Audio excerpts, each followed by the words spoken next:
Amidst unprecedented challenges, our food systems are now more vulnerable. Conflicts, economic slowdown, and climate crisis have disrupted global food supply chains, leaving millions hungry and food insecure. Currently, 1 in 11 people worldwide suffers from hunger. In 2023, hunger affected around 733 million people. But a world without hunger is possible. How do we achieve it? Through sustainable industrialization and partnerships.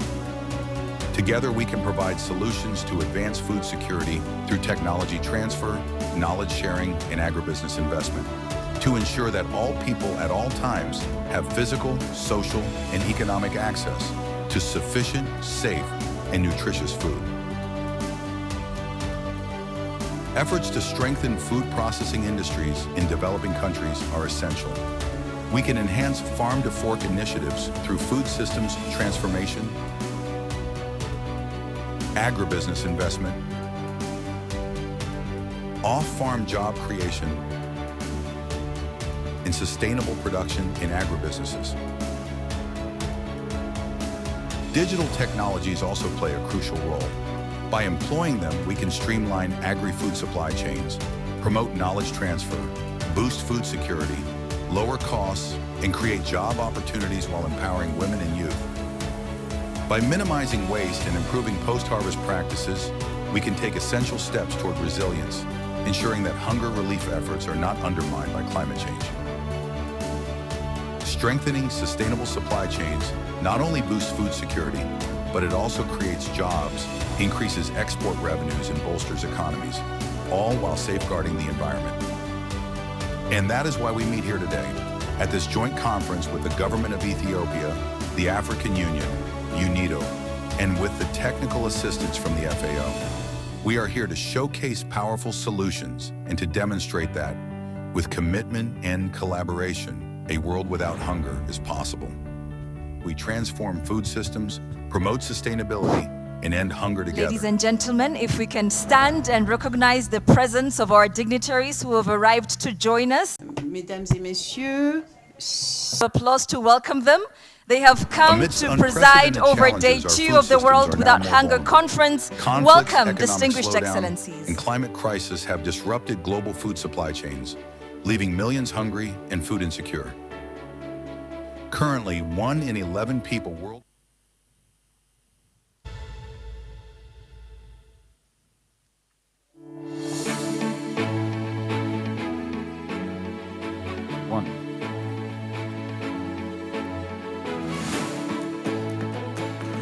Good morning to you all again. Thank you so very much for joining us for this second day deliberations at the World Without Hunger Conference, where we say a world without hunger is possible.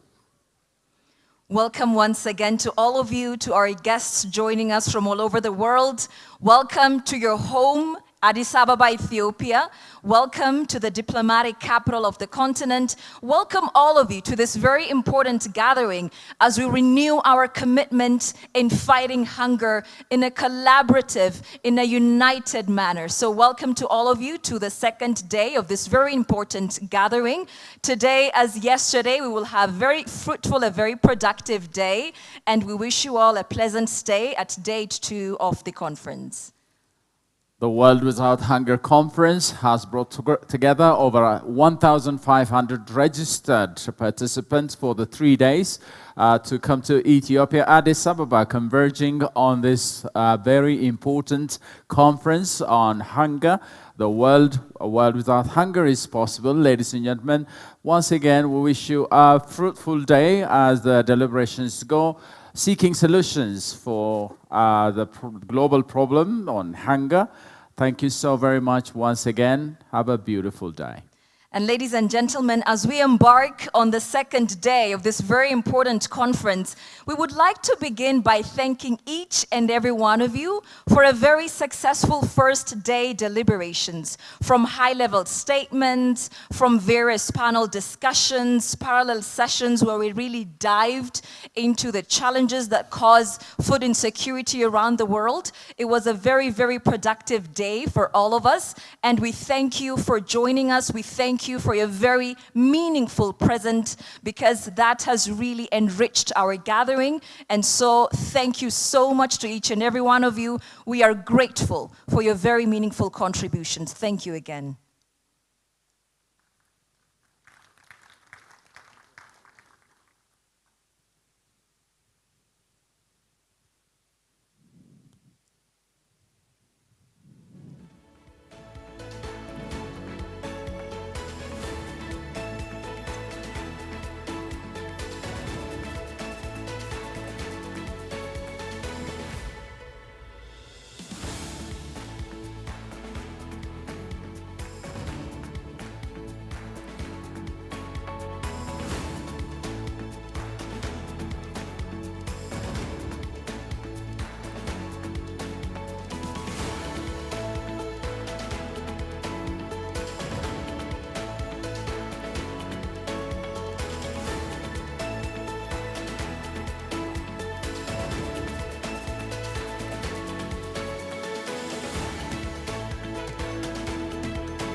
Ladies and gentlemen, we shall now begin our proceedings for the day. Thank you very much. Your Excellency, Gerd Müller, the Director General of the United Nations Industrial Development Organization, Unido. Your Excellency, Ato Melakwa Lebel, Industry Minister of the Federal Democratic Republic of Ethiopia, the host institution. Honorable ministers, state ministers, distinguished executives of international organizations and associations, distinguished ladies and gentlemen, a very good morning once again to each and every one of you. In our local tongue, Amharic, እንዴት አደራችሁ እንኳን በደህና መጣችሁ ለማለት እንወዳለን. Welcome to each and every one of you again. Yes, welcome back to day 2 of the World Without Hunger Conference, ladies and gentlemen. This grand international gathering, co-organized by the United Nations Industrial Development Organization, Unido, the African Union Commission, AUC, and the Government of Ethiopia, with technical assistance from the Food and Agriculture Organization, FAO, convenes over 1,500 high-level stakeholders, including heads of state and government, ministers, UN agencies, the private sector, financial institutions, donor community, civil society, NGOs, academia, and of course the media, to deliberate and renew our commitments to addressing one of the gravest challenges of our time, hunger, and build a sustainable future. Indeed, a world without hunger is possible. And ladies and gentlemen, yesterday we embarked on a transformative journey through 4 technical sessions that explored pathways to a sustainable future. Today, we shift our focus towards mobilizing investments that drive sustainable food security initiatives. Once again, we are very grateful to each and every one of you for your presence today and for your very meaningful contributions. Today promises to be insightful as we dive into themes of agribusiness infrastructure, technology, and renewable energy. The day's highlights include 2 global leaders debates, a session on post-harvest management, and an investment forum designed to connect SMEs and startups with potential investors. To set the stage for today's discussion, we are honored to introduce our opening speakers. Each will share their perspectives on sustainable investments and food security. Your Excellencies, ladies and gentlemen, the United Nations Industrial Development Organization, UNIDO, which is driven by the motto, Progress by Innovation, champions industrial development, addressing today's critical challenges of hunger, climate change, and equitable trade. It is now my honor to welcome the Director General of the United Nations Industrial Development Organization, His Excellency Gerd Müller, who is leading the charge towards these transformative goals of the Unido. Join us in warmly welcoming His Excellency to the stage to address today's high-level gathering. Your Excellency, welcome.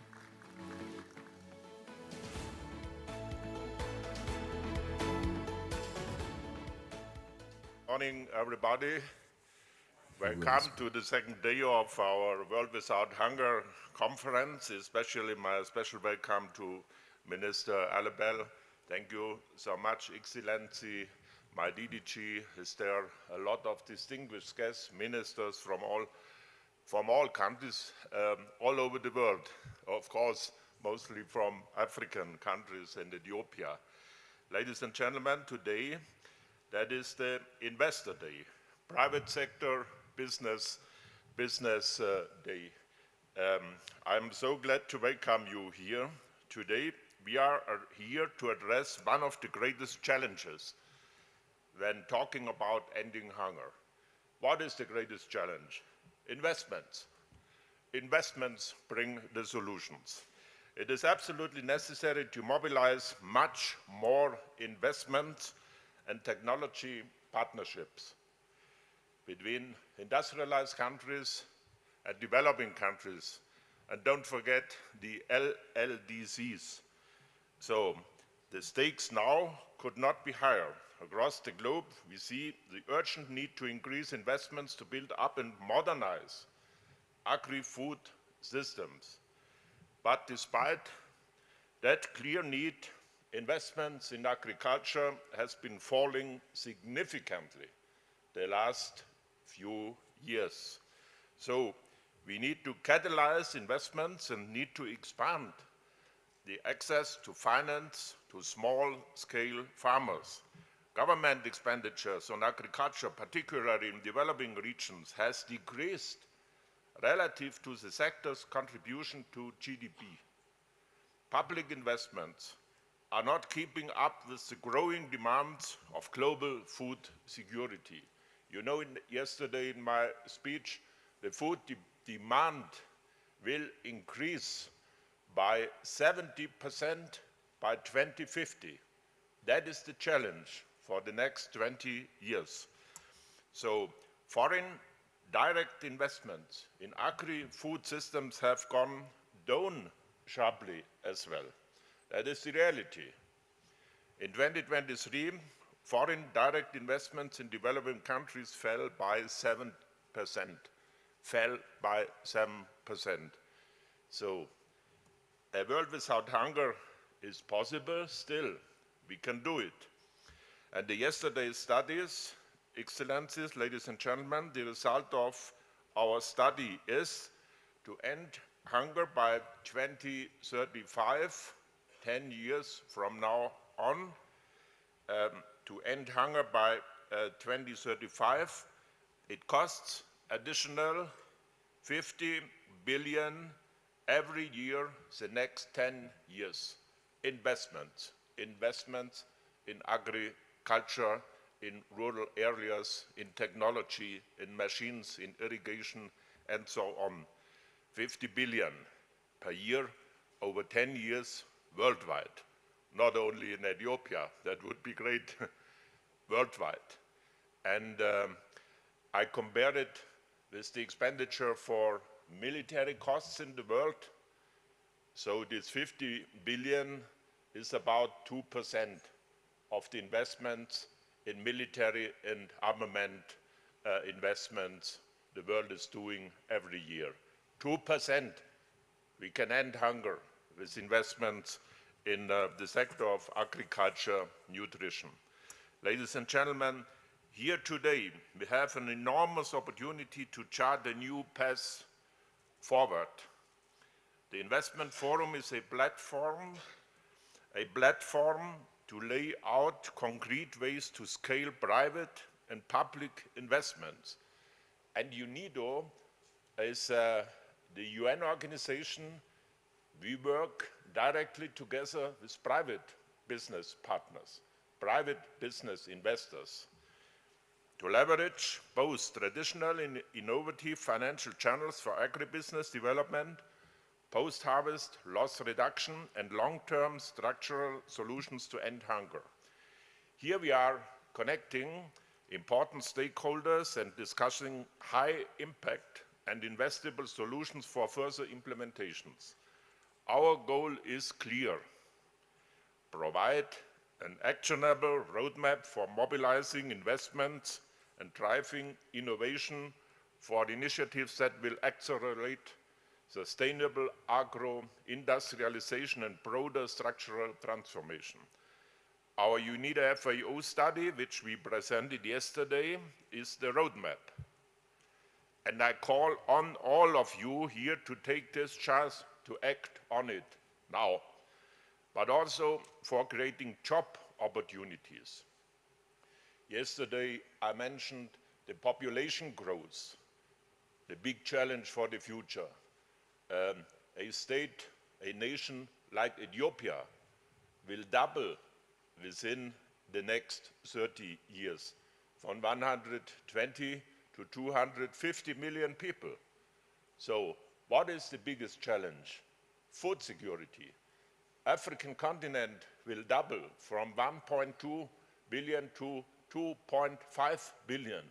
What is the biggest challenge for the future? Food security. So therefore, this today investment forum is so important. Unido, together with our other partners, international organizations, we stand ready to offer a wide range of support. We are here to help agribusiness entrepreneurs improve their financial literacy. Knowledge transfer through skills and training are key here.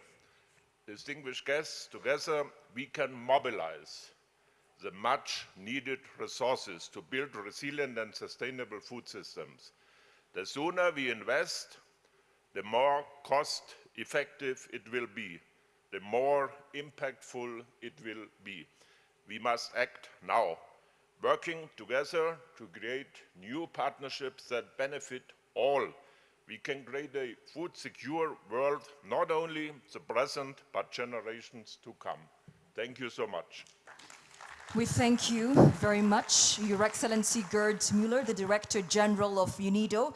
His Excellency's very effective leadership is the driving force behind Unido's impactful engagement in addressing the pressing challenges that we face in our time. Join us in thanking His Excellency once again for his very meaningful engagement today. Thank you, sir.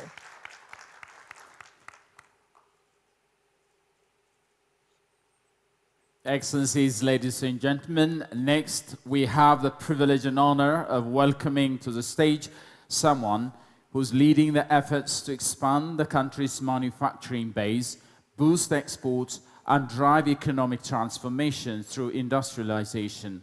His leadership is critical to Ethiopia's ambitions of becoming a leading industrial hub in Africa.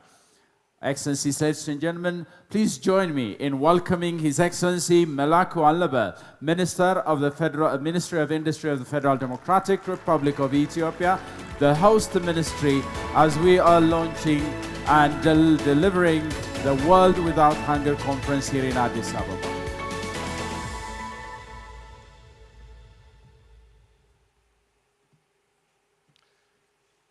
Good morning. Good morning.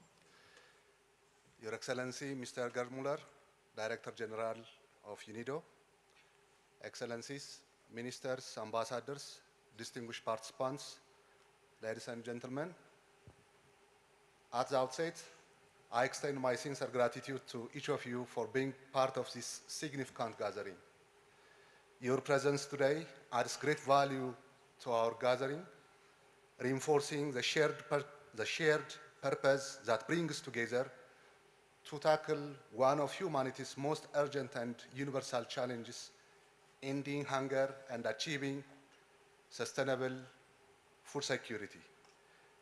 Ethiopia is dedicated to building resilient and inclusive food systems that provide reliable access to nutritious food. This effort requires innovative, productive, and sustainable approach that can withstand the challenges of climate change and resource scarcity. A key part of this vision is agro-processing. By transforming raw produce into market-ready goods, agro-processing reduces waste, extends shelf life, and drives economic growth by creating jobs and empowering rural communities. Our integrated agro-industry parks are already making a difference. With significant investment, 3 integrated agro-industry parks are operational, connecting over 140,000 smallholder farmers to market and creating more than 17,000 permanent jobs. This progress highlights the importance of collaboration among government, private sector, and international partners.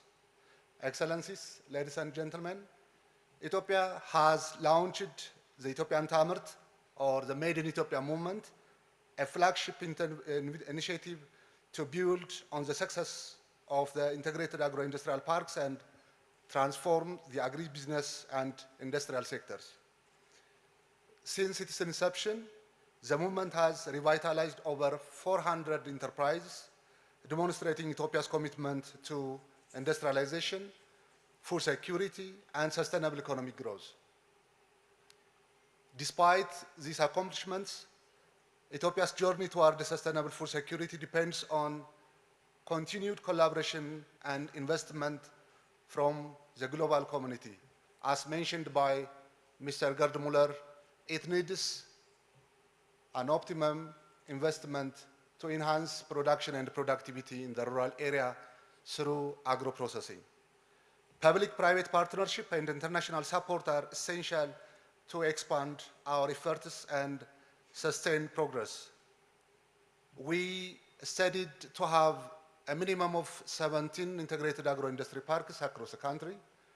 As a pilot project, we started 7, and we have seen a significant shift towards increasing production and productivity in the rural areas. And it really defines the rural development through availing infrastructure in rural areas. We warmly invite our global partners to join us in advancing critical priorities such as further development of integrated agro-industry parks, capacity building, strengthening value chains, and organic certification for our enterprises to enhance their global competitiveness. Strengthening the Ethiopian Tamert, or the Made in Ethiopia movement, through international support can accelerate our transformation, drive sustainable growth, and contribute meaningfully to global food security. Excellencies, ladies and gentlemen, Ethiopia's vision for a hunger-free world is not only a national aspire, it is a shared global responsibility.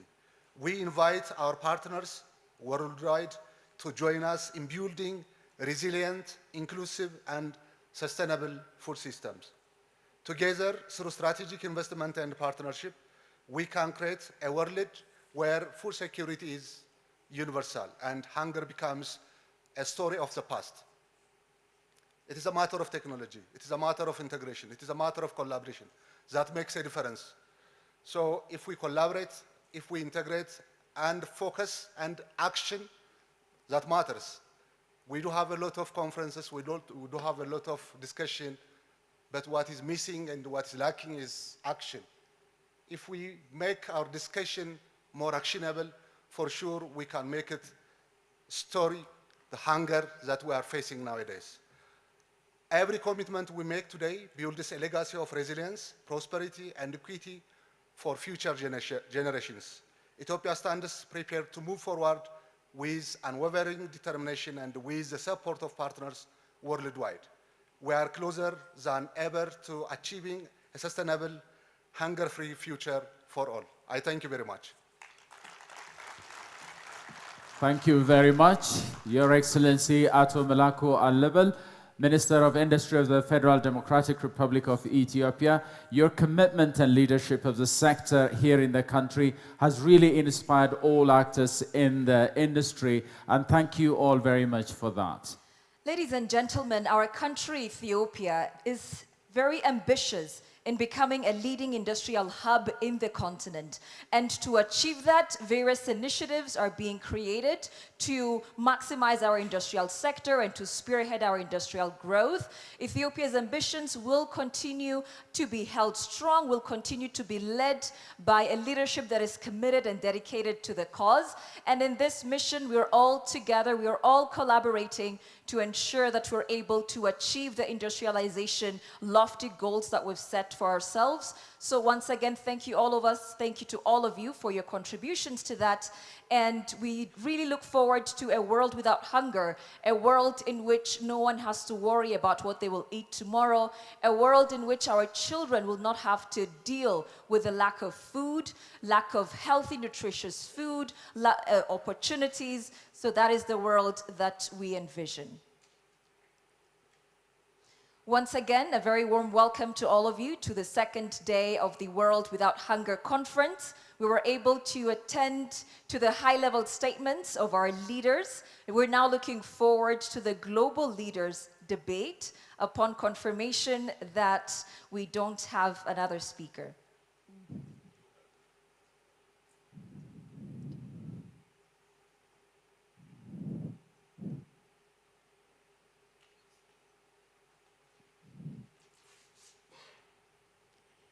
So we now have another high-level statement from a key leadership. We will attend to those remarks. My colleague Shimelis will introduce our next speaker. Thank you very much, Tabitha. We have just been joined by a very dignified personality to join us here on this session, who I would like now to call to the stage. His Excellency, Mr. Salim Muria, Minister of Investments, Trade and Industry, the Republic of Kenya. Would you please give him a warm welcome, ladies and gentlemen, to give his remarks on lieu of the World Without Hunger Conference happening here in Addis Ababa, Ethiopia. Thank you very much, Your Excellency, for joining us.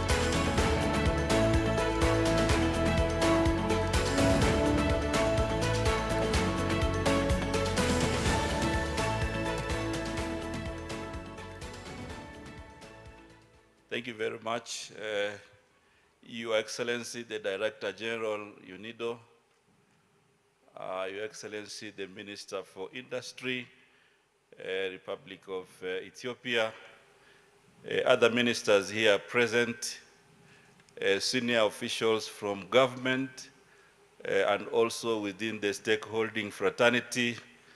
Ladies and gentlemen, good morning. First of all, on behalf of the government of Kenya, I want to take this opportunity to thank the government of Ethiopia for the warm welcome and for the hosting of this very important event. I also want to thank Unido for facilitating this discussion and supporting all the initiatives to ensure that Africa and the world can discuss this very important topic that we'll be discussing in the next few days. On behalf of the government of Kenya, I also wish to share with you a few initiatives that the government of Kenya is doing through my ministry to ensure that we enhance food security, but also enhance industrialization. And first of all, as government of Kenya, we have projected that in the next few years, in 2027, we want to grow our manufacturing by 15%. And that means then we are able to mobilize all stakeholders to ensure that we strengthen investments in all areas to ensure we reach that objective. Kenya generally is an agricultural country where we have cash crops, we also have food crops, and we are also very strong in horticulture. However, that agricultural potential has not been fully realized because of matters value addition. In that regard, therefore, the National Development Plan that we are implementing currently has identified key value chains that will be important to inspire industrialization and also inspire agricultural growth through agribusiness. And therefore, we have mapped the country and we have identified special economic zones across the country that will be very critical to inspire value addition in agriculture. And most of these value chains, we are targeting key crops and also key products that are going to be useful to enhance not only our food security, but also the growth of our economy. And therefore, in the special economic zones, we have identified key incentives that are very critical for industrialization. The other strategy that we have put in place, we have identified also key areas for rural industrialization through the county aggregation and industrial parks. And basically what we are aggregating in those facilities, we are targeting key agricultural value chains that will be aggregated from that level. And then we also combine with our other strategy on export processing. The other strategy that we are employing is we have been able to give subsidies in fertilizer, and that has been very remarkable in growing our agricultural production.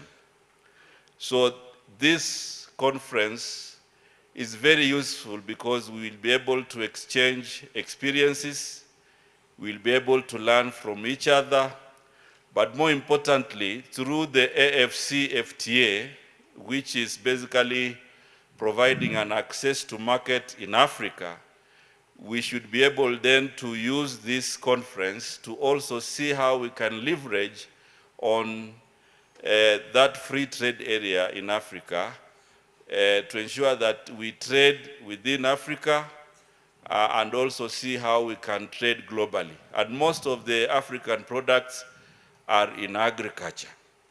And therefore, as we discuss here, I'm sure we'll be able to have opportunities to see how we can leverage on those access to markets. And Kenya has actually opened the market through AFCFTA, but we have also opened markets in Europe through Economic Partnership Agreement, in the UK through Economic Partnership Agreement, and most of our exports are in agriculture.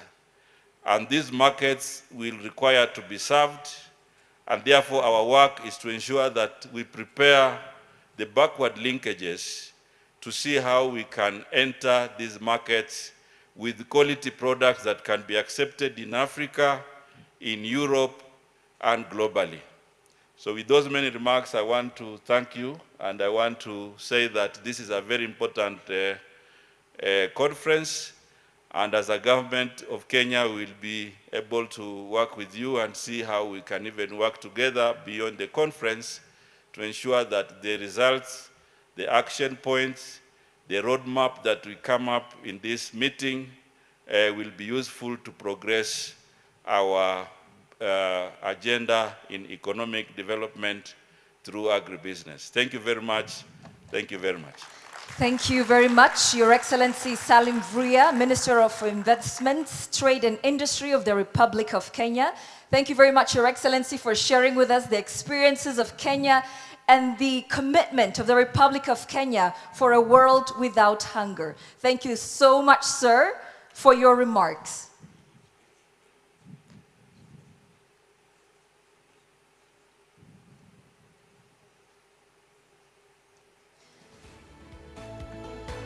Your Excellencies, ladies and gentlemen, as we have been repeatedly highlighting throughout this morning, it is now about time that we go to the highly anticipated Global Leaders Debate. We are very excited to be joined by a group of very effective leadership who will be sharing their perspective, and we will go through very interesting discussions. Without further ado, we leave the floor to our colleague Fiona from Kigali, Rwanda. Welcome, Fiona, and we wish you have a very fruitful discussion with the leaders.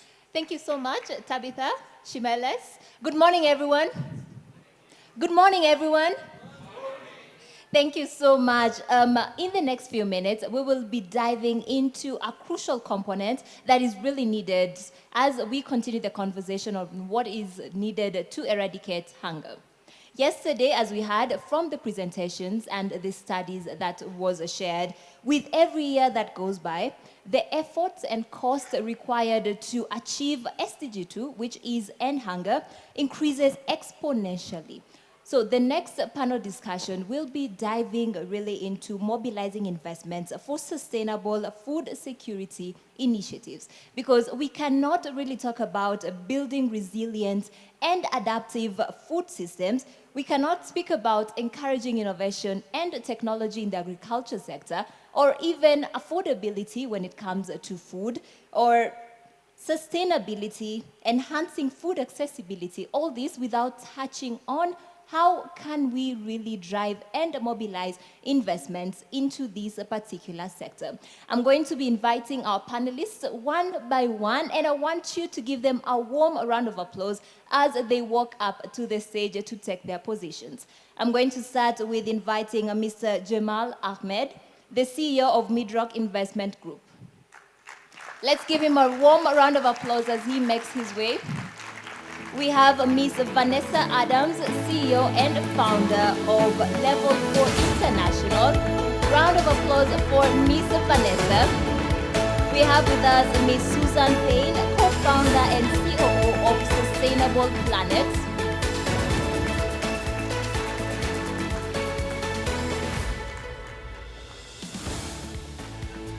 We also have Mr. Matthias Berniger, Executive Vice President of Public Affairs, Sustainability and Safety by AG.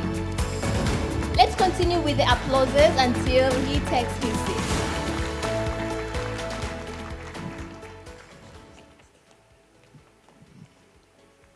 Thank you all for joining us for this crucial conversation. I'll start with you, Mr. Jamal. You're seated just right next to me.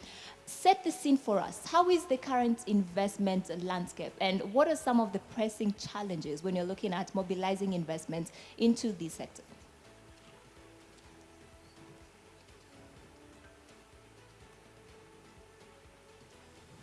Well, my perspective depends on the country I am in.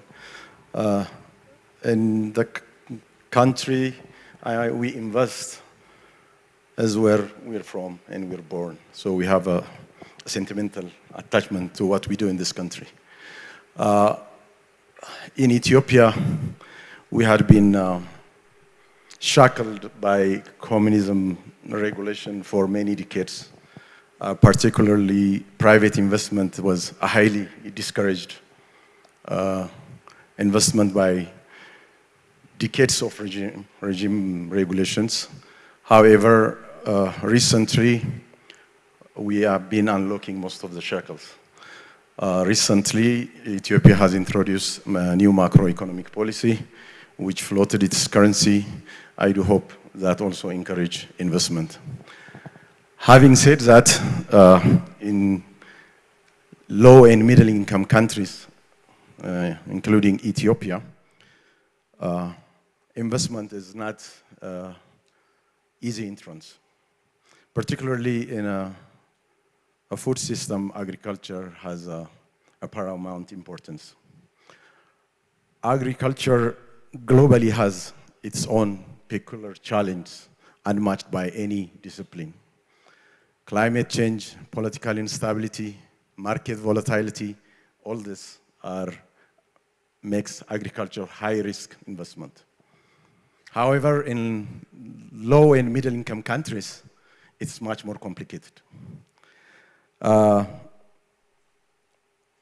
Often in these countries, infrastructure barely exists. To get a large-scale farmland, one has to look for a remote area. And to develop a rural area, infrastructure is the most challenging factor. Access to farm, power, water, in some cases communication, barely exists. So an investor has to consider investing on that. Moreover, the community will also rely on that investment for its basic need. A case in point is like to invest in a rural Africa, mobilizing skilled manpower itself is very difficult. So to bring skilled worker to site would require ones to invest in camp, village, school. So all this inflate the capital investment. Getting the capital goods as well is not that easy.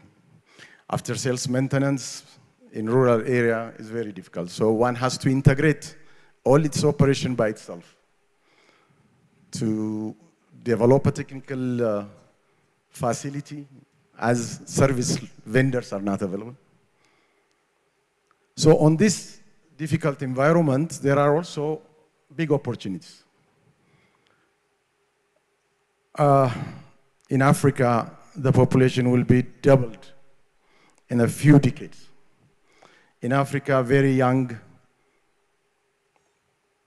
globally connected youth are emerging, and urbanization is highly expanding. So demand for food is growing. So market is there even in Africa. To compete in a global world, the logistic cost is another challenge because the lack of infrastructure makes it very difficult and high costly. Moreover, unnecessary and unfriendly regulatory procedures, nationally and globally, hampers that challenge. Some of the regulatory operations are to tackle some unpracticed trade, but hampers large-scale investors. Yeah, indeed. You've touched on regulation. I could count the number of times you've actually mentioned that word, and I'll bring in Matthias later on in the conversation to also just break down. For now, also want to just bring in Vanessa to just touch on a crucial element that he's mentioned. Some of the challenges that he's shared with us, infrastructure is also a key element. I want to understand from you, how best can we look at it? There's one, should we either mobilize investments in investing in food production infrastructure, or should we, let me phrase it like this, should we first bring in investments and increase the food productivity, or should we first increase the food productivity for us to be able to bring in investors into this space? I mean, maybe how best should we tackle this? Thanks for the fantastic question, and I'm so sorry you had to interrupt my brother Jamal here, who can speak for at least a week on this critical question. I want to appreciate all of your excellencies for staying for this panel and listening to the private sector perspectives, because we know you have very busy schedules and you've invested a lot in trying to bring private sector into Africa. And so your leadership from the ministerial perspective, from the presidential perspective, and all the multilateral institutions who have come together here, I think demonstrates the criticality and complexity which Jamal was speaking to, about really aligning between the investment requirements of the private sector to be able to see a way forward and be profitable, right? We're talking about money. This is a very sensitive subject. I'm gonna use the M word here. Now, people are very sensitive about talking about money in Africa. It's okay. I'm American, so today I can talk about the M word. But I've been here long enough to know how sensitive it is. In fact, I've seen a lot of people even considering business as a way of doing social work, not as a way of being profitable. But investors can't come to do social work. We have to let the social sector do the social work and the businesses to do the private sector profitable investing. So you're asking about the chicken and egg question. What comes first? Can we have a chicken before we have an egg, or an egg before the chicken? So I want to come back to this because I was last week at a poultry conference. So I'm speaking about chicken and egg intentionally. And the Minister of Agriculture presented the poultry strategy for Ethiopia yesterday. In Tanzania, there's a huge focus on poultry investment. Kenya is investing and growing the poultry sector by leaps and bounds. And we've seen growth in Nigeria, across the continent, Southern Africa as well. Why am I talking about poultry? For me, we're talking about growth in consumer demand for certain products in Africa, right? We're talking about import substitution strategies. If you want to be profitable in the poultry sector, we have to have high yielding, high productivity maize and soy. We have to feed those chickens so that the investors can come in. And that means an organization, that means a pull. So that's what we're talking about, agro-industrialization. The investments have to come in both from the public sector aligned to where the private sector is willing and able to come in. Jamal also talked about infrastructure with regard to roads and electricity. And I know that World Bank, IFC, African Development Bank, I don't know if Kaz is still here, we were talking about bringing those infrastructure investments, but oftentimes not in conversation and alignment when the private sector is ready to move. So you get a disjointed investment strategy where you might have agro-industrial parks in areas where private sector isn't ready to move, and private sector investing where the government isn't ready to invest yet. So that alignment, those conversations, those dialogues are really critical. And I want to talk about your previous question about bringing investment into Africa. And I think His Excellency Gert Muller mentioned the decrease in foreign investment on the continent.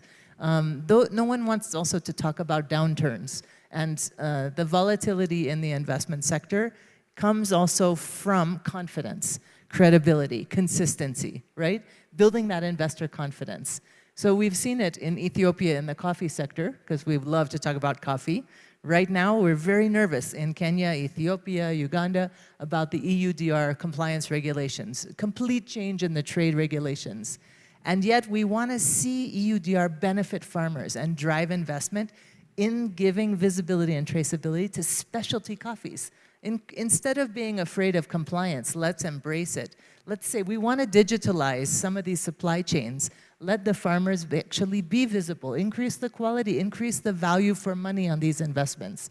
So we don't want to just increase productivity for productivity's sake, or you can see the markets crash, and we've seen that.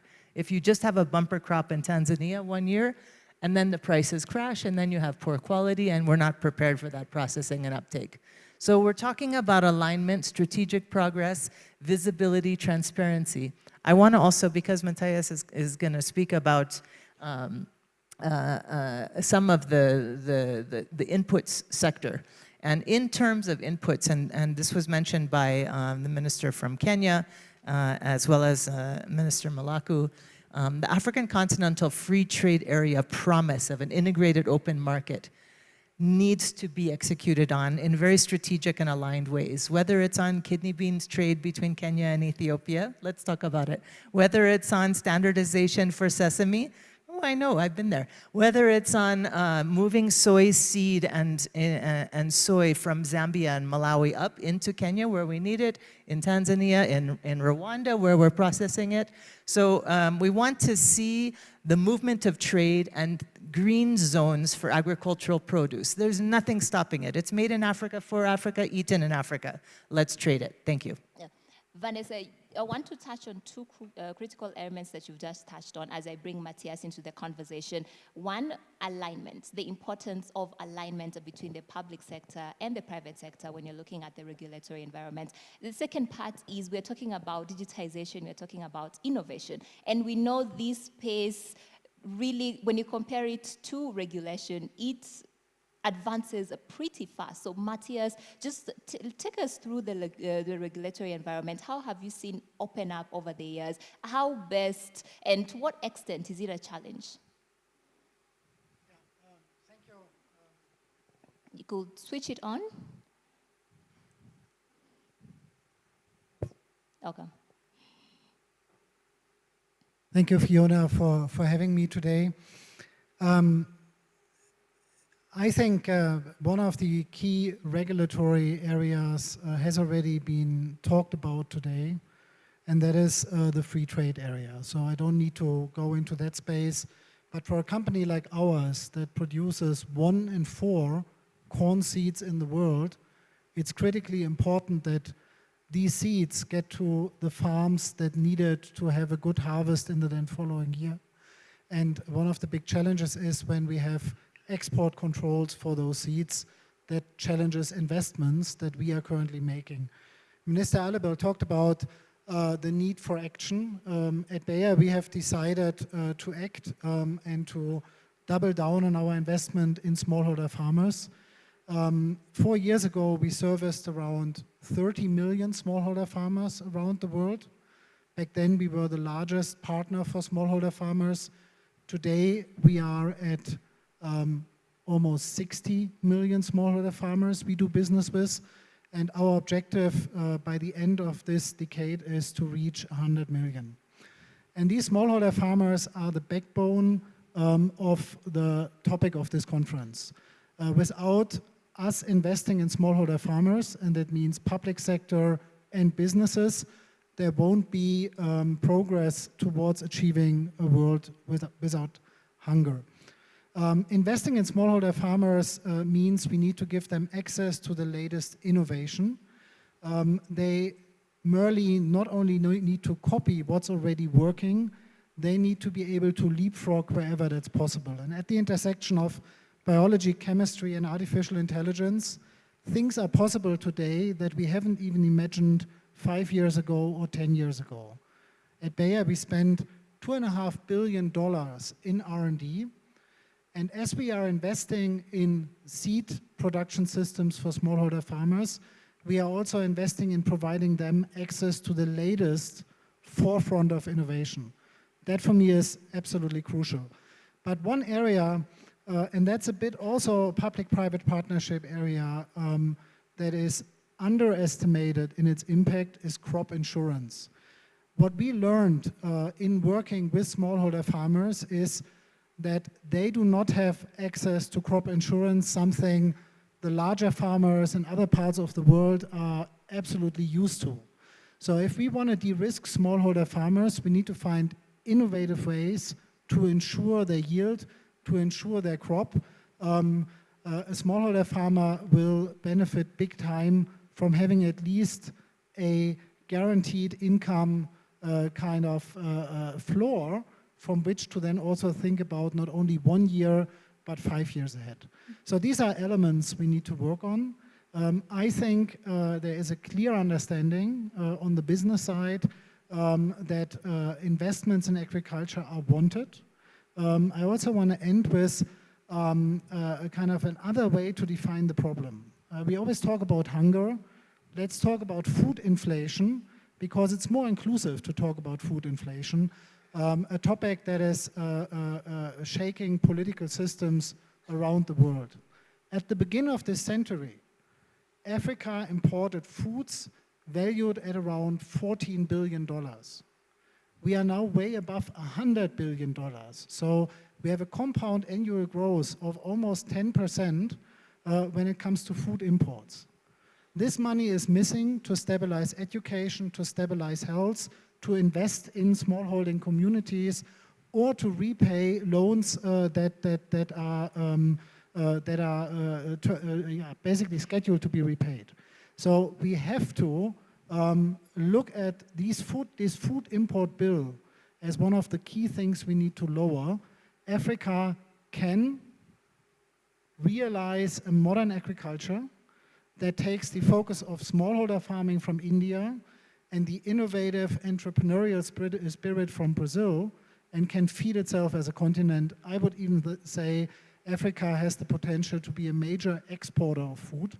People didn't believe that in the year 2000 when Brazil was on that journey, but I do believe in the next 20, 30 years that is possible if we combine capital, innovation, regulation, and participation of smallholders in a smart way. And indeed, Ethiopia is already showing us the way, showing us that the continent can be an exporter. Susan, to bring into the conversation, we want private sector involvement. We want FDIs to also come into this particular sector. But looking at these underlying challenges, these are things that also global companies consider when they want to expand into low and middle income countries. So to what extent are these a challenge? Is Africa still considered as a risk when it comes to investments from the global companies?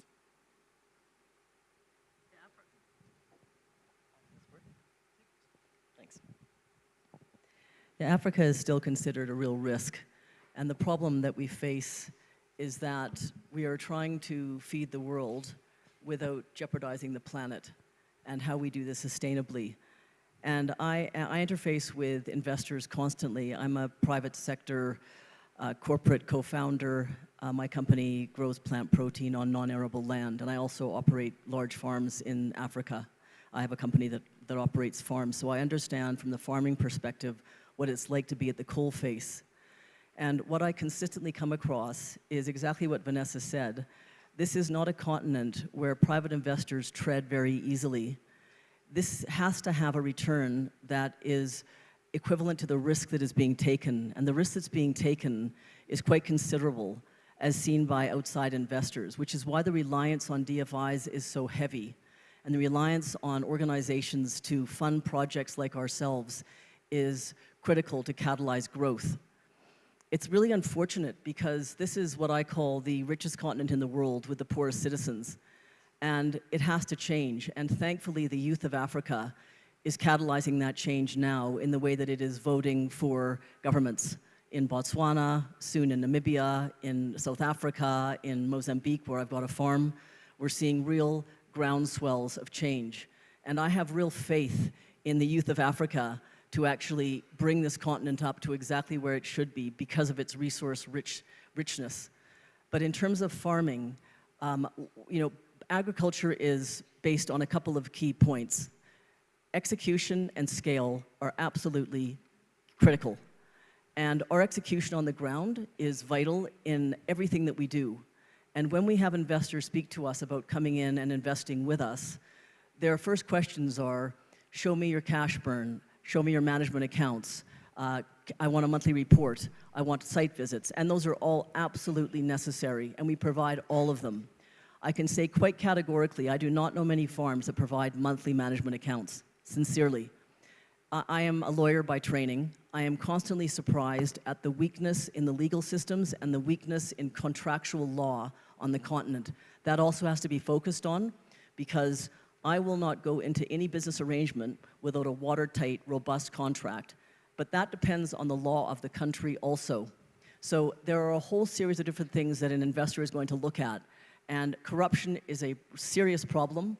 It's regarded as a serious problem, and we have to talk about it and face it and understand how it's going to be overcome. And money. How much money is someone going to get paid to come into this continent and invest in agriculture? And in the round, we know that we have to invest here in infrastructure, in technology, and in innovation to make sure that we can feed the continent. And I am very keen that we fund innovators like ourselves and many others, like my company and multiple others, that are going to make a groundswell change to how we can upscale and increase volume in all our food production. But to bring private investment in is still a serious hurdle. Jamal, to talk solutions, how best can private sector, public sector, development finance institutions really work together to have sustainable food security? Fiona, I had not finished the challenge, but nevertheless, to pick up from the other speakers, there are a very experienced on challenge speakers like Matthias, who had been supplying hybrid seeds, and they're doing a great job. I would like to focus only on one crop. Vanessa talked about poultry, which is very critical point. As Africa grows in urbanization, the demand for protein is increasing. But whether it's for protein, whether our traditional cuisines, maize is the most important crop in Africa. And it's also a highly industrial crop. Maize could be used for industrial crop in a developed world. In Africa, it's highly important for human consumption and also for our animal livestock production. The challenge in maize mainly is productivity in a part of like Africa. If you consider Ethiopia, we grow maize in almost every region, low, mid, high altitude. The productivity is low, but the input is the same as what the developed country uses. We are buying hybrid seeds from international companies like Bayer and Corteva. We use mechanization, we use synthetic fertilizer. However, our productivity in Ethiopia is like 4 tons per hectare. Yet, Ethiopia is the largest maize producer in Africa, 12 million tons annually. That's like 100 kg per capita. Other producers in Brazil, in US, they produce between 8 ton to 12 ton. We use the same input, and we have a better soil and water resource. So what we lack is the right variety, the right cultural practice. That demands research. Apart from the infrastructure which I talked, research in low-income countries for particular agroecology to find the right plant or seed is a major problem low-income countries have, whether it's commercial investment or whether it's smallholders. So, like in Ethiopia, we use hybrid seeds, not more than 7 or 8 types. But we have a very diverse agroecology. And it has to be dynamic, and the investment on research is what we lack most. Thank you. Vanessa, you touched on the African Continental Free Trade Area, and I just want to get your thoughts on that. We had a session yesterday on it as well, but how can it serve as a catalyst for mobilizing investments in large-scale agribusiness? How best can we leverage it? A couple things. First of all, there is some fear, okay, about trade taking away from local markets, okay? I think there's a misunderstanding about trade. Actually, increasing trade by 1% requires a reduction of cost of transport and logistics barriers, regulatory changes. But a country who can increase trade by 1% can add 10% to GDP. Wouldn't you want to be focused on that? So we have our trade and industry ministers here. We have trade finance, Afro-Exim is here. We have IFC ready to invest, writing checks. I can see you all taking notes. And there are investors, by the way, lined up. But they're all dependent on integration of African markets. Rwanda is a case study in African Continental Free Trade Area, right? Because if you live in a landlocked country, your bread and butter is trade. You can't even start talking about growth without trade. But Rwanda said, okay, let's go for digitization and, right, a virtual economy. Let's bring investors. Let's bring people in on innovation, research, because we can't just rely on feeding ourselves. We have to rely on trading. But even Rwanda, who's very progressive in these areas, struggles between the capital cities and the rural investment, right? And investing in Kigali is not investing, right, in some of the further rural areas. So I think we have to see trade as integral to growth, integral to investment, integral to increasing productivity. I wanted just to list, in the last year, because I'm in this, and I've spoken to oilseed investors ready to put tens of millions of dollars into Africa. I've spoken to poultry investors waiting, looking, ready to put hundreds of millions into Africa. In fact, there's a poultry investment waiting to come for $1 billion in one particular country, which all depend on trade. There's coffee investments waiting to come in.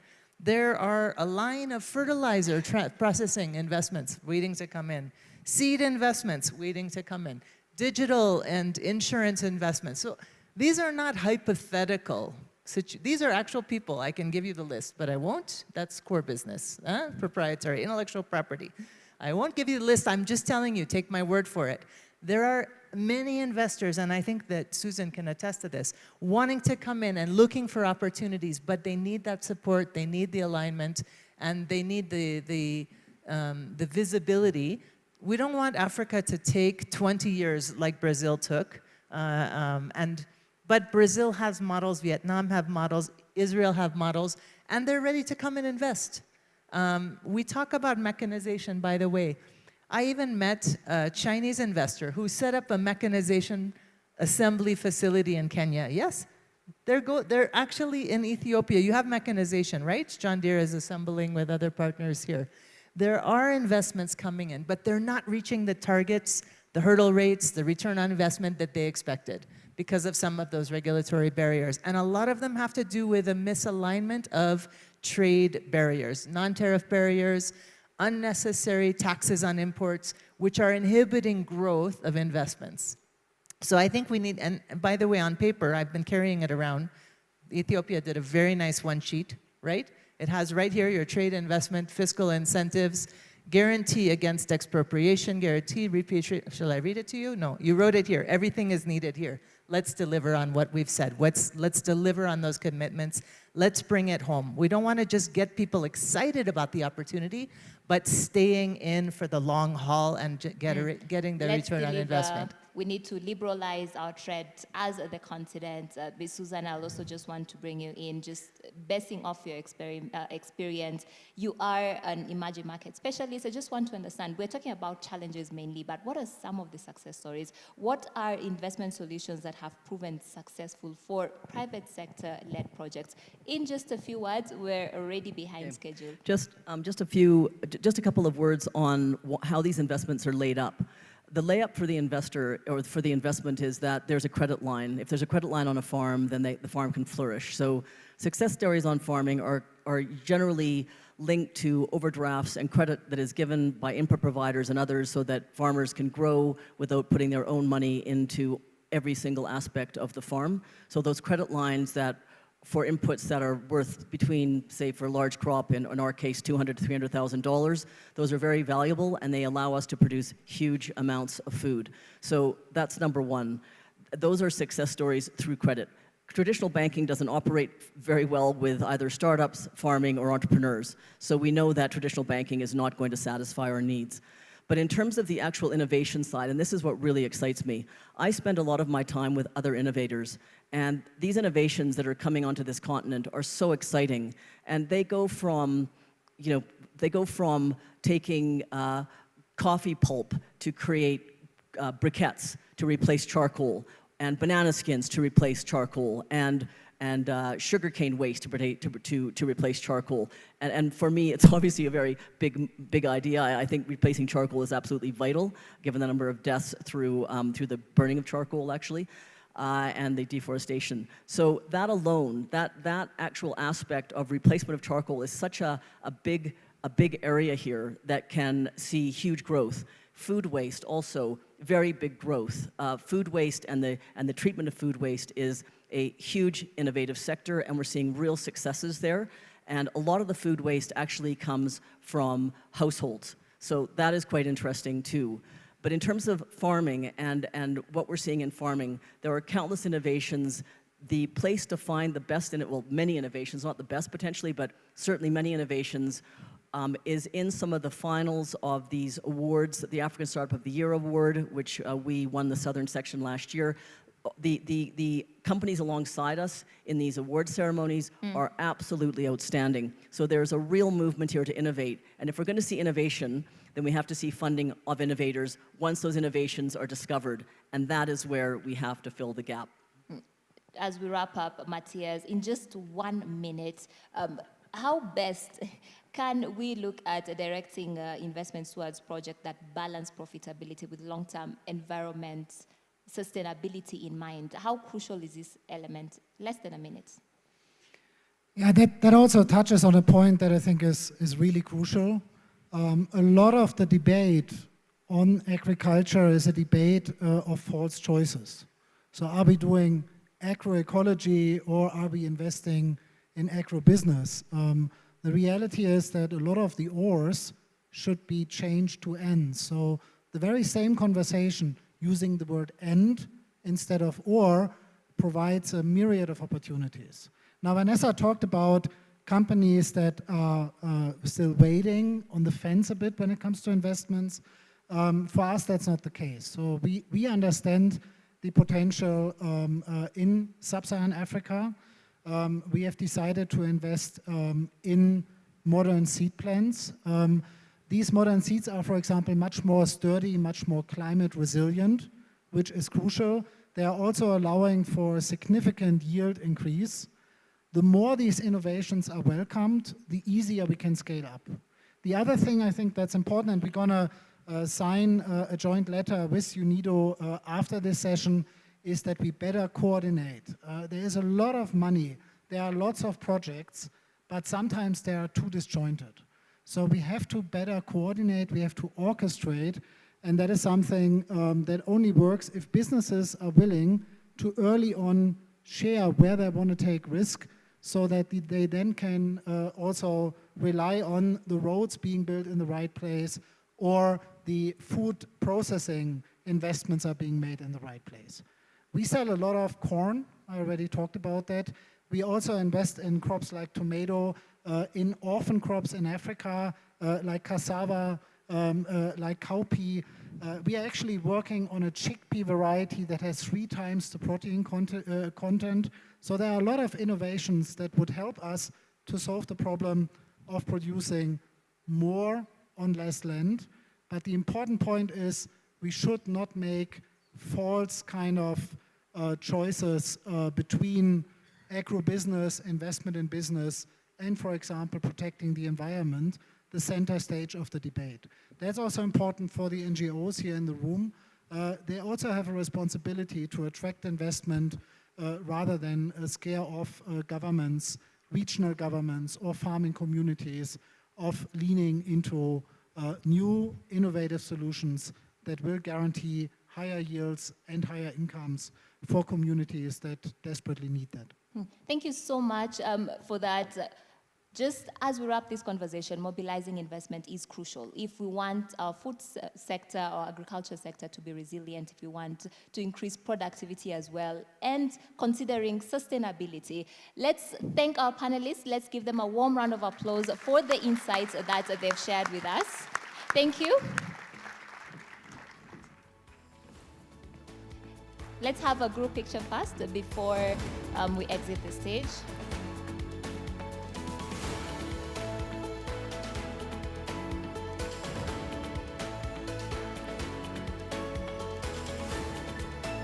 Thank you so much. All right, thank you so much, our colleague Fiona, for moderating that interesting global leaders session. And indeed, it's a conversation that can go on and on and on because it was so interesting. The issues to be discussed are very inspiring. So thank you for that discussion. We'll now move on to the next segment.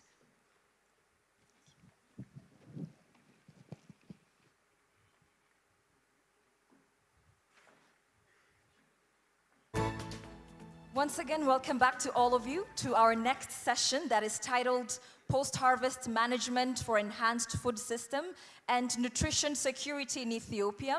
So now we're going to discuss a very important topic, and that's post-harvest losses. In our country, in most African countries, the majority of the economy is supported by agriculture. Most livelihoods depend on agriculture. So post-harvest losses continue to impact our food security, as so much food is lost during handling, harvesting, transportation.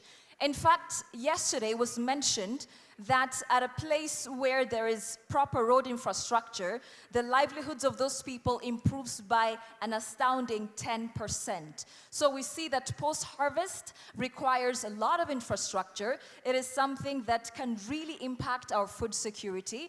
Without further ado, let's learn about Ethiopia's experience when it comes to post-harvest losses and how we can channel it to create more opportunities. I would like to welcome His Excellency Meles Mekonnen, the State Minister for Agriculture, to present Ethiopia's experience when it comes to post-harvest losses and how we can manage post-harvest and channel it to value addition, channel it to agro-processing, and make opportunities out of this challenging situation for the agriculture sector. Your Excellency Meles, welcome.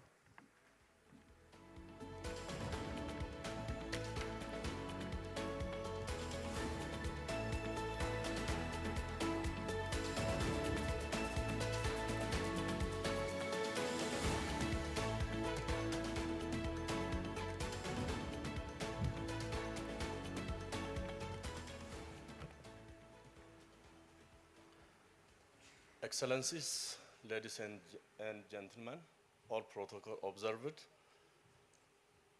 Good morning for this important section.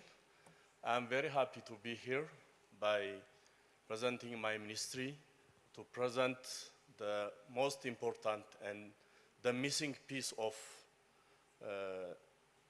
agricultural intervention, that is the post-harvest management for enhanced food system and nutrition security in Ethiopia. In my presentation, I would like to touch these topics. We'll have some introduction, and we'll see what does it mean when we say post-harvest management, and we'll see also the extent and the cause of the food loss and waste, and we'll try to see also what is the implication of this loss. Finally, I'll try to share you what has been done so far here in Ethiopia, just to share you with our experience. Finally, we'll come to some conclusion and the way forward. Okay, I'll use this one. Okay. Ethiopia has developed an Ethiopian food system transformation roadmap. In this transformation roadmap, we have 5 goals to achieve the transformation agendas. From these 5 agendas, the third objective capitalizes the importance of post-harvest management in food system through reducing post-harvest loss and promoting food safety. So we gave an emphasis in our Ethiopian food system transformation roadmap, the post-harvest issue. When we see the paradox in our world, the world is facing with wildfire, we are facing a drought, we are facing also tsunami and flooding, deaths of animals due to drought, and also crop failures. We have also a population pressure. We are expected to feed this increasing population. But in the other way, we are wasting. We are losing a lot of products just after harvest. So the food system transformation, or our food system, should take post-harvest management at the center. When you see the studies proposed or advised by different scholars, there are 3 pathways or approaches to ensure food and nutrition security. The first approach, the first pathway is by enhancing production. That means increasing production, it is possible to assure food and nutrition security. The second pathway is not only increasing production and family planning. These both together are very important elements to ensure food and nutrition security. But the recent one, most scholars agree in this, the third approach or pathway. Through increasing production, family planning, reducing food loss and waste, and also shifting in consumption. All this together will bring a food and nutrition security with sustainability. So to ensure food and nutrition security and sustainability, one important element or issue is reducing post-harvest loss. This is very important issue. Even the study shows us in 2010, just to ensure food security or to feed the world population in 2050, we should have to add, or we should have to find additional 200 million hectares to be cultivated to increase production and to feed the population. You can imagine how it is difficult to search or to find a new uncultivated land. That is 200 million. This is very difficult. So rather than focusing only on the increasing production, there are also other important elements to be considered. The other important one is we are using crops as a biofuels. We should have to shift or reduce using crop as a source of biofuels. We should have to find another alternative energy sources. By doing this, the land which was used for the production of crop which are used for the biofuel will shift this for the production of crops. The other one is shifting diet also contributes. And the other one, the regenerative agriculture. That means replacement of the reduced soil fertility will enhance on the existing soil. It will enhance production and productivity. The other one is the missing element is reduce food loss and waste. By doing all this, we can feed our people or the increasing population by 2050. These are very important advice of the scholars. Here we'll see also in the third pathway, reducing this post-harvest loss has a several advantages. We can reduce post-harvest losses. We can preserve at source. We can reduce at the source. We can reduce when feeding the people. We can reduce also feeding our livestock. We can reduce post-harvest in industrial use, in composting and spreading, even at disposal. In all this, we can ensure reducing food loss and waste. By reducing this food loss and waste, we can get these three impacts. We can get economical impact, we can get environmental impact or benefit, we can get also a social benefit. When we fulfill this economical, environmental, and social benefits, we will ensure a sustainable food system to our world. So this reducing post-harvest loss is very important intervention in agriculture. Just to see the importance of this reducing the loss, let us see some 3 countries or continents what we are saying. For example, in Latin America, when we are able to reduce or to resolve the post-harvest management, the post-harvest loss issues, we can feed 300 million people. In Europe, we can feed also 200 million people. In Africa, if we are successful in this reducing the loss, we can feed 300 million. Totally, By reducing 1/4 of the global food loss and waste, we can feed 870 million people in the world. So you can imagine how this post-harvest loss management is very important. When we are saying the post-harvest management, we are referring the practices and the techniques employed to handle, store, process, and distributed agricultural products after harvest, just to maintain their quality, reduce loss, and ensure safety of consumptions. Starting from harvesting up to final waste management, we can do so many things, or we can assure the reduced post-harvest losses.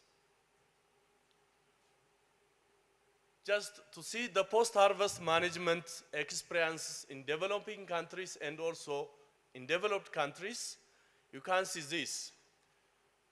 These are the stage of the food supply chains. In the stage of the food supply chains, starting from harvesting up to the consumption, these are very important stages in the supply chain of the food. We may incur the food loss and also food waste. When we see the developing countries, especially in the food loss stages, starting from harvesting up to processing and packaging, the major losses through harvesting, handling, and storage, and also production. Most losses are in developing countries occur in this time. When you see in the developed countries, mostly the loss is a food waste, and also the majority waste was during the consumption. So in our case, in Ethiopia, we are very concerned our challenges at the food loss stage.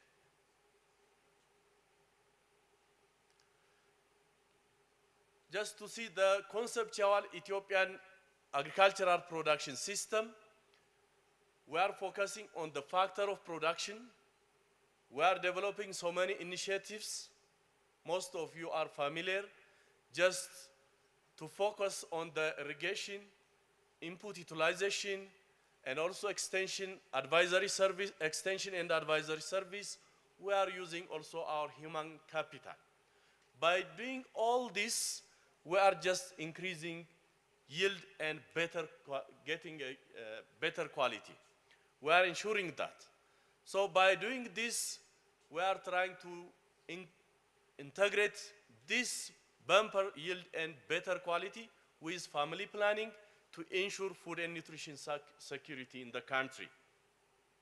We are also enhancing, or we are creating access of input for agro-processing industries. Even we are also diversifying and promoting our exports for the hard currency earnings. And also we are using this to create more employment for the women and rural users. But here we have one important thing, that is the missing piece, that is the post-harvest management issue, is the missing piece of our intervention in agriculture. Just to see, did Ethiopia meet the objectives as planned? We can see the real GDP of the country. For the last 10 years, you can see the data. We are increasing. We are in good pace.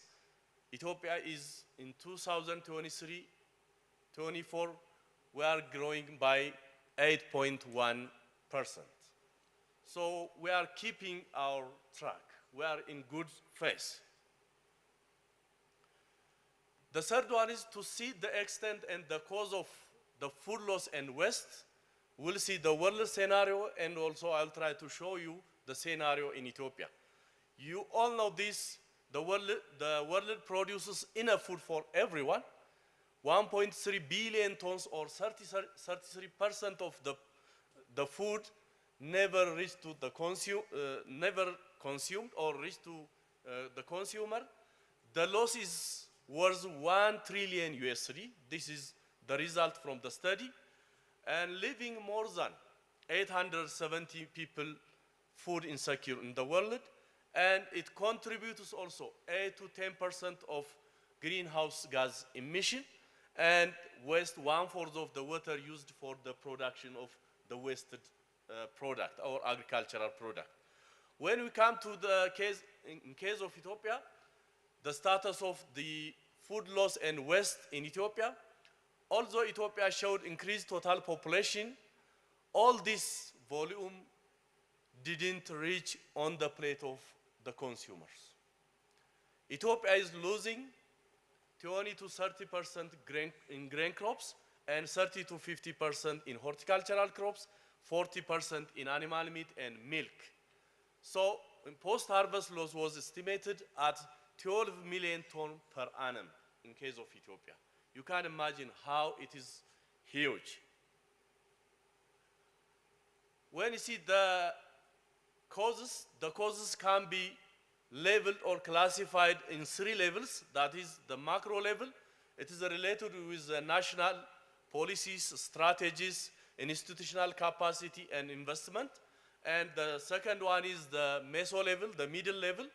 This the organization of actors, interaction among supply chain actors, and infrastructure issues are categorized as a meso level, and the micro level are at each food supply stage. These are the causes for. When you see in the case in Ethiopia, we have faced a policy and strategy focus issues.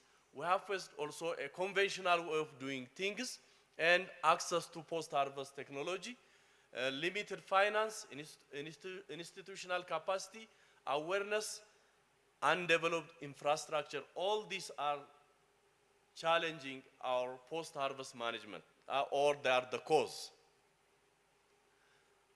When we see the implication of this food loss and waste, it has economical implication. Globally, we are losing $1 trillion USD per annum. When we come to, in case of Ethiopia, we are losing roughly in grain and horticulture crops around 6 billion USD, and in livestock products, we are losing around 3.1 million USD. You can imagine how it is huge.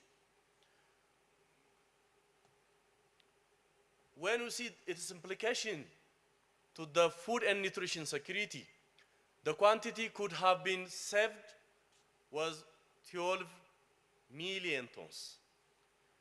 This can also feed around 46 million people.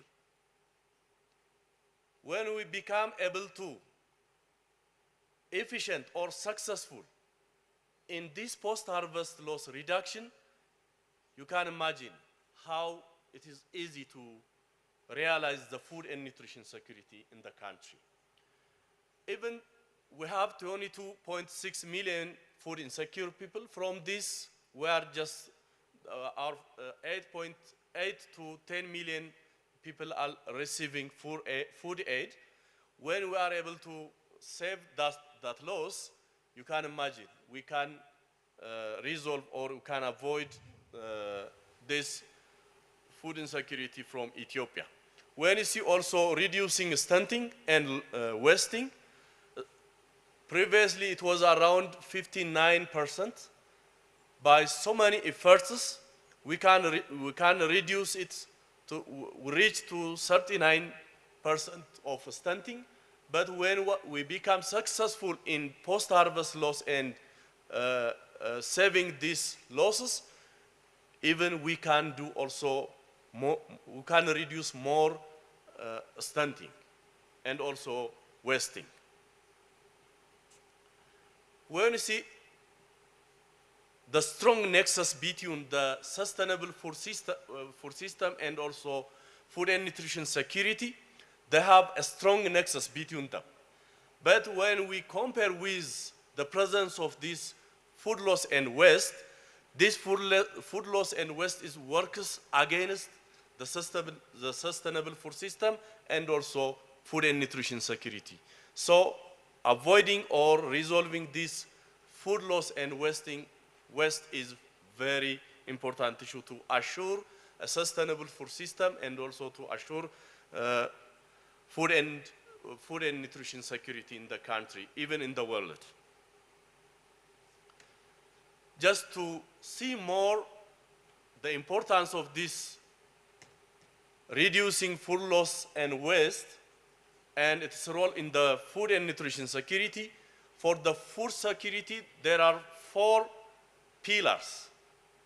We can see how these post-harvest management issues are very important to address these 4 pillars. For example, for the availability, avoiding these post-harvest losses increase available food. So it will contribute to the availability part of the food security. When we see increased income and fair price of food, it will create access, or it will give chance for the consumer to have access for food. So it will contribute also to the access side. For the utilization side, when are able to produce safe, nutritious, and diversified food utilized by our body, we are also resolving the issue, or we are addressing the issue of utilization in the food security. When you use better storage and preservation, ensure year-round consumption. That means it will realize the stability issue of the food security. So it will contribute to the 4 pillars of food security. That means this post-harvest management issue is very important or it has a good implication to assuring the food and nutrition security. It has also contribution for the food safety and well-being, and it has also effect on the environmental issue. You can see it will contribute the food thrown away releases carbon dioxide, methane to the environment, and the extra deforestation to compensate the lost food will contribute effect on the environment, and the resource used to produce the lost food, the seed, the fertilizer, and other agrochemicals, the land, the water, all this will contribute to the environment. So it has implication also on the environment issues. Even it has impact on the agro-processing. It limits the sufficiency and the quality of raw material supply to the agro-processing industry, to different agro-processing industries. We can see also the case of avocado processing industry around Yirgalem agro-industry parks around Hawassa. So it has impact on the agro-processing also. It will have also impact on the employment opportunity and income of the community. So let's come to see what has been done so far in Ethiopia. As we mentioned previously, Ethiopia has developed a roadmap which is very important. That is the Ethiopian Food System Transformation Roadmap. In this food transformation roadmap, we have a game-changer solutions. From these game-changing solutions, post-harvest loss reduction is one important game-changing solution. Just to be said a game-changing solution, there are characteristics or criteria to be filled. When we see the post-harvest loss reduction, it is sustainable, it is actionable, scalable, and impactful. When it fulfills these 4 characteristics, you can consider this intervention as a game-changing solution in the food system transformation of the country. So Ethiopia has a vision in 2050 to reach the post-harvest loss to reduce below 5%. This is our vision in 2050. We are working to achieve this vision. The seamless coordination and collaboration among all stakeholders in capacity building, awareness creation, on investment. We are trying on this. We have planned also to have the post-harvest loss by 2030. For this, on grain, horticultural crop, and also animal source, we plan to have it. And we are trying also to contribute to the national agenda, ensuring the food security, the food and nutrition security, industrialization, job creation, export promotion, and environmental stewardship. We are working on this. Really, we are in a good track. For this, what measure has been done by Ethiopian government? Well-articulated policies and strategies has developed. For example, the National Post-Harvest Management Strategy developed in 2023. We have developed also a National Food Safety and Quality Strategy in the same year. We launched it in the presence of different stakeholders and partners. We have developed the National Food System Transformation Roadmap. We have Ethiopian Society of Post-Harvest Management, and also we have platforms to engage with different stakeholders who has concern on the post-harvest management issues. We have done a baseline post-harvest loss assessment, customized post-harvest loss assessment methodology also developed.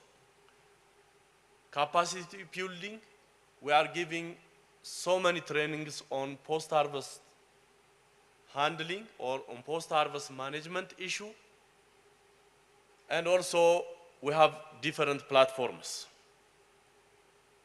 So the achievements so far, the awareness creation at various levels, clear plan to have the food loss and waste by 2030, and also increased adoption of selected post-harvest management technologies. Even we have got also so many achievements on job creation for women and rural youth. For the time purpose, I will jump this one, you can read it. This one is just to show you from this, in the left one, you can see these are the conventional way of collecting and harvesting crops, but now we are transforming towards this, the mechanization. We are encouraging the involvement of women and also rural youth. This one also, the traditional or the conventional way of threshing method, now we are shifting also to the modern one. In the storage, this one was also the traditional way of grain storage. We were facing a lot of losses in this case, but now we are shifting also to the modern one. In the horticulture, you can imagine in the left side, this was the conventional way, but now we are transforming to the modern way of storing, transporting. That is, we are using also so many agro-logistics. All these are contributing to reduce food loss and waste. Even with G2G collaboration with Netherlands government, our government is working to establish a cold hub at Mojo.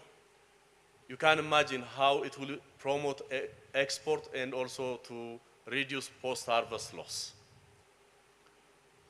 We have so many conclusions and the way forward. Due to time, I think it will be good to jump it. And we are also a seamless coordination of different stakeholders. We are focusing to encourage the participation of all these stakeholders to reduce the post-harvest. And finally, I have a word of appreciation for my ministry, Ministry of Agriculture, Ethiopian Ministry of Industry, Food Agriculture Organization of the United States, United Nations Industrial Development Organization, and the team involved in the post-harvest loss assessment and organizing this important issue. By reducing this unacceptable post-harvest loss, we believe that a world without hunger is possible. Thank you very much. Thank you very much, Your Excellency, State Minister Menles Mekonnen, for that very thorough but very crucial presentation. You can join us sitting on the stage since you'll be among the panel. Great. It's really shocking to see how many more mouths we can feed by reducing food waste and reducing food loss, because it's both an ethical issue and also a very practical issue. So by doing that, by managing post-harvest losses, indeed we can create a better world without hunger. I would like to invite our panelists to have a very interesting conversation on this topic. Our first panelist is Mr. Fasil Yilma, the country leader of Corteva AgriScience Ethiopia PLC. Welcome. Next we have Mr. Zerai Mahari. He's the Executive Officer of Horticulture with Agro Cluster of the Midrock Investment Group. And we welcome both of our panelists to the stage.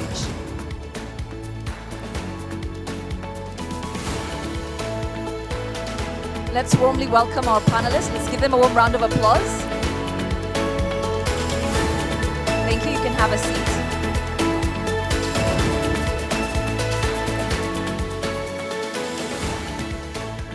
Thank you very much. Of course, both of you are from the private sector, and we have His Excellency the Minister joining us. Let's really dive into our topic, because this is something you mentioned, that it's the crucial link between agriculture and food security, because we saw the staggering mouths that we can feed by just managing this issue.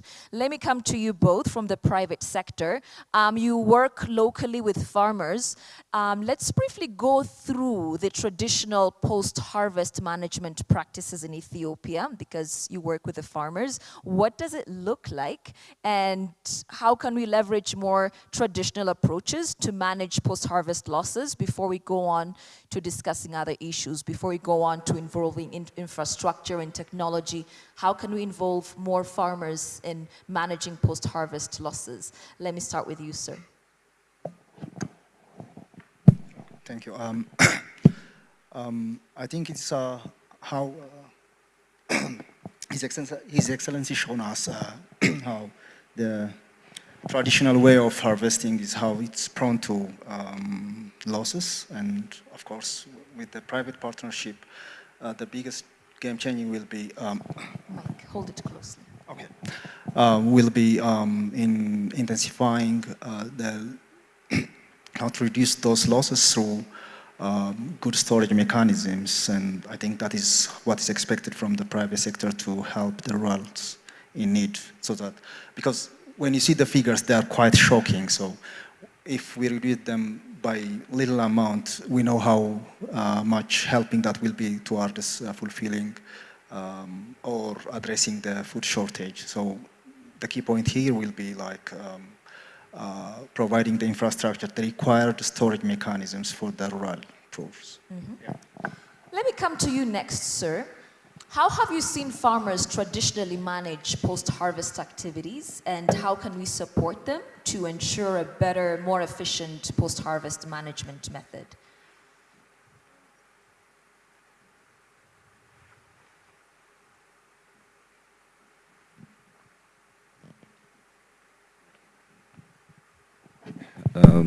Thank you.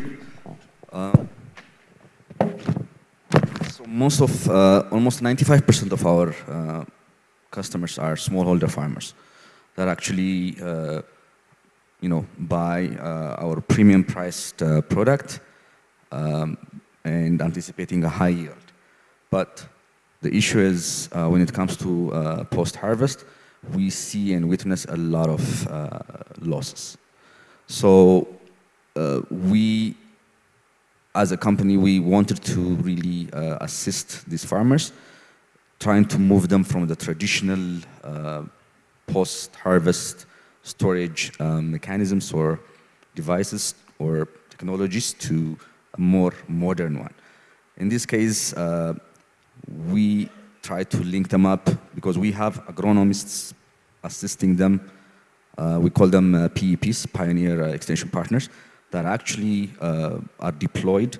And for instance, one PEP would give agronomy service to almost 500 smallholder farmers. So with that assumption, they will assist them into understanding and moving them to modern harvest, post-harvest systems. We provided them with modern shellers, for instance, last year. We have also granted and donated through USAID, in partnership with USAID, close to 25,000 bags of these hermetic bags that would assist in maintaining and at least keeping their products fresh. So we understand the challenge, but at least we are trying from our own resources to assist these farmers minimize their post-harvest losses. Thank you. Let me come to you, sir. So as you working in the private sector, how do you collaborate with the government? Because in the presentation we saw that it's not something that one private sector can manage. It's not something that the government by itself can manage, even though it has the mission to reduce such losses. So what does the partnership with the government side look like? And what more support do you think the private sector needs from other stakeholders so that together we can address this issue? Well, actually, from our business side, I mean, we are basically focusing on experience sharing, what we have, because we put in place many procedures, because we also have big farmers of various, engaging in various crops. So in order to tackle these post-harvest losses, we put in place like procedures and this standard operating manuals so that the loss will be tolerable. So what we do is like we teach farmers around how we manage ours so that they can take lessons out of that one in order to manage their own loss. And how do you manage, how do you go about educating farmers about the improved seed varieties, about how to harvest, how to store their produces, and what do they do when they don't get transportation to take their products to the city? How is that managed? And how are you going about that? Well, I think basically we focus on teaching them, I mean, for nearby farmers. Yeah, when they are in need of any help from us, especially in technical aspect, our technicians are already there for them to help. Yeah, that is the kind of help we give. Mm-hmm. Let me come to you, sir, the Agriculture State Minister. The Ethiopian government has put forward various initiatives, and having to do with the homegrown economic reform, we focus more on the homegrown knowledge. So how can we integrate Ethiopian traditional post-harvest management practices to tackle this issue? Because to be honest, what's more effective with the farmers is if they use their already processing skills, the ones that they already have, and then add upon it to be able to ensure food sustainability by managing post-harvest. So how are we incorporating the farmers' traditional knowledge? Thank you. I think we have seen how this post-harvest loss is very serious in Ethiopia, especially for the smallholder farmers. They are using the conventional or the traditional way of post-harvest management, starting from harvesting up to the consumption. They are just incurring or losing huge amount of their produces. For example, we have seen one picture in my presentation. This is underground pit, which is used for storing grains. At that time, they are using just to protect themselves from theft and also from other issues also. So with FAO, that is Food, Agriculture and Agriculture Organization, we are working together. We try to visit the farmers who are using this pit, underground pit, just to withdraw or to take their product for consumption or for market purpose. They will find a small, or the boy or small girls who are teen and able to enter to the ground or to the pit. They will send them to down. They will bring the product and they will give to the father or their elder brothers. So one story they said, At that time, one farmer has sent his daughter to the pit. She bring one product one time to the father. He received and she returned back to the ground. But she doesn't come back again. She left there. When the father shows her, then he deep dive to the pit and he doesn't come again also. The father and his daughter left in the pit.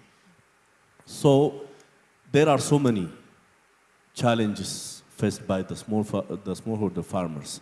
By looking them, the whole scenario around them, for example, they are fearing the theft and they are also protecting their product from rodents and others. So by studying these old scenarios, we are developing a technology which will suit the preference of the smallholder farmers. It may be at their home, in the house, or in their village or somewhere. Based on their preference, we are developing a technology by training artisans around the farmers. We are trying to give a solution. Even in our strategy, we try to include all this need of the smallholder farmers also. Let me come to Mr. Zerai. So how does the Midrock Group, being a very extensive company involving so many smallholder farmers, what does the partnership with the government look like? I think, let me correct you here. We don't involve small farmers. I mean, we grow by themselves. Yes. Yeah. So, but for the products that we need processed, we may. Otherwise, our farms are quite huge, and we are self-sufficient in that regard. But the thing is, like, since this post-harvest issue is quite critical, we do like big steps in reducing them. As you see from the presentation, even in Ethiopia, it reaches 30 to 50 for horticultural crops. For us, the average is 6. For the cereals, it's 20 to 30. For us, it's way low. How is that one? As I tried to mention in the earlier, okay, we have these standard procedures that nothing should be violated. So in every production seasons, things will be routinely evaluated so that which one is, I mean, properly handled. Okay, but what does the partnership with the government look like currently, and what do you plan to build upon this collaboration? And how does the Midrock company contribute to the community, being it a very expansive and a very huge organization? Okay, yeah. That is quite interesting. Okay, for us, we are quite serious in that one. We have this corporate social responsibility office, and 10% of our profit will go to the society, to their need. So we prioritize their need with the government, and then accordingly we devote those 10% of our profit to the society. That is, I think, how we partner with the government. Yeah. All right. Let me come to you. Unlike Midrock, the Corteva works with smallholder farmers. So what kind of support do you give them besides just training them? Because post-harvesting presents a very big opportunity to value add. Because a smallholder farmer, if they don't have road accessibility to transport their products to the city, they're just going to, for example, onion, easily degradable products, are going to rot, they're going to throw them away. So how do you support the farmers besides just training them? Do they have any infrastructural support? And what do you plan to invest on in the future to help farmers manage their post-harvest losses? Thank you. At the outset, I'm sure you know we are a profit-driven company, but at the same time, we, our purpose is also to enrich the lives of farmers and who consume.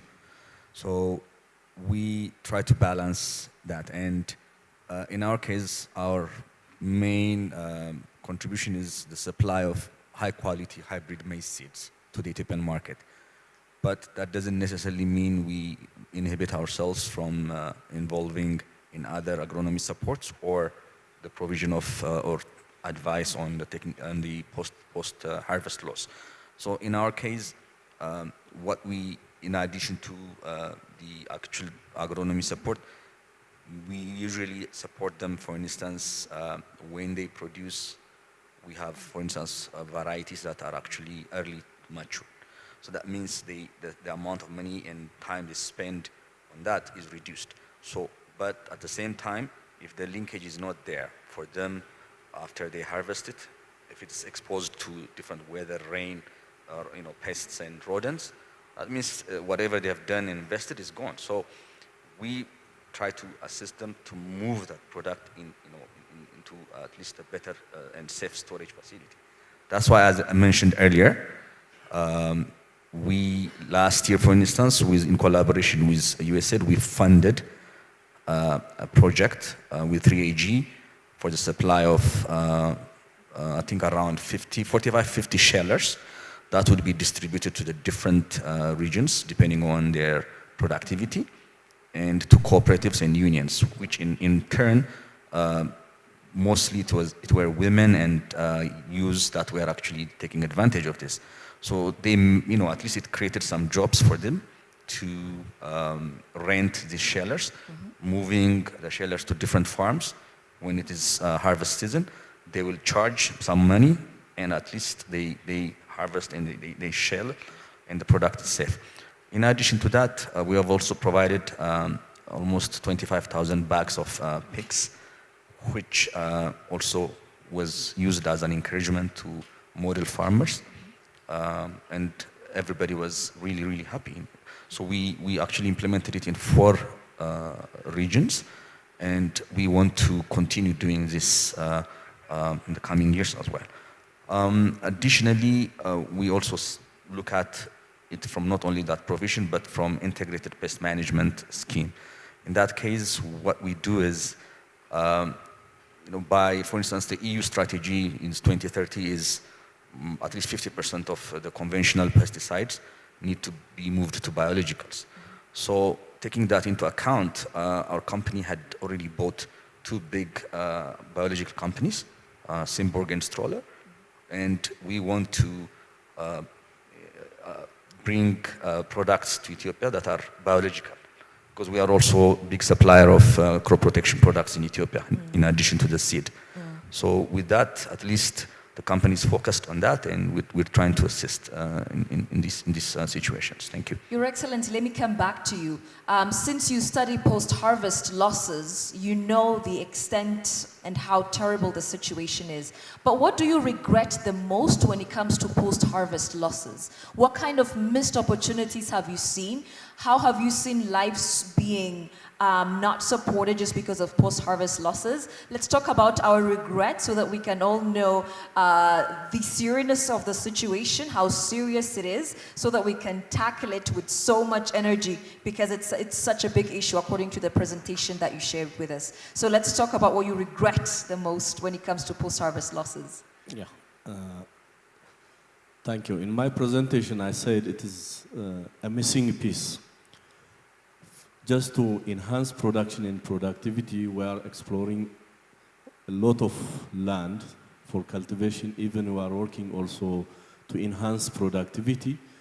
We are just exerting our time, energy, all the resources to enhance production and productivity, especially at the production side. And even more support is given to improved seeds, to farming procedures. Post-harvest becomes hidden. Yeah. But when see the awareness, even the giving emphasis to post-harvest loss reduction was very low. That is why for the last so many times or decades, we are not giving a due attention for post-harvest loss. Even we are investing the government, the finance from government treasury, and also finance from the donors and partners, we are just exerting to the production side. Just to increase 1 quintal per hectare, we are efforting more. But as you can see, by applying these improved post-harvest management technologies, we can reduce or we can enhance the already produced or we can reduce the already product that was subjected for loss. So we can save so many products. So we should have to give emphasis for the post-harvest loss management. Thank you very much, sir. Let me come to you, Mr. Zerai. Any final words on tackling post-harvest losses? And like every other challenge, it also opens a door to an opportunity. So by managing post-harvest losses, what benefits do you see? What opportunities do you see that can be really dived into? And how can that benefit especially the smallholder farmers, especially the lowest segment of the society? So let's go through that with your final words and conclude. Oh yeah, these are like the product, they are supposed to be on the table, right? What they are perishable. And then due attention should be given for that one. For example, for us, we try to vertically integrate our farms with the factories, and also we have strong marketing system so that they reach the consumer very quickly. Otherwise, the loss we incur will be like huge.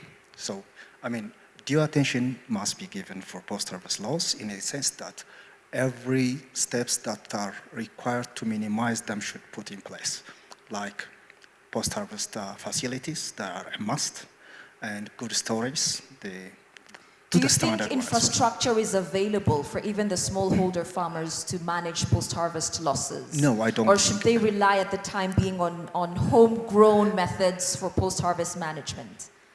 Oh yeah, well, I mean, if you are expecting like a very nice infrastructure, it's not yet there, so it should be like a medium-scale approach that small-scale farmers should follow in order to reduce those ones.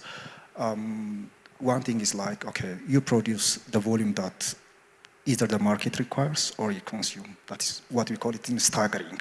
This is one of the approach. And the other is like, not sowing the right variety, which have like good post-harvest or shelf life stuffs, and also keeping the upkeeping the agronomic practice also have a lot to say at the end. The crop protection as well, because especially for the vegetables, it is the latent infection that goes to, you know, you don't see the infection at the field, but when it's on the table, it is there. So those things can be done in the field, I mean, with the appropriate agronomic practices, and just capitalize what you have at a small scale can minimize the post-harvest loss. Okay, let me finally come to you, Mr. Fasil. You've worked extensively educating farmers on post-harvest management. So any final words on how we can better address this situation and how we can open doors of opportunity by managing post-harvest losses, and any investments you have coming up, and what the partnership should look like among different stakeholders so that post-harvest losses, even though we cannot totally reduce it, at least we don't get to see presentations which are quite shocking. So how should the partnership between different stakeholders look like? Thank you. So my company, we've been very busy actually trying to enhance productivity per hectare for the last couple of decades. So post-harvest is part of the equation. It's not only increasing yield. Unless there's mechanisms to make sure that post-harvest loss is minimized, then it's still an issue. So one thing we realized is, from the previous donations and engagements with the farmers, we've seen even that small amount of, donation through shelter provision and this PICS bags, they have really gone to what far extent they have gone. They were very much well received. So I think coordination among different stakeholders, including the private sector, government, and other donors maybe, if we can assist, by providing maybe matching fund or some sort of arrangement, if that can be done, I think it can really change, maybe not fully, but at least it will make a dent to the challenges smallholders face in managing post-harvest storage losses. And I know Minister of Agriculture. Because I know this technology that came in about 15 years ago, for instance, these bags, like Grain Pro and the pigs, but at least they have given them support in terms of incentives for duty-free imports or even local production. The incentives were put there. So I think if that can be enhanced, it can really make an impact. That's my assessment. Thank you. And finally, wrapping up words from Your Excellency Mellis Mekonnen. Now, in this very diverse audience, we have investors, we have leaders. What would you like to say to them? Any investment ideas on turning this challenge into an opportunity? Any final words to the audience today? And then we'll proceed with the coffee session. Yeah, thank you very much. I think we all know that the government of Ethiopia is making so many reforms. For example, we are just updating or revised the policy, agriculture and rural development policy. We are making reform and updating or developing a new proclamations, regulations, incentives, opportunities. We are just doing all this by just hearing, considering the issue raised by the private sector, the smallholder farmers, and also the interest of the youth and the women. We are developing all this conducive environment just to encourage the agriculture sector. From this agriculture sector, post-harvest management intervention is one important and also the missing point. For that, we have so many incentives. We have so many technologies, starting from the smallholder farmers up to the commercial farmers. Even we have so many technologies and which can be produced locally for the grains, for the horticultures. So all this will invite the integration, the collaboration of the government institutions, donors and other stakeholders, the private sectors, the financial institutions. All this has the chance to collaborate. So I call up all of us to come together and to collect our efforts just to support the community, especially you have seen in the presentation how they are suffering and losing after harvest. Thank you very much. All right. Thank you very much, Mr. Mellis Mekonnen, Our Excellency State Minister. Thank you to you, Mr. Zarai. Thank you as well to you, Fasil. As we wrap up this session, let's take a commemorative photo to remember this insightful discussion on post-harvest and hope that moving forward, people will not grow hungry when so much food is being wasted. So let's take a photo to remember this occasion.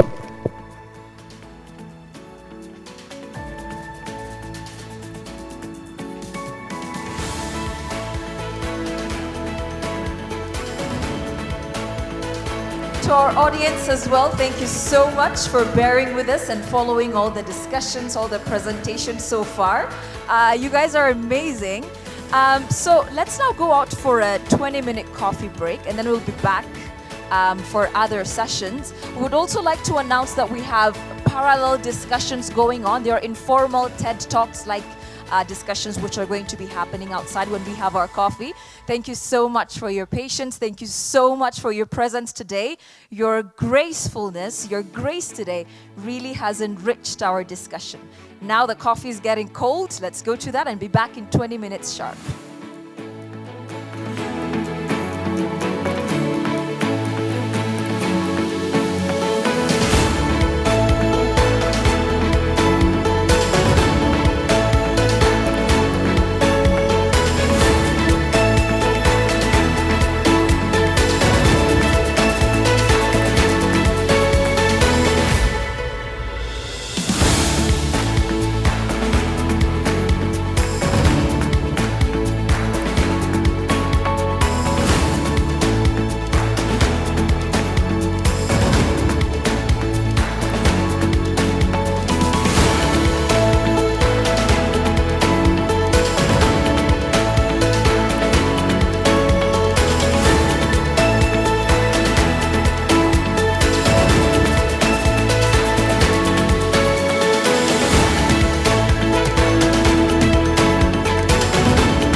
Welcome back, everyone. Welcome back, everyone. We'll be proceeding with the next sessions in a moment's time.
Okay. Beijing. Watian.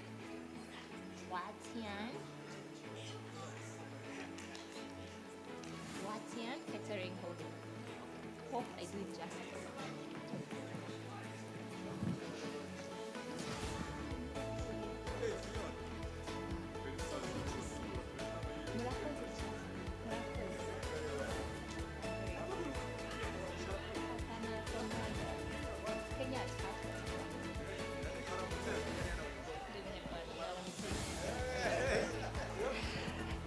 Let's all kindly take our seats. We'll be proceeding with the next session. Welcome, everyone. Welcome, welcome.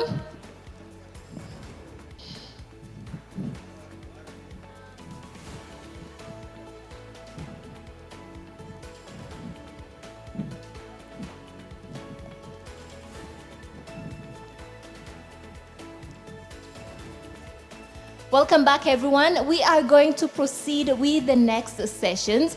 We are going to start by hearing remarks delivered by Mr. Wang Dehui, Assistant General Manager of the Beijing Watian Catering Holding Group, Co. Limited. Let's welcome him to the stage with a warm round of applause.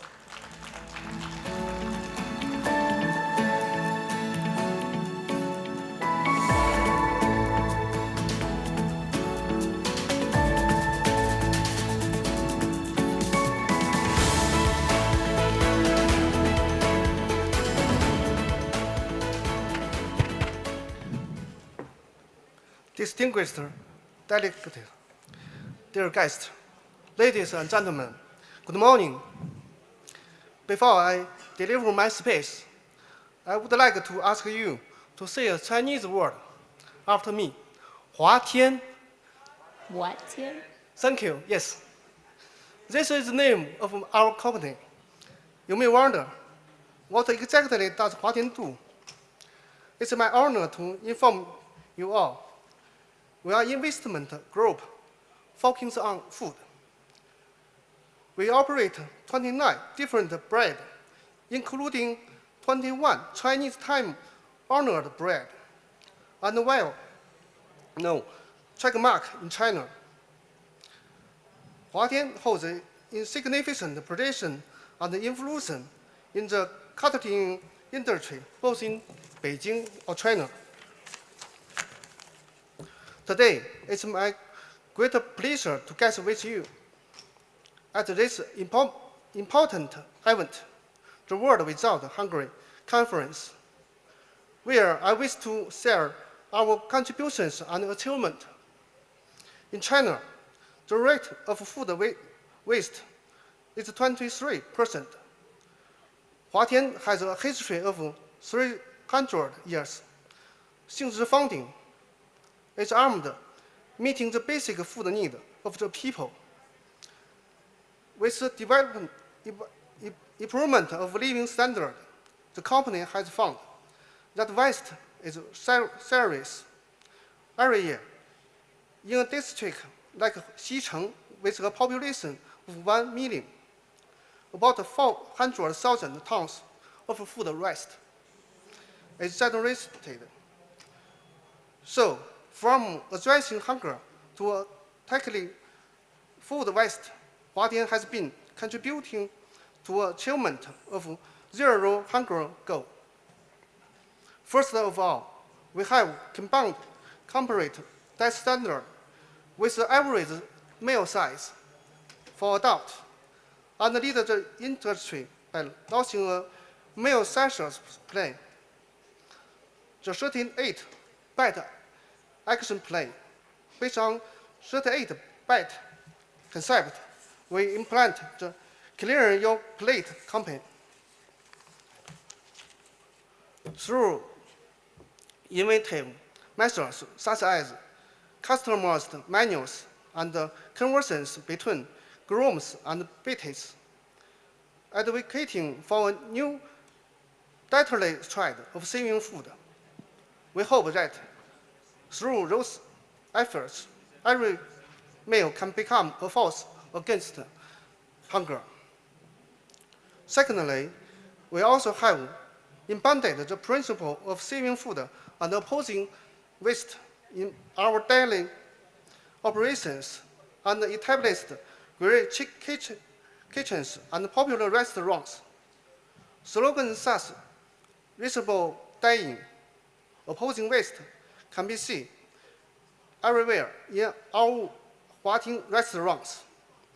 Many of our famous restaurants with history of over 100 years have begun serving small size and half-portion dishes, and encourage customers to take home leftover and reward customers who perform in the clean your plate column. On the path to helping create a world without hunger, we are dedicated not only to pursue my own innovation and development, but also to actively seeking cooperation with all of partners, including government, research institutions, and international organizations. We work together to explore new methods to solving the problem of hunger. I would like to take this opportunity to welcome you to visit our booth. You will learn more about our restaurant stories, company culture, and our effort and achievement in helping create a world without hunger. At the end, I extend the invitation to our distinguished guests. If you found you in Beijing, no matter for business or leisure, welcome our time-honored restaurants to have a meal and express our 38-bite action plan. Let's work hard hand in hand to attribute a world without hunger. Thank you.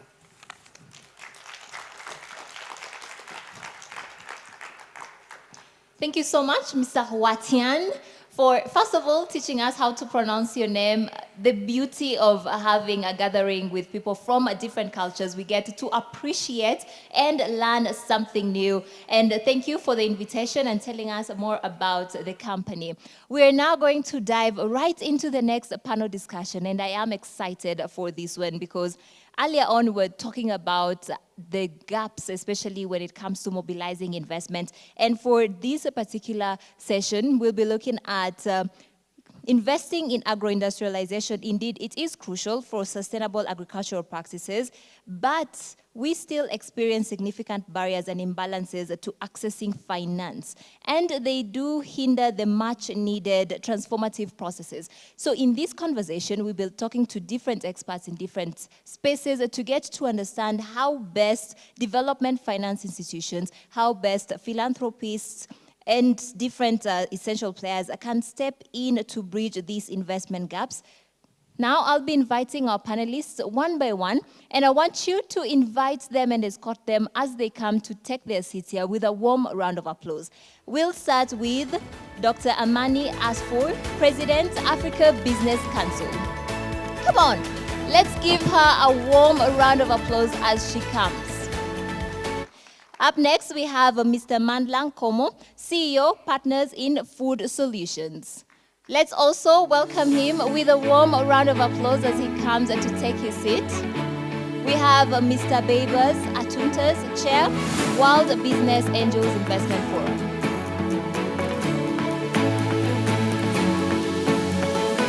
Warm round of applause as he comes. We can see the energy he's walking and coming on stage with. Hopefully that's the energy we will all have during this panel discussion. And we have Ms. Alice Usanasib, Lead Europe, Middle East and Francophone Africa at the Africa Finance Corporation.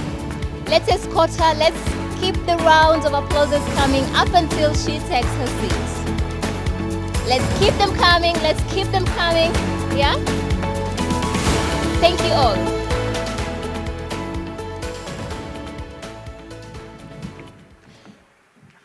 I'm going to start with Mr. Mandla to just even set the context for this conversation. When talking about scaling the food security, we cannot ignore the role of small and medium-sized agribusinesses, the role that they actually play. Start by telling us how crucial they are. Where do we see the most pressing needs? What are the crucial challenges that we should be looking at in regards to this session?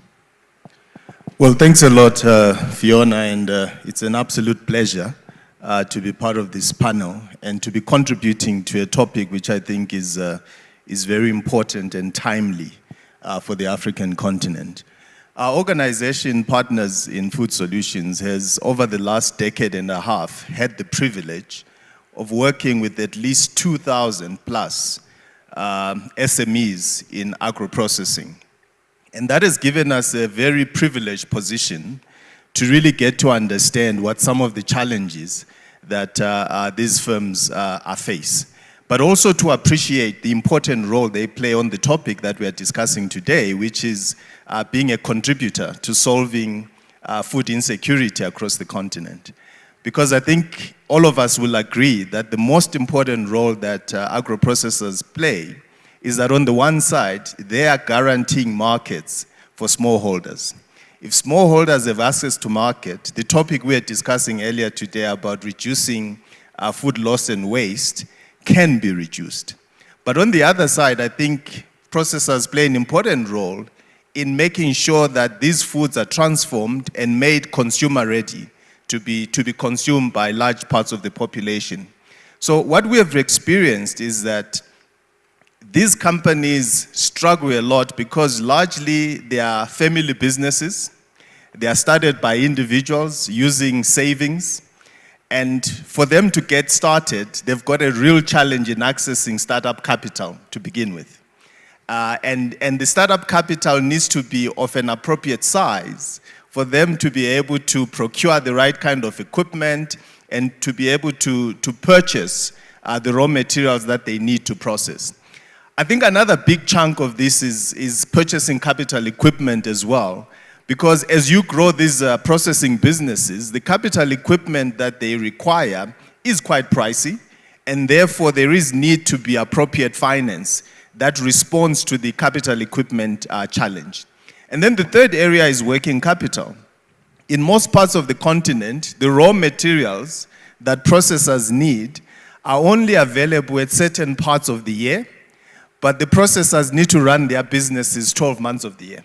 So how do they have enough capital, first of all, to procure as much raw material as they can when it's available, to be able to store it appropriately and process it timeously so that they can provide processed goods to communities. Now, there are multiple financing solutions that are required, in our view, to deal with not only starting up, to deal with procurement of equipment, but also to deal with working capital throughout the season. And our view is that this is the one thing that 500 billion that we're talking about, that's required to reverse hunger on the continent and globally. A lot of that needs to go towards agro-processors across the continent who are largely SMEs. And Ms. Amani, just bring you into this, basing off what Mandla has just even mentioned on. Do you see regional differences, other nuances, especially in regards to young people, women? What kind of disparities, what challenges do this unique demographic really face? So thank you very much. It's very important because all the farmers, actually 80% of our agriculture are women on the ground. Africa has more than 65% of its population, youth less than 25. So actually they constitute our majority within Africa. So the whole challenges actually is very important that information. I believe this is number one issue about the information with reference to our women on the ground. And again, in order to have an economy of scale for the agriculture, it is a multi-approach facet. So we need, I call it the triad of empowerment, 3 pillars. First pillar is private sector strengthening, including SMEs, women and youth, which means that I need to build the capacity of our small-scale farmers and small-scale holders. We need to give them information. We need to give them tools, marketing tools, because this is very important for them. Also to see how they give them information about their soil, the scientific data. Second pillar is about policy advocacy. We are talking to the governments, how they give incentives for the private sector actually to invest. Because if we depend on all small-scale farmers individually, you will not have an economy of scale. But how we have really corporates, through corporates and agro-producers, to have all the small-scale farmers coming together, including women and youth, and give them the right incentive, the right enabling environment. And the third pillar really is about the product development, which is really about agro-processing, which really shows how we are losing out in Africa. So if we talk that we have 65% arable land on the continent, and we're importing $100 billion food, it is not acceptable. If we talk about the cocoa, which in West Africa, that it is exported raw by 5.7 billion, while the chocolate industry in the world is $219 billion, we are losing out. Yes, thank you, my brother. Because if we really don't fix that, we are not able to empower our women and our youth. So what we really need is how we have stakeholders, the governments, the private sector, and academia, because this is very important, because in order, as my brother has said, they need equipments. Which equipment they need? They need scientific research, how they link it with academia, how we are going to empower them actually, how we have marketing.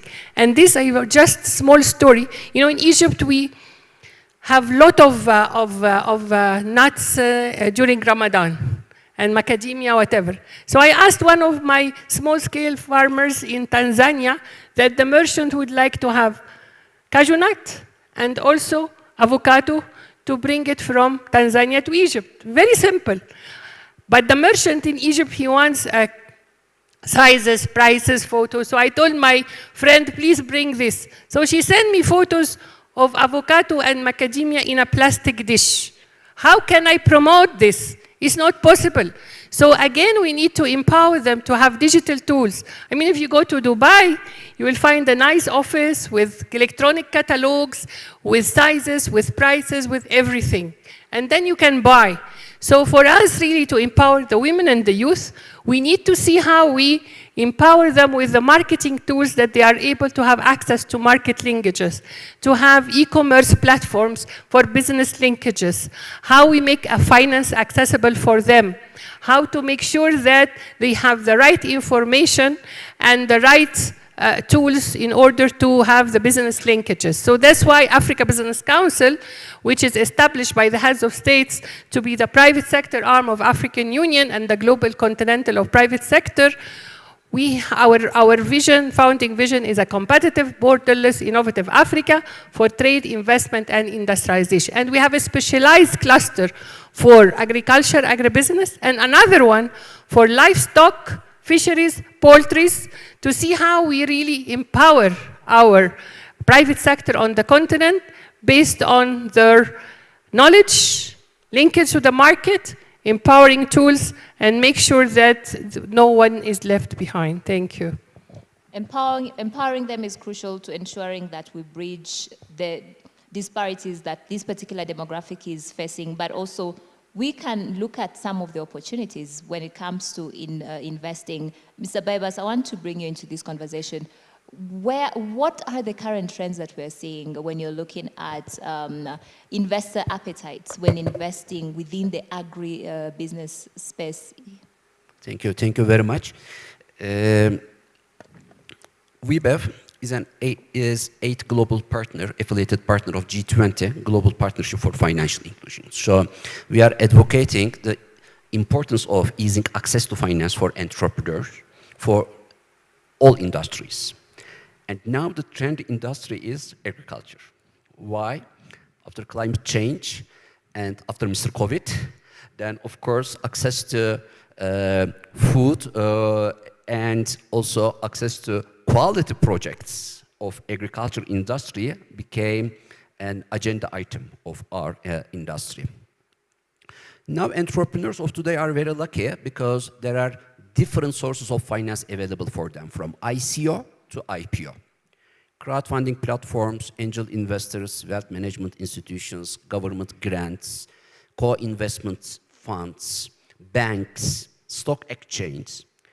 But when you check the common point of all these finance providers is they are investing in entrepreneurs, not in the business first.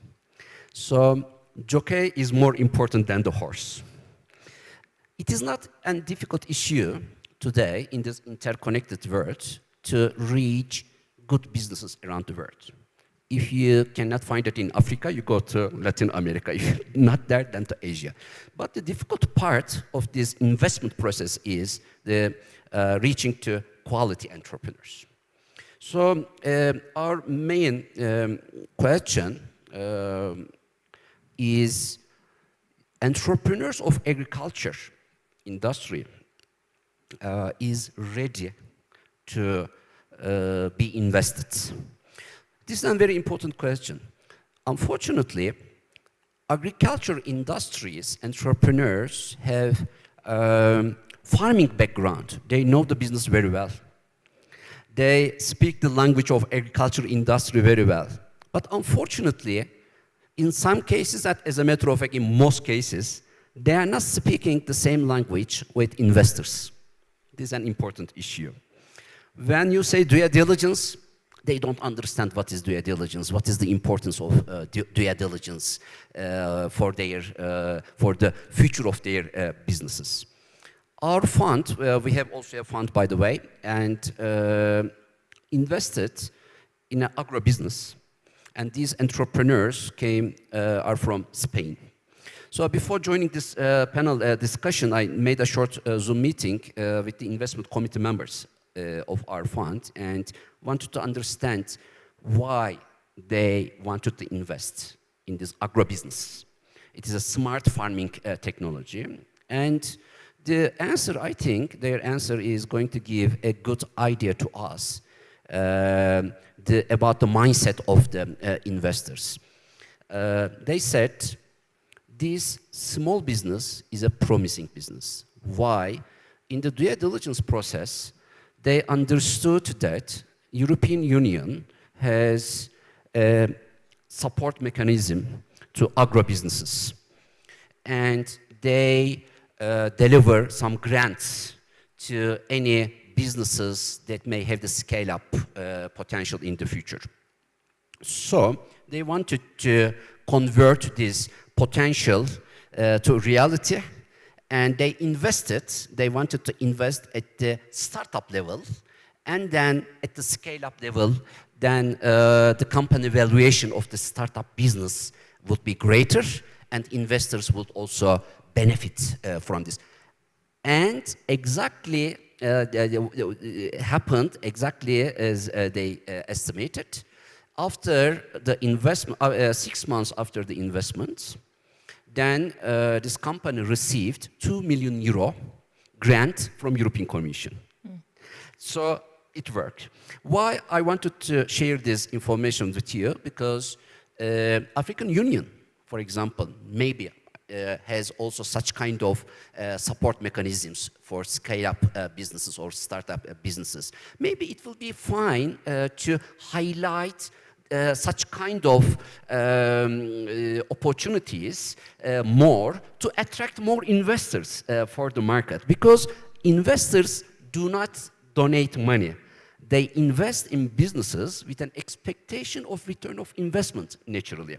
So you can stop me, by the way, I can, if you like. And so the main issue here is if the agro-business, this can be about fintech, for example, the business for the agriculture industry, or smart farming technologies, agro-tech. Integrating innovation into agriculture and growing it. Exactly. And, yeah, I think you've also just raised a very crucial and underlying element that we should also be focusing at empowering and educating the entrepreneur as an individual, and in return, the business will flourish, and not vice versa. Maybe Mr. Mandla will comment on that later, but Alice, to just bring you in, we've seen traditional funding methods are not enough.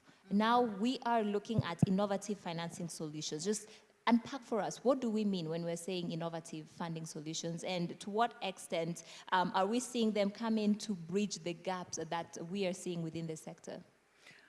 Thank you, Fiona, and good morning, everyone. I think just to go back a little bit to what of my peers on the panel were mentioning is what is important as a starting point is the reframing of what does it mean food security. Because most of the time when we talk about food security, it's automatically associated as poverty alleviation. The poverty alleviation is the end outcome of the process. But when we don't reframe properly, that's why we don't attract the right type of investment in the space, because when you're talking about poverty alleviation, when you talk about food security, somehow in your mindset, you assume this is a charitable business, this is a charitable sector. But what we need to reframe is to make sure that when we talk about food security, it's actually an investment case. I think, as my colleague mentioned earlier, 23% of the African GDP come from the agriculture sector. It employs more than 60% of the workforce on the continent. So it is an economic power that requires the right type of investment.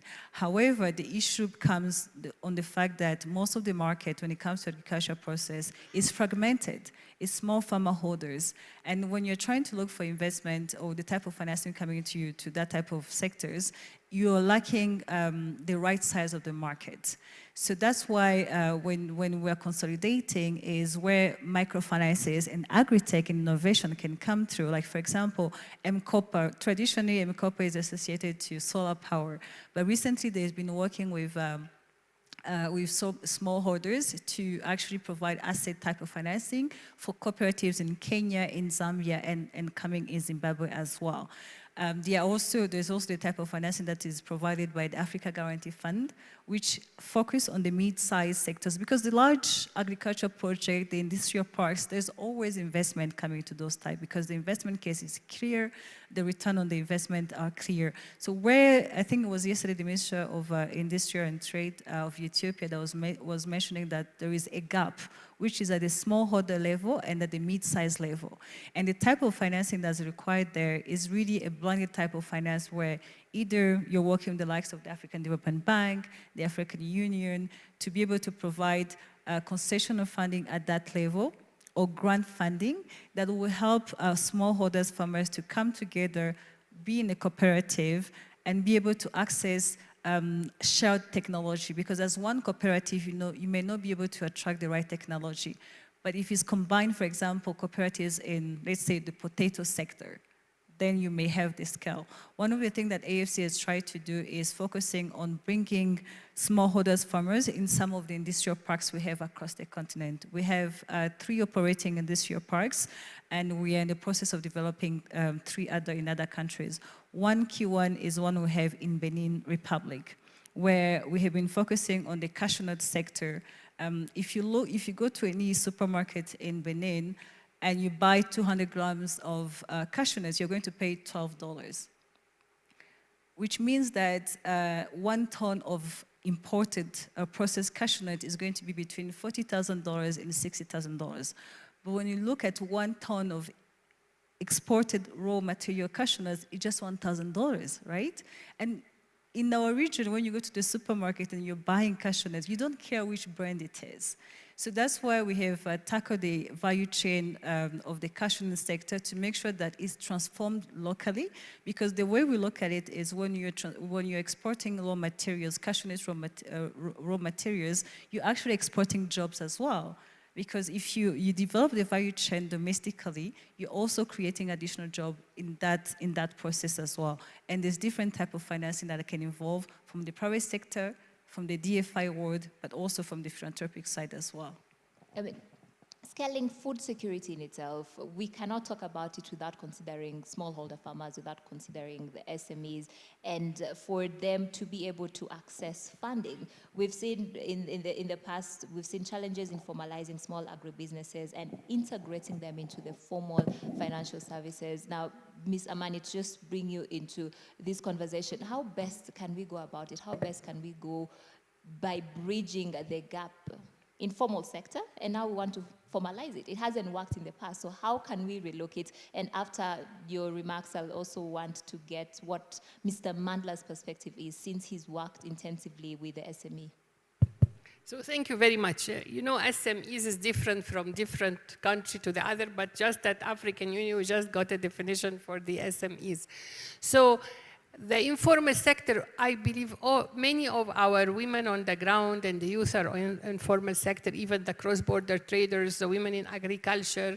So in order to formalize it, to formalize a company, they need a bookkeeping, they need taxes, they need to be registered. There is a lot of procedures actually for formalization, which I believe is very important for the growth for any informal business. But again, there is a lot of barriers with reference to formalizing the informal sector, because if you want to formalize it, you need to really go through the whole process and procedures of making a company. So especially in the agricultural, I believe that cooperatives is a very important really methodology in order to bring together the small-scale farmers and the small-scale producers to make sure that they have a voice. And that's very important, to have a voice to talk, and also, again, to have a regulatory framework to regulate their work.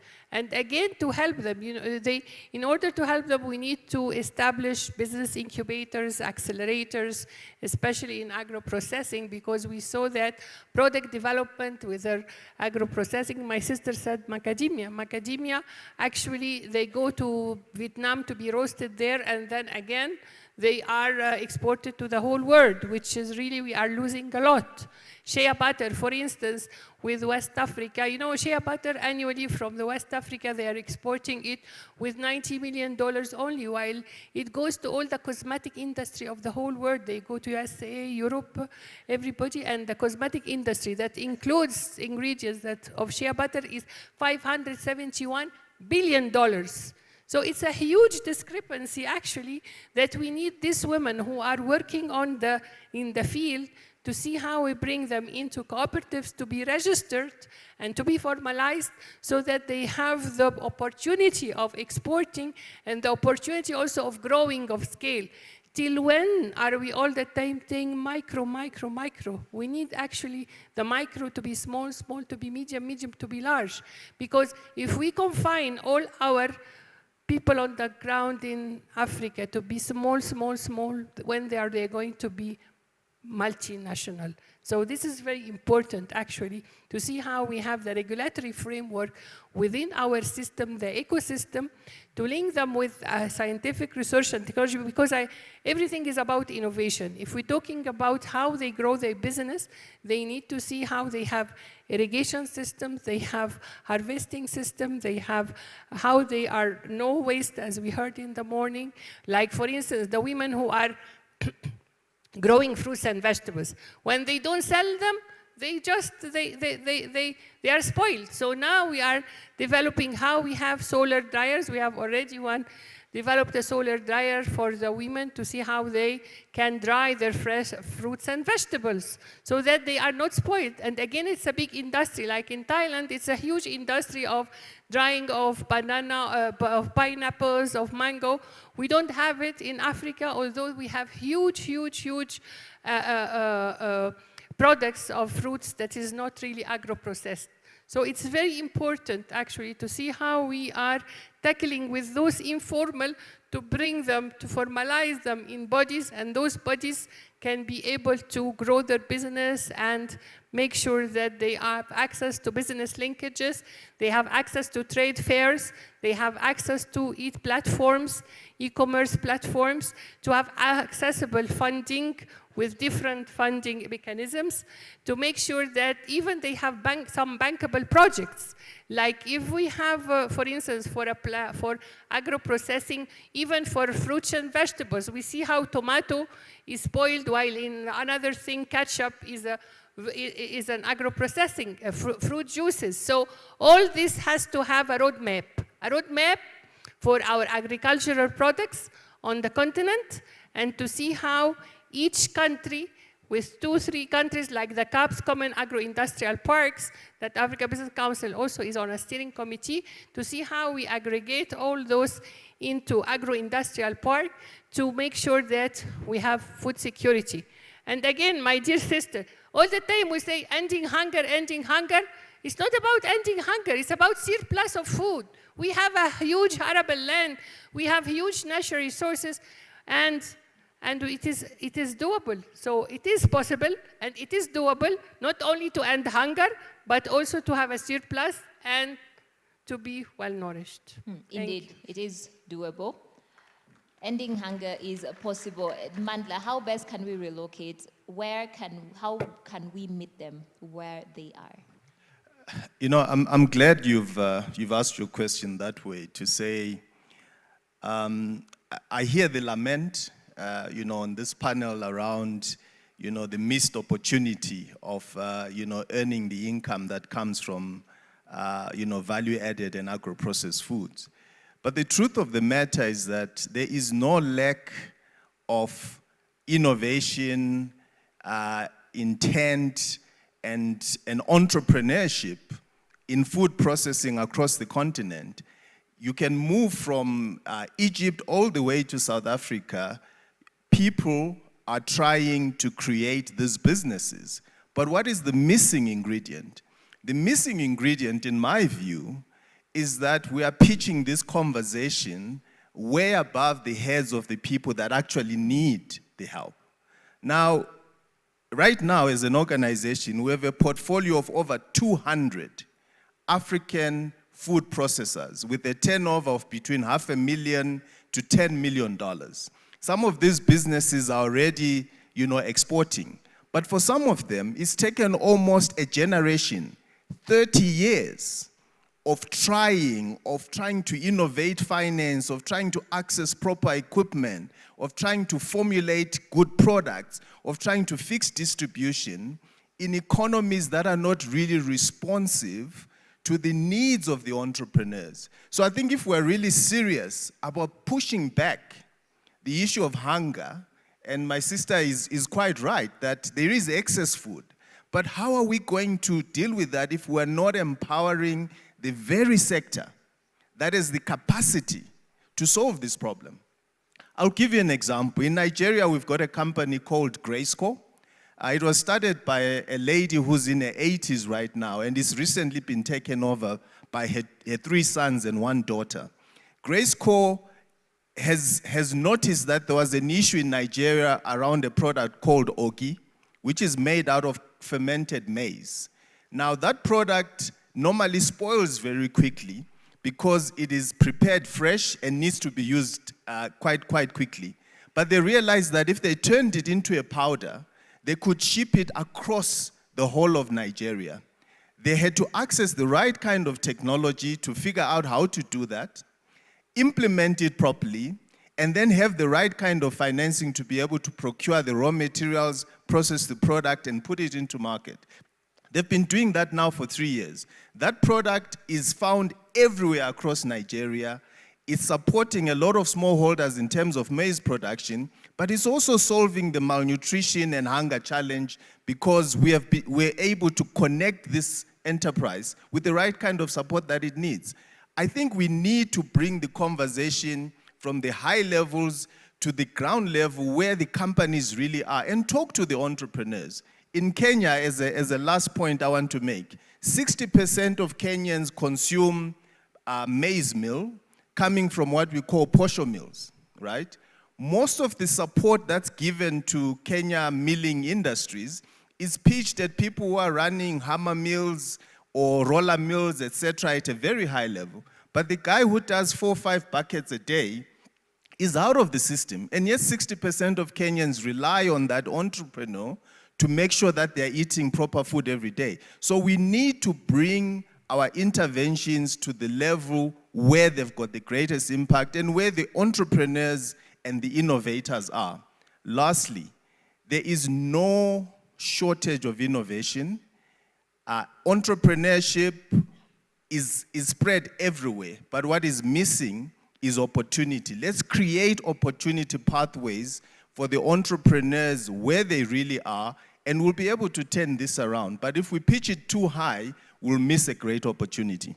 Alice, what's your take on that? If we pitch it too high, we'll miss a great opportunity. Solutions that are being put in place, they're not meeting the needs on the ground. So how best can associations, development finance institutions, philanthropies, how best can they step in to bridge this gap and really tackle the challenge on ground?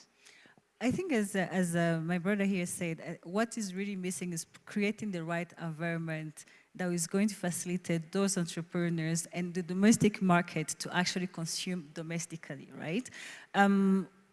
I think, was it 3 years ago when Ethiopia decided to become an exporter of cereals, right? They invested, they changed the law when it comes to, they actually established quite a number of reforms in the agriculture space, and they specifically invested also in irrigation systems. And at the same time, there was also, under the framework, I don't want to call them constraints in terms of actually exporting no processed cereals and or importing cereal from outside of the continent. When the Ukraine war happened, most of the countries, particularly Egypt, were quite affected because they were quite a net importer of wheat and cereals. And I think it was an opportunity that Ethiopia took on to become a regional exporter. 3 years later, the whole sector has been transformed. So there is an element of regulatory environment that is supposed to push for domestic consumption. In Gabon, it's not particularly on the food side, but it's in the agricultural space. They were an exporter of raw timber.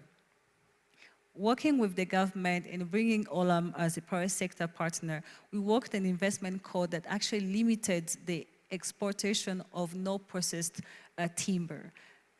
8 years later, all the wood process has to happen in the industrial zone. If you want to buy a furniture that's not domestically produced, there's about 30% of tax that you have to pay on that. So unfortunately, we just need to accept as government officials that there is a certain period of pain that has to happen to push for domestic consumption. We are not going to be better served than external providers. These entrepreneurs know the needs because we live in the same country, we live in the same region. They know the kind of food we need. They know the type of demands that we have. So they are better served. But there is a need of a regulatory environment that is going to push us as investors to invest locally than actually large multinationals coming in. So I think this first starting point is the right regulatory environment that is pushing for domestic consumption.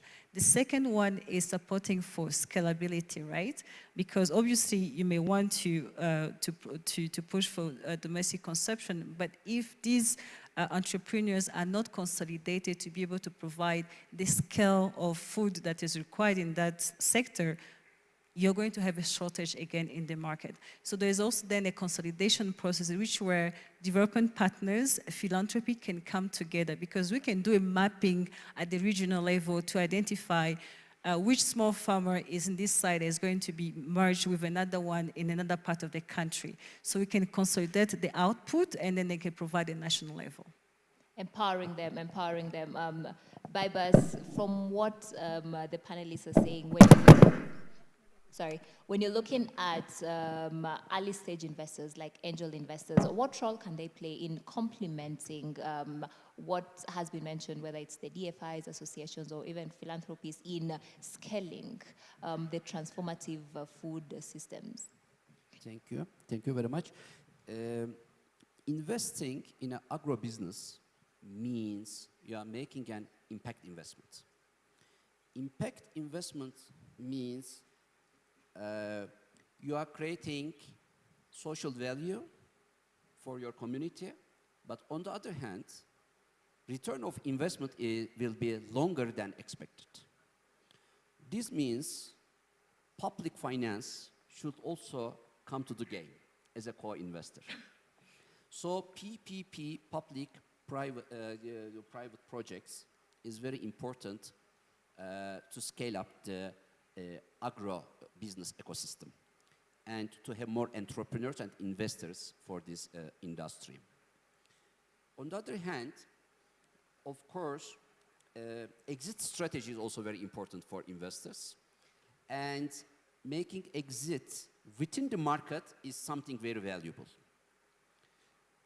As a former senior advisor of the London Stock Exchange Group, I know that, unfortunately, liquidity of stock exchanges in Africa are not at the expected level to attract investors. So I think it will be fine to invite policymakers of Africa to consider mobilizing the potential of their stock exchanges to attract more investors for agriculture industries. Otherwise, invested entrepreneurs of Africa will fly to US or UK or to other markets because the company valuations will be better there and more liquidity will be better there. And in that case, this investments output will be benefited more with other people of other continents.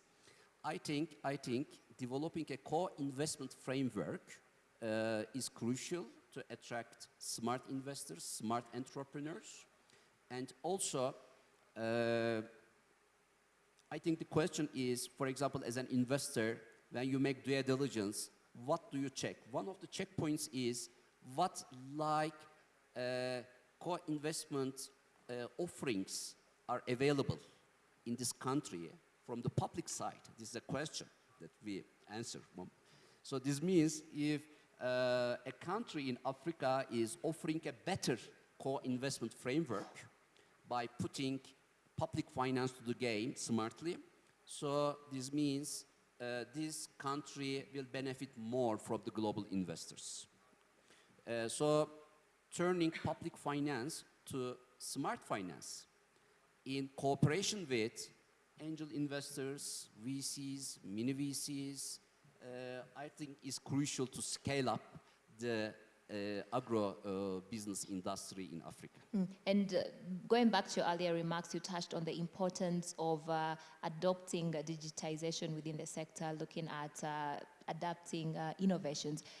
Looking at technology transfer from developed to developing countries, that could also be a crucial area and element to look at. How best could we foster that partnership and collaboration? You tapped a very important issue. After Mr. COVID, then digital transformation became a must, not only for big businesses, but even for small businesses. Before COVID-19, digital transformation was something that the big businesses, big companies are carrying. But now even the small companies, small startups have to adapt themselves to this changing environment. If you check the G20 leaders declaration of last year, which was under the Indian presidency, you will see that our committee, GPFI committee, invited policymakers in the world to consider supporting small businesses financially for their digital transformation process.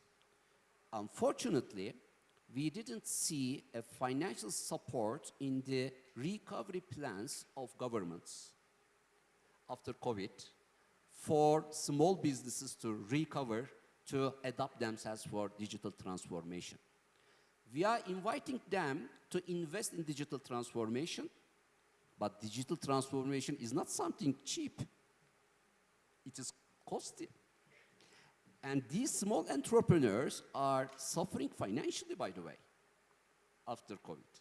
So we invite, and I want to repeat the same invitation now, the policymakers to support small businesses financially to complete their digital transformation.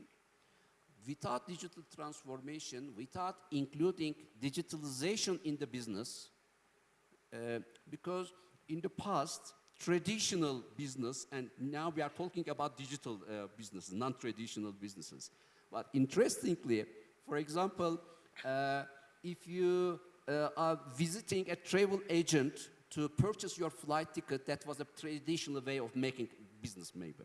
But by time internet came and purchasing your flight ticket, booking your flights online became a non-traditional way. But now, booking your flights online became traditional. Become the norm. We have to catch this trend. It has become the norm, yes. And as we head towards the end of this panel discussion, we're going to get closing remarks and closing statements. But then I also want the closing statements to be targeting every person in the audience, because each and everyone here play a catalytic role. So what is your call to action? What should we be considering? What should we do in order for us to scale our sector? I'll go to start with you since you're holding the microphone. In a minute. Don't exceed 1 minute. In a minute, I invite everybody and also policymakers to think about that case. We are inviting startups, entrepreneurs to make digital transformation and develop innovative solutions in agriculture business, let's say. For example, developing a smart farming system is an important issue. But let's not forget that when you develop a smart farming system, watering system for your farm, this means you are going to make the same business with 4 or 5 people, not with 200 people. And unfortunately, agriculture, farming industry especially, are recruiting as farmer the uneducated part of the people, and these 200 people will be out of the workforce. And unfortunately, these people will suffer more because their education level will not be fine to find a new job.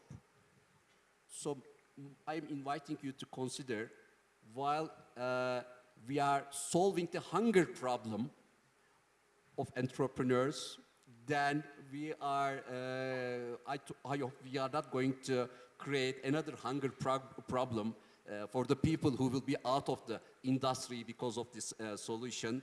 If you Google, you will see that the US President Obama in 2010, in his presidential 1 summit, minute is up. he also, 1 minute is up. Yes, thank you. Okay, crucial for us to look at how we are integrating technology and not create other challenges along the way. Ms. Amani. So thank you very much. I think it is collaboration and coordination among all of us. The stakeholders have to come together, put a roadmap for agro-industry, and mapping exercise of the existing resources on the continent and supplying finance, supplying digital tools, supplying scientific tools, irrigation systems, all the factors that is needed really for agro-industry, machines, financial institutions have to come in and make sure that we really empower our people on the ground. You know, there are big companies and all of our majority on the ground, the small-scale farmers, we need to empower them. So the whole issue, the keyword is really about collaboration, coordination, and commitment for our food security and for our people to empower them. Thank you.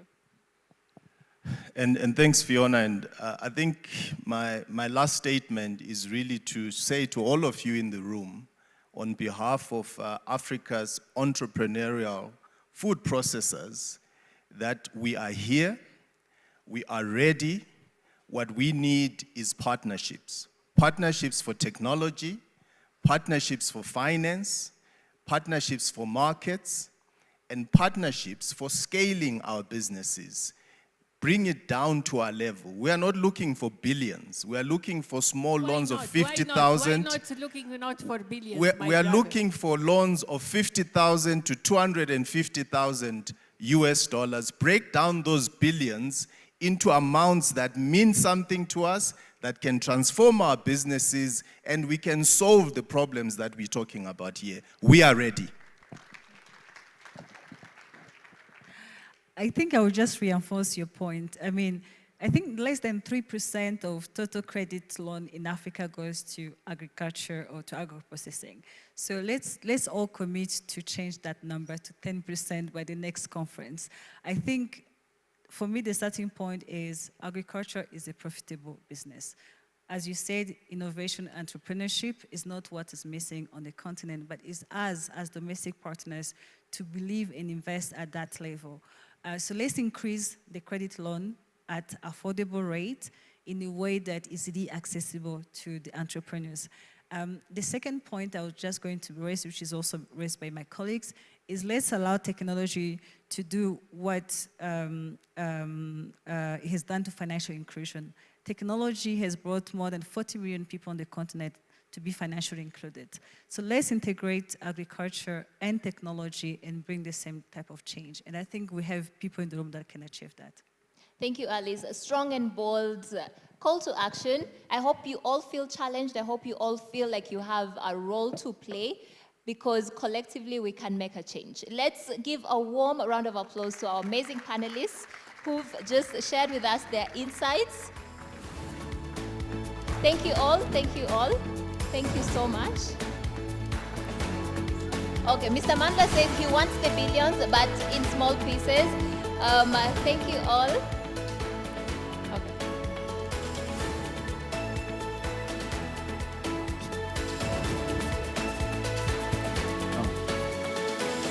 Thank you all. Thank you so much.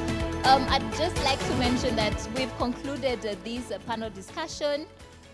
You have a role to play, as I had said earlier, but we're now going to transition. We're going to have lunch, and then I also want to inform you that we do have the solution talks that are happening in the room next to where the exhibitions are. So please make your way there, get to hear some of the innovative solutions that we have, get to know who you can partner with, the networks that you can also forge as we continue working together to end hunger and achieve SDG 2. by 2030. We can achieve that. We can achieve that. So thank you all.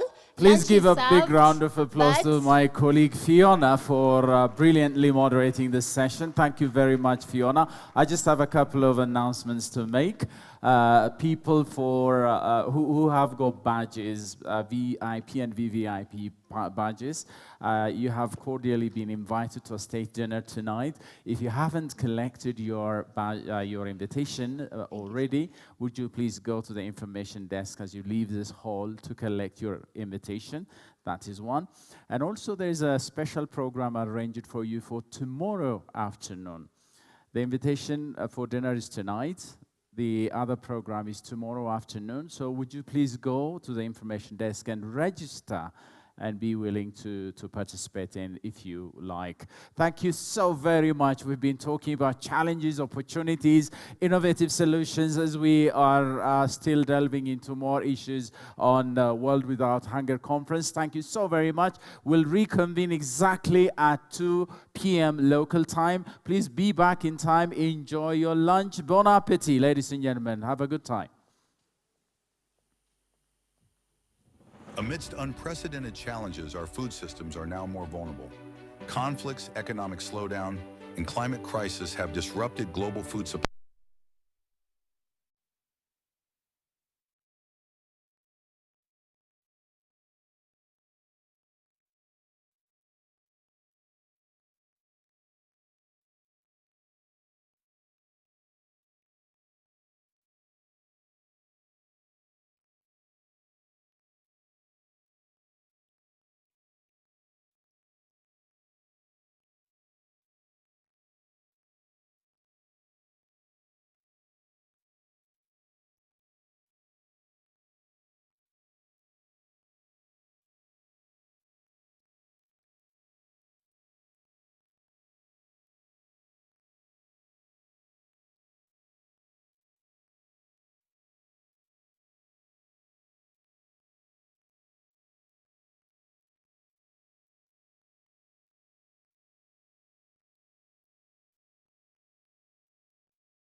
Lower costs, and create job opportunities while empowering women and youth. By minimizing waste and improving post-harvest practices, we can take essential steps toward resilience, ensuring that hunger relief efforts are not undermined by climate change. Strengthening sustainable supply chains not only boosts food security, but it also creates jobs, increases export revenues, and bolsters economies, all while safeguarding the environment. And that is why we meet here today at this joint conference with the Government of Ethiopia, the African Union, Unido, and with the technical assistance from the FAO. We are here to showcase powerful solutions and to demonstrate that with commitment and collaboration, a world without hunger is possible. We transform food systems, promote sustainability, and end hunger together.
Amidst unprecedented challenges, our food systems are now more vulnerable. Conflicts, economic slowdown, and climate crisis have disrupted global food supply chains, leaving millions hungry and food insecure. Currently, 1 in 11 people worldwide suffers from hunger. In 2023, hunger affected around 733 million people. But a world without hunger is possible. How do we achieve it? Through sustainable industrialization and partnerships. Together, we can provide solutions to advance food security through technology transfer, knowledge sharing, and agribusiness investment to ensure that all people at all times have physical, social, and economic access to sufficient, safe, and nutritious food.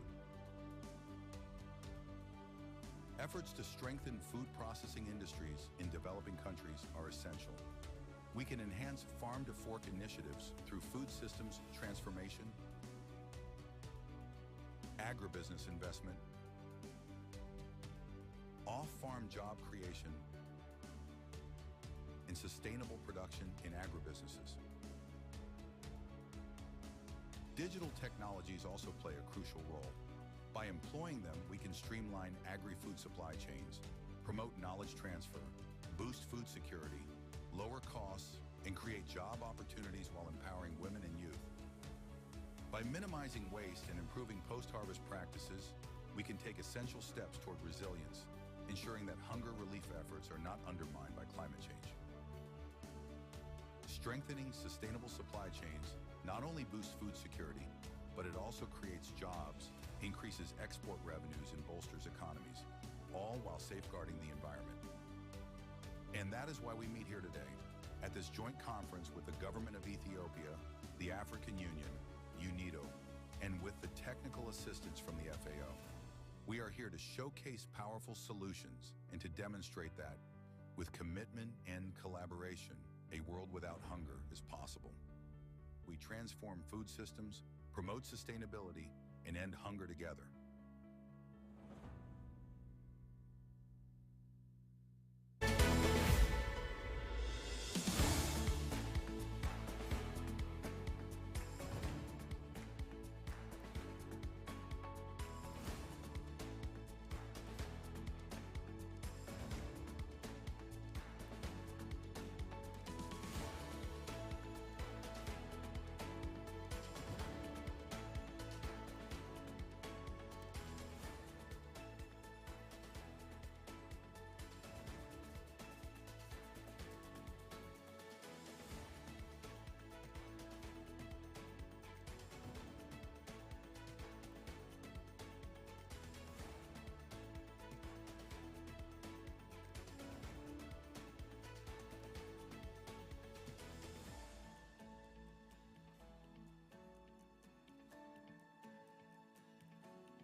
session featuring select project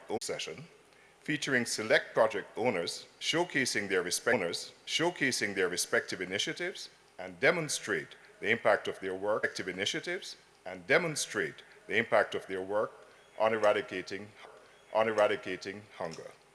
And third and finally, we will conclude with responses. Indeed, it remains an important element of the process to facilitate direct engagement between investors and project owners, and thereby allow for immediate feedback on projects. But we are seeing a good traction and trend in terms of attracting investments in agribusiness. What has Ethiopia been doing in the past few years to promote investment, to attract investment, to retain existing investments? Because of its historical legacy, promoting Ethiopian investment was not really an easy task. It requires a capable civil service, a capable and efficient civil service. So the fourth and the last pillar in the homegrown economic reform 2.0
So for agricultural products, we have 17 licensing categories.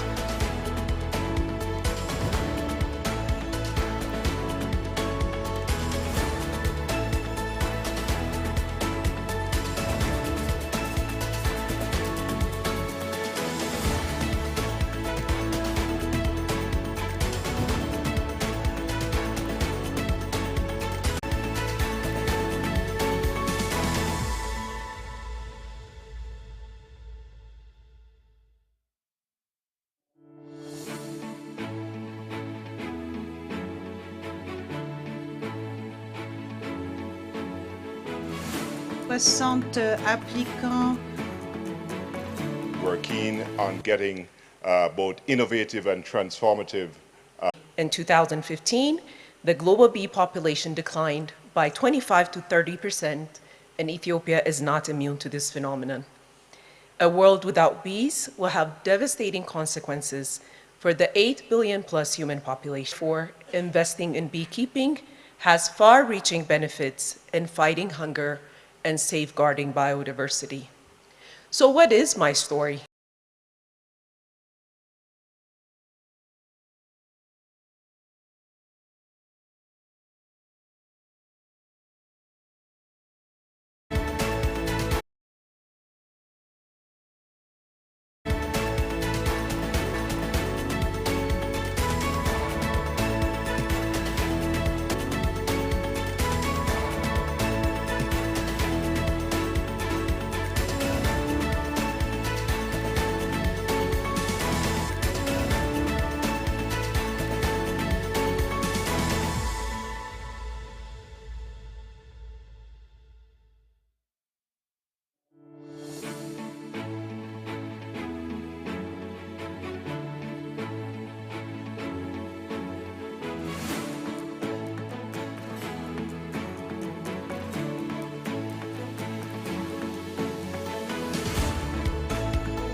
for selecting our projects and for allowing me the opportunity to presenting these projects.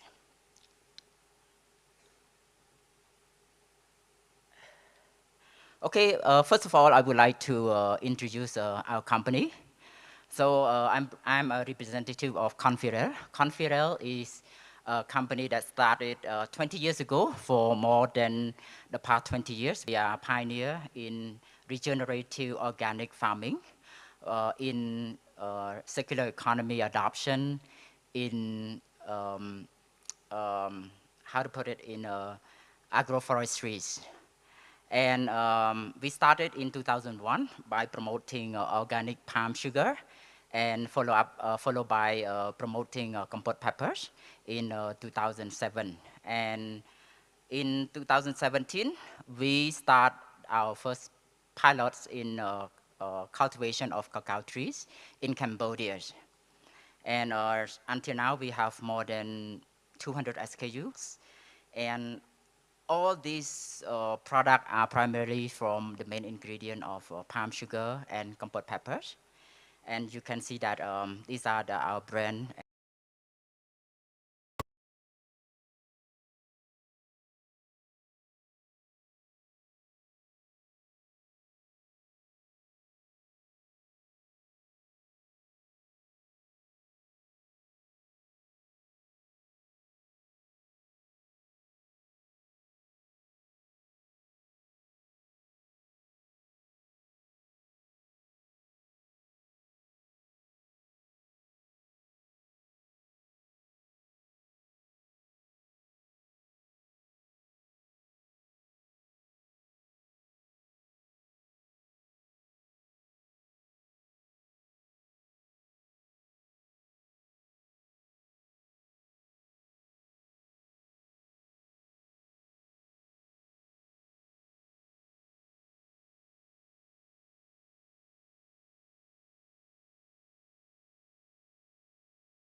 And last but not least, about why is it perfect timing for our company to go into the cacao industry while fighting climate change. So you don't have to take note because I will distribute the handout at the end of the presentation, and you can contact me, you have my emails, we can do it offline, so to save the time.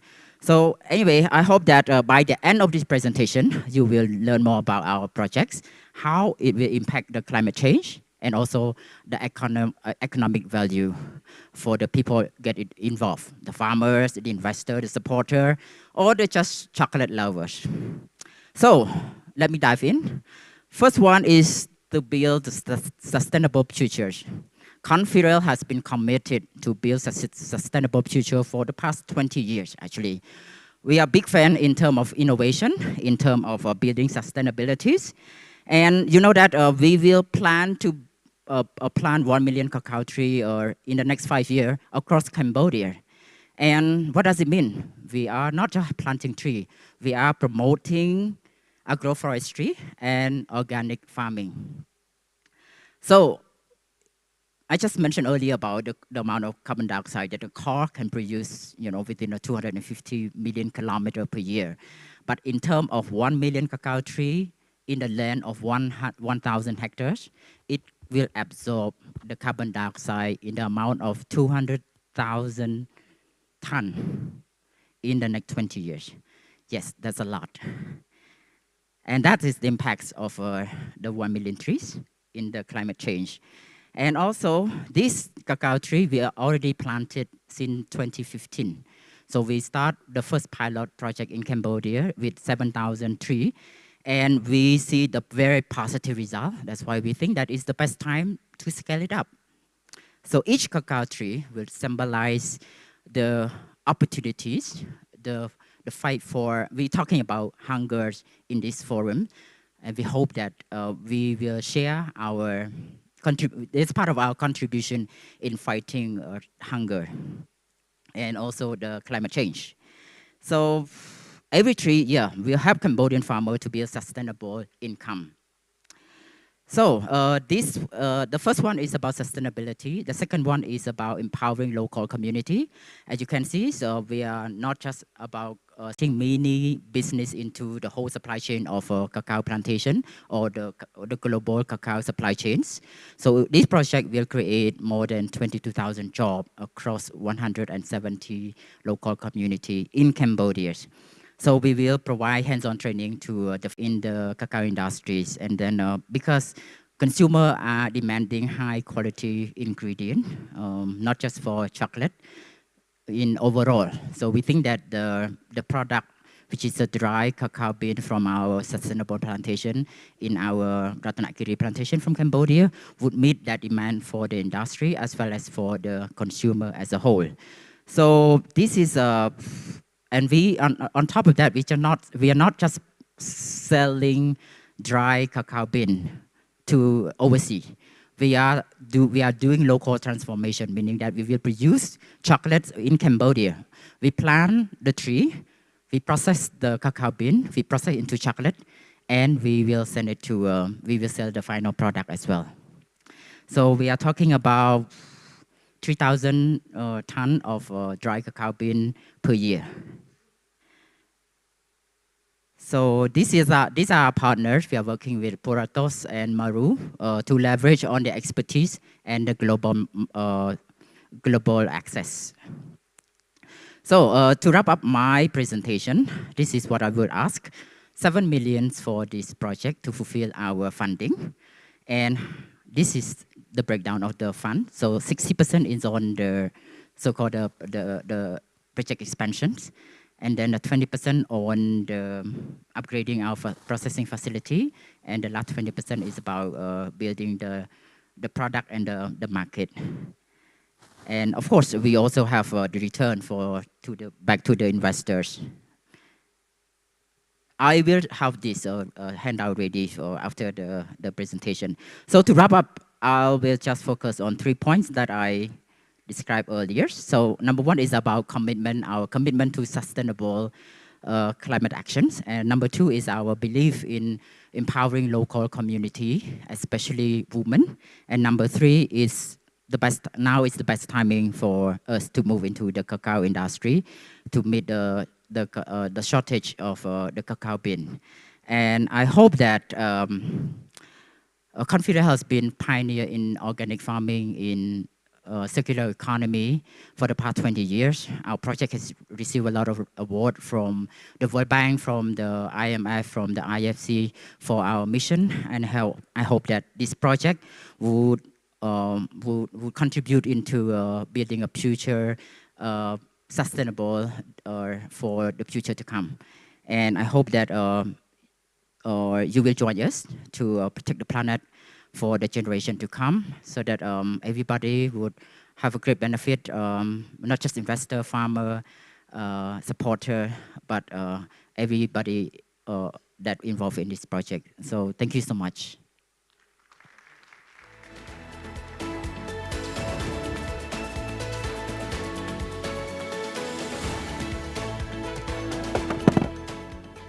Thank you very much, Sailor. You gave us a pitch on alliteration, which is, you used a lot of the C words: community, circularity, cacao, chocolate, community. So thank you very much indeed for that. Now, the third pitch, in a language which I'm familiar with, they say all good things come in threes. So Priscilla Musenge, the CEO and founder of Entomo Farm in Zambia, I welcome you to the stage. And you have a glorious 10 minutes. Thank you.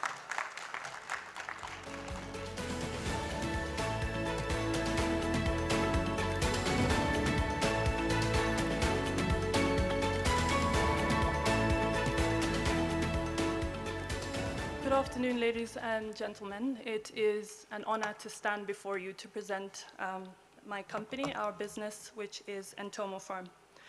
My name is Priscilla Musenge, the founder and CEO of Entomo Farm, which is located in Lusaka, Zambia, where we are transforming food waste into a sustainable, organic, and inexpensive livestock feed and fertilizer, powered by the black soldier fly. Number one, the food waste challenge. Number two, our scalable solution. And number three, why you should partner with or invest in Entomo Farm. I will guide you through the three main points before inviting you to become a part of our journey. Every day, an eaten food goes to waste, while farmers are struggling with the ever-increasing feed prices. Now, at Entomo Farm, we are turning that food waste into something valuable, feeding animals and driving sustainable growth. Sorry. So really, the purpose behind today's presentation is not only to show you how you can become part of that change by contributing to impact, but also how you can realize good financial returns. We work mainly with women and youth from low-income earning communities, and we believe that impact is a big part of our business. By the end of this presentation, it is our hope that you'll see how partnering with Entomo Farm will not only gain you access into a fast-growing market, but it will also help you create some real-life impact while achieving good financial returns. Number one on today's agenda is the food waste challenge. Now, every year, up to 1.3 billion tons of food go to waste, while emitting harmful gases into the environment. At the same time, small and medium-scale farmers are faced with the challenge of ever-rising feed costs. And this is putting an immense pressure on food security. And unfortunately, these challenges are only intensifying. Now, at Entomo Farm, we've found a solution, working with the black soldier fly.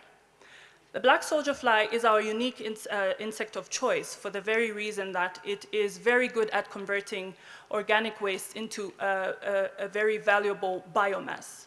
Additionally, it is high in crude protein, which is essential for formulating several types of feed. The third thing to note is that this insect is not a vector of diseases, as it does not have a mouthpiece.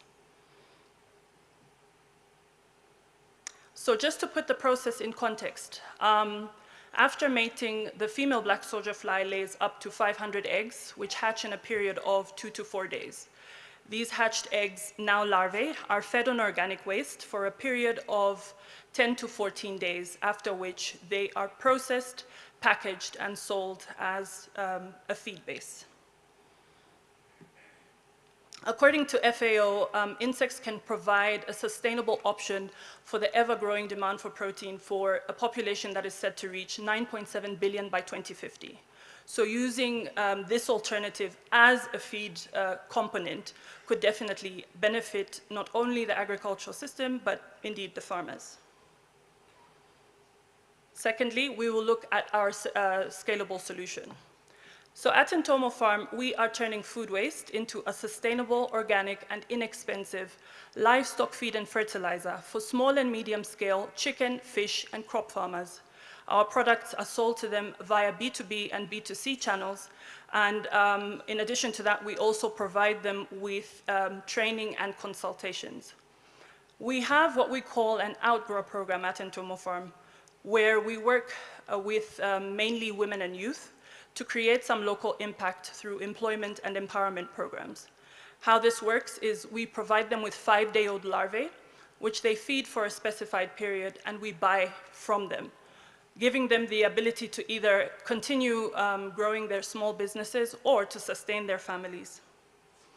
Additionally, we have a climate-controlled breeding and rearing system, which enables us to be able to produce this protein throughout the year without worrying about weather patterns or changes in weather.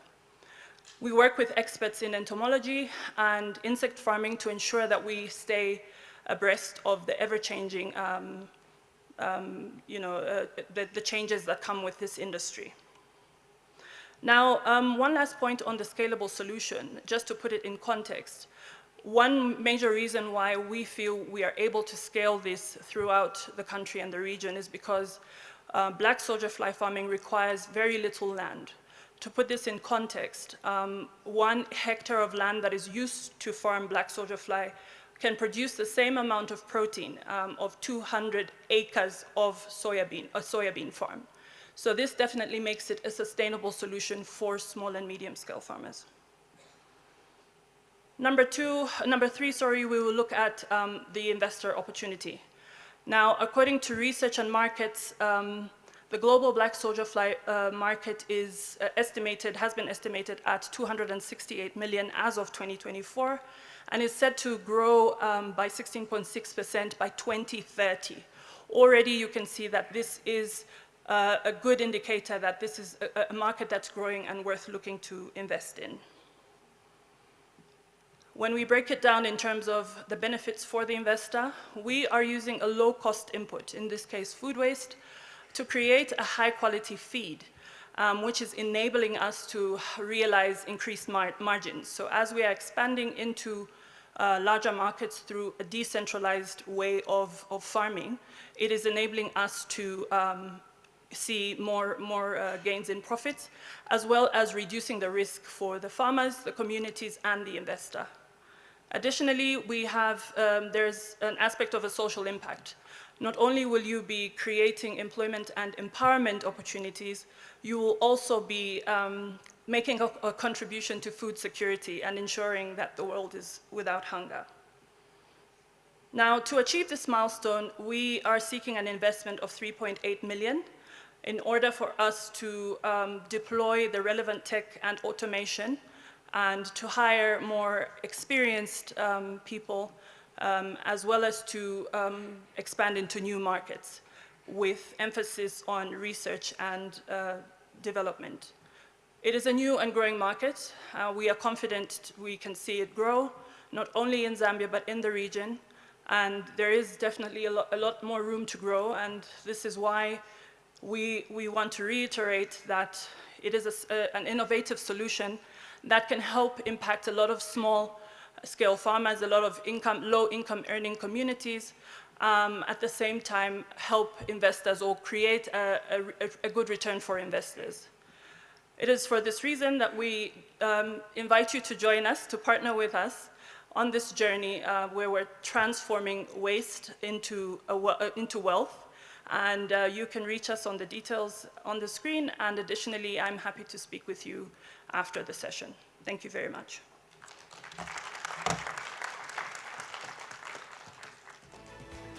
Thank you very much. Priscilla, can you give her another round of applause?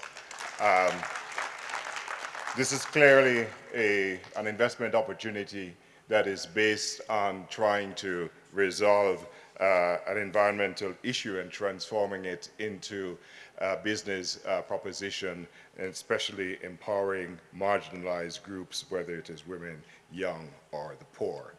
The fourth and final pitch comes from Coco Chic.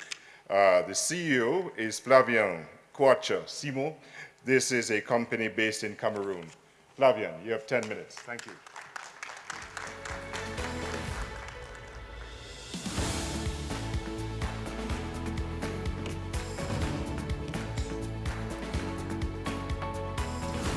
Dear investors, distinguished stakeholders, good afternoon.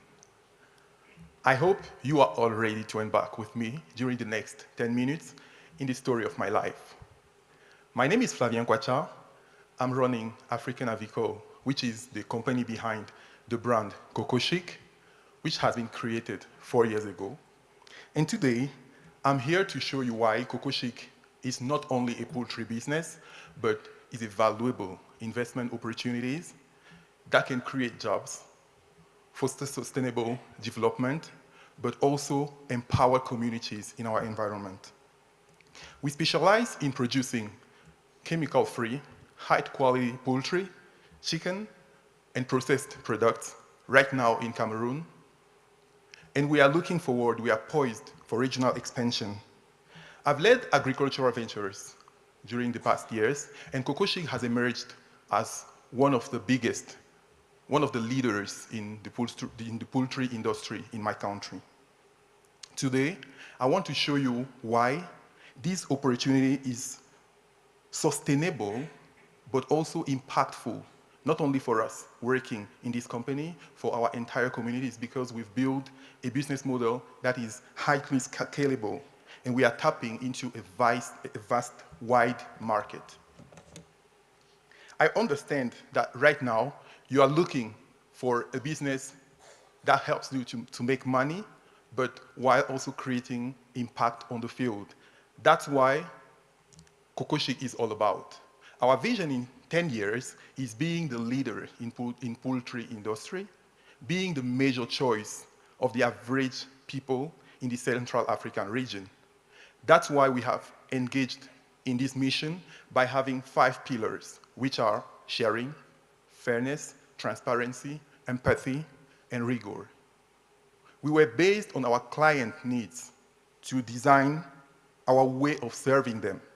So right now, I will explain you in 3 main points why Coco Chic is a company you should have a look on. The first is our unique value proposition. The second is the market potential we have. And the third is our impact, not only social, but also environmental.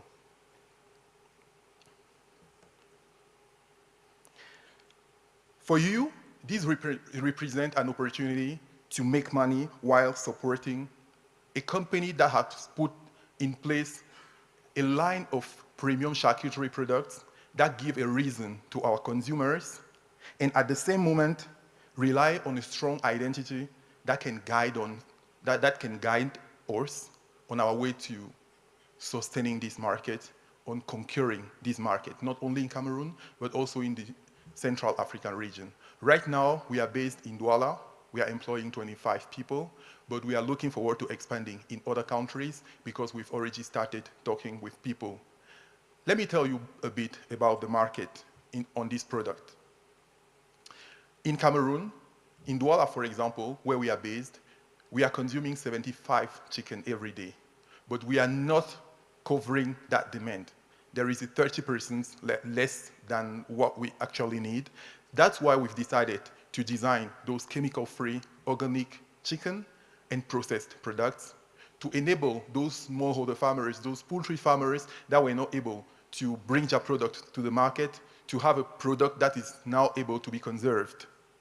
So we are relying on local production to support food sovereignty in our country and beyond, and we are using traditional and sustainable farming techniques.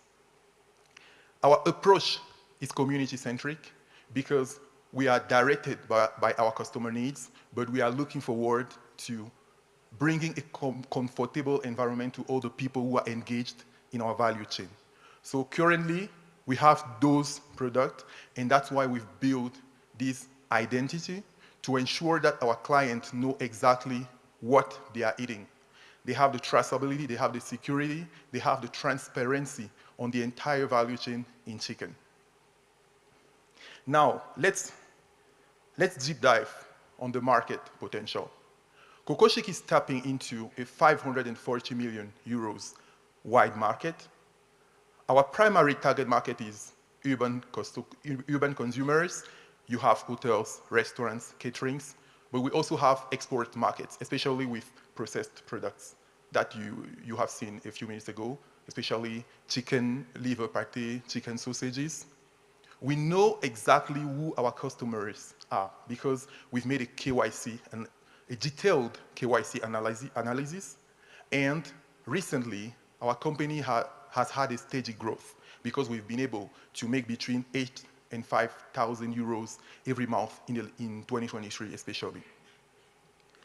Some of you might wonder how we compete with mass production, big companies, but focusing on quality and sustainability, we've been able to find a market of clients that who want to know exactly what they are putting on their table.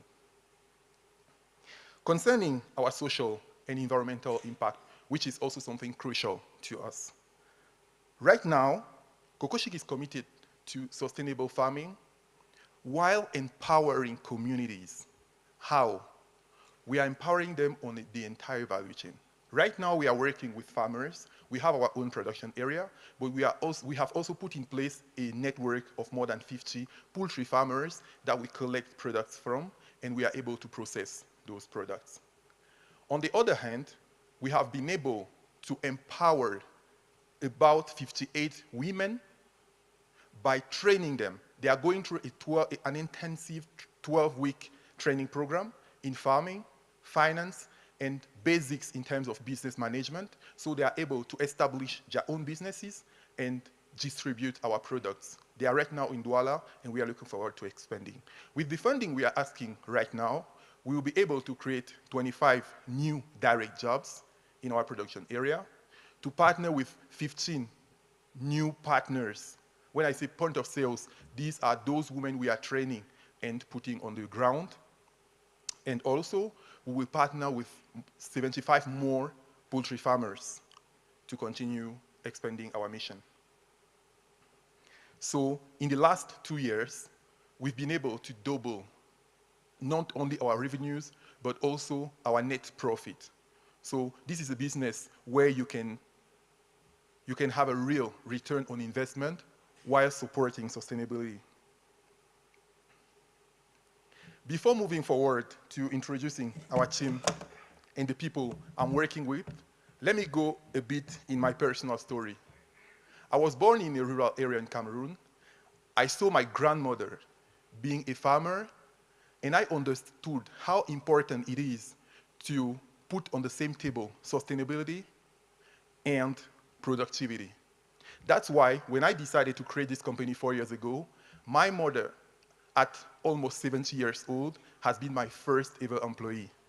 Together, we started small, but we were able to attract and interest those young people you have facing yourself who are actually with us, building the best ever team to manage this company. We've also put in place a world-class board of advisors who are now guiding us in our growth. So we are asking a 1 million euros investment, but already 40% has been secured locally. That will be used in construction, equipment. We will acquire new and modern equipment. We'll also expand our distribution network and hire new people. And then the other part will be used in raw materials and marketing and public relations. Let me tell you something to close this speech. To create a thriving business, you need 3 things. You need a market, you need a solution, and you need a support system. My message today is simple. If you believe in people, you believe in sustainability and in local production, you can truly create something impactful without leaving anyone behind. That's what we did in Kokoshik.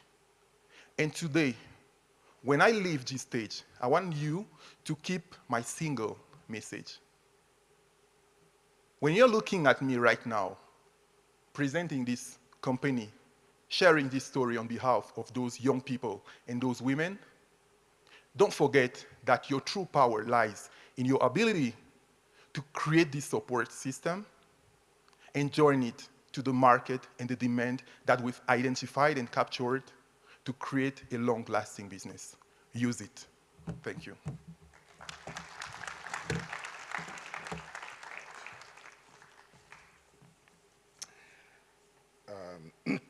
The previous three pitches I sought to comment on, but I think it would be superfluous if I added any word to that very inspiring pitch. Flavian, thank you very much. Coco Chic. And that represents the four finalists. Can we give them a collective round of applause?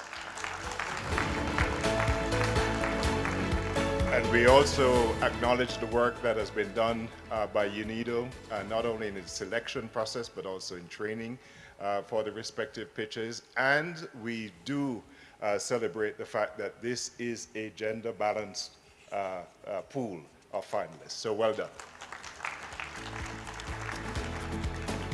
I gather, looking at you, Stefan, that there is indeed now a short presentation in terms of the process, and then we can invite our three distinguished jurists, otherwise known as development or investment community members, to intervene. But rather briefly, can we get the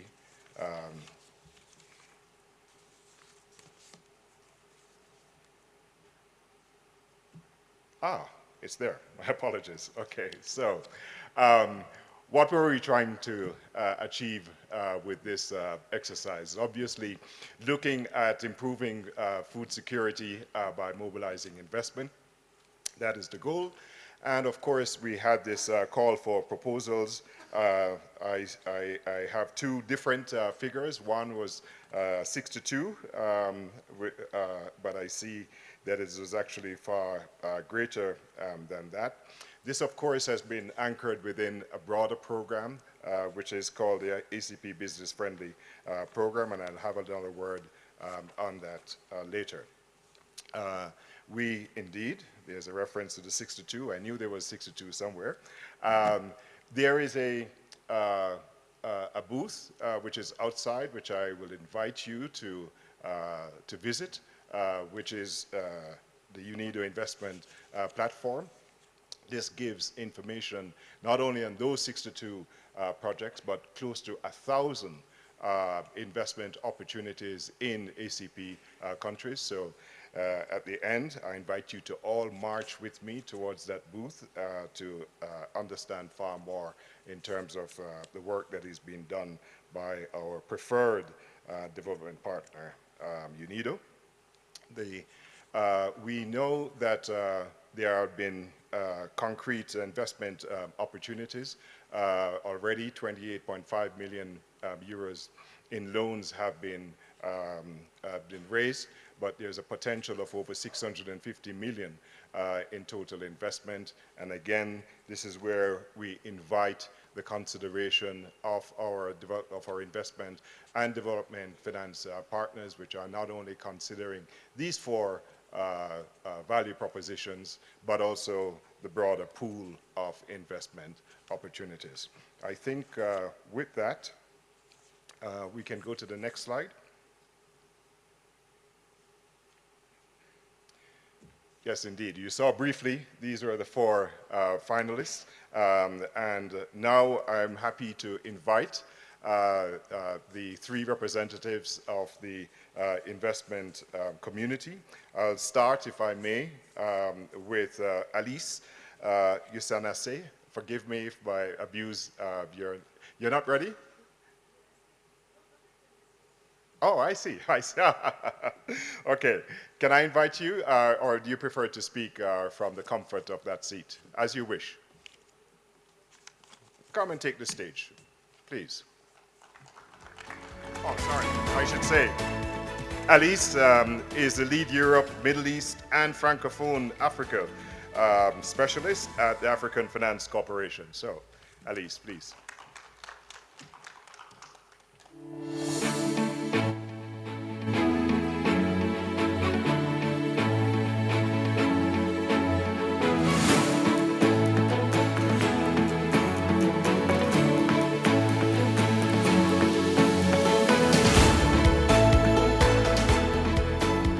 afternoon, everyone.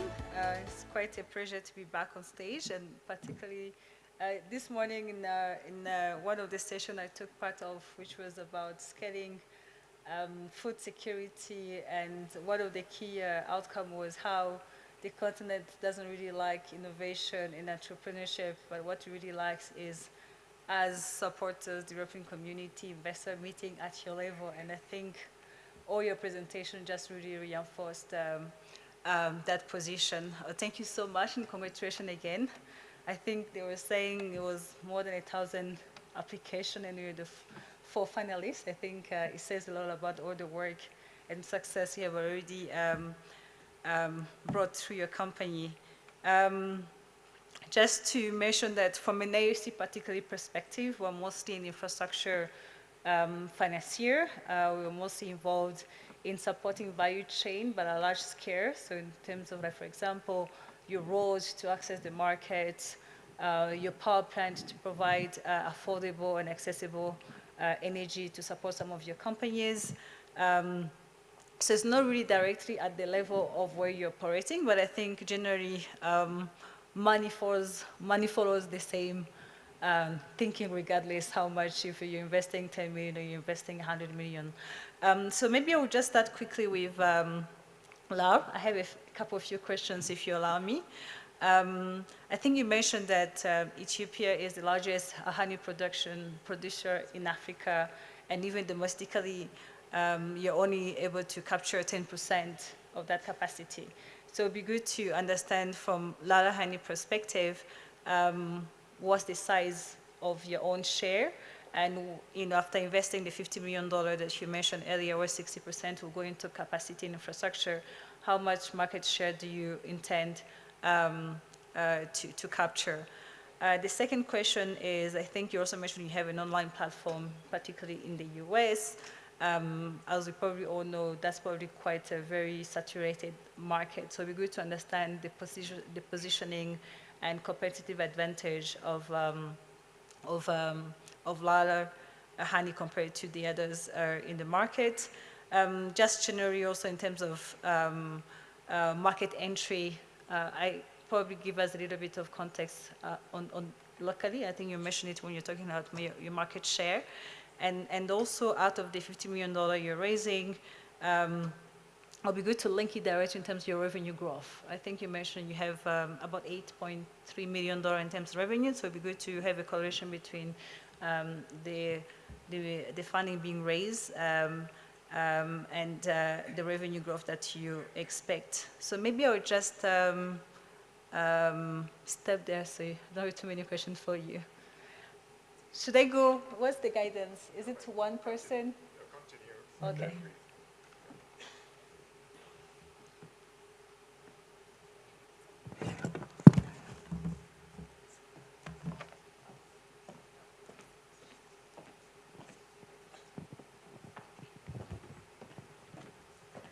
So thank you for the question. I think the initial question I want to answer would be production of Ethiopian honey in general. So as you've seen, we produce nationwide 50,000 metric tons, which is only 10% of our potential for Ethiopia. But we also consume 98% of what we produce. So there is a disparity in what is available here locally and what could be made available to the global market. One of the major issues, as I've mentioned, is the quality of our output. But increasing production by itself could be achieved by adopting improved hives versus traditional hives. So that by itself alone can triple the production nationwide. It's been a very challenging road for us because one, the local price of honey is higher than the global market. And of course, we consume pretty much everything that we produce. But at the same time, I believe the untapped potential of honey, or Ethiopian honey particularly, lies in the diversity of what we can produce. Maybe on the last two slides, if you've seen, our honey. As a country, we can produce numerous types of honey that cannot be produced anywhere else in the world because we have hundreds of plant varieties that are suitable for bee forage that are only endemic to Ethiopia and they're only available here. So the way we're promoting Ethiopian honey is not necessarily within the bulk export honey markets. It's positioning Ethiopia as a premium honey exporter and positioning certain varieties, especially the ones that would be only unique to Ethiopia, at a higher and premium price. So just to give you context, the global honey price, speaking of bulk export, is between $3 to $5 per kg. As LAL, yes, we've entered the US market and we're only promoting and selling very small amounts. But our price points in terms of export from here to our partner starts at $8 per kg. And we would like that number to go up much higher for certain varieties, as I've mentioned, that would be very unique to Ethiopia. The other aspect of it, maybe I'm putting my pharmacist hat here, but as we travel throughout Ethiopia with my husband, who is the co-founder of the company, there is very rich indigenous knowledge where beekeepers are telling us the medicinal value of certain varieties of honey at certain times of the season. So we want to eventually, the importance of the research and development part of our scaling process is actually to identify and isolate those varieties and actually position them as medicinal products beyond just the normal, usual benefit of honey. So revenue growth, it's been very challenging. We are growing, but not the way we should. So over the past 5 years, we've grown by 128%. But our expectation from the global market, if we can capture even 1% of the global market as honey from Ethiopia, then for us that would be a success in the next 7 years.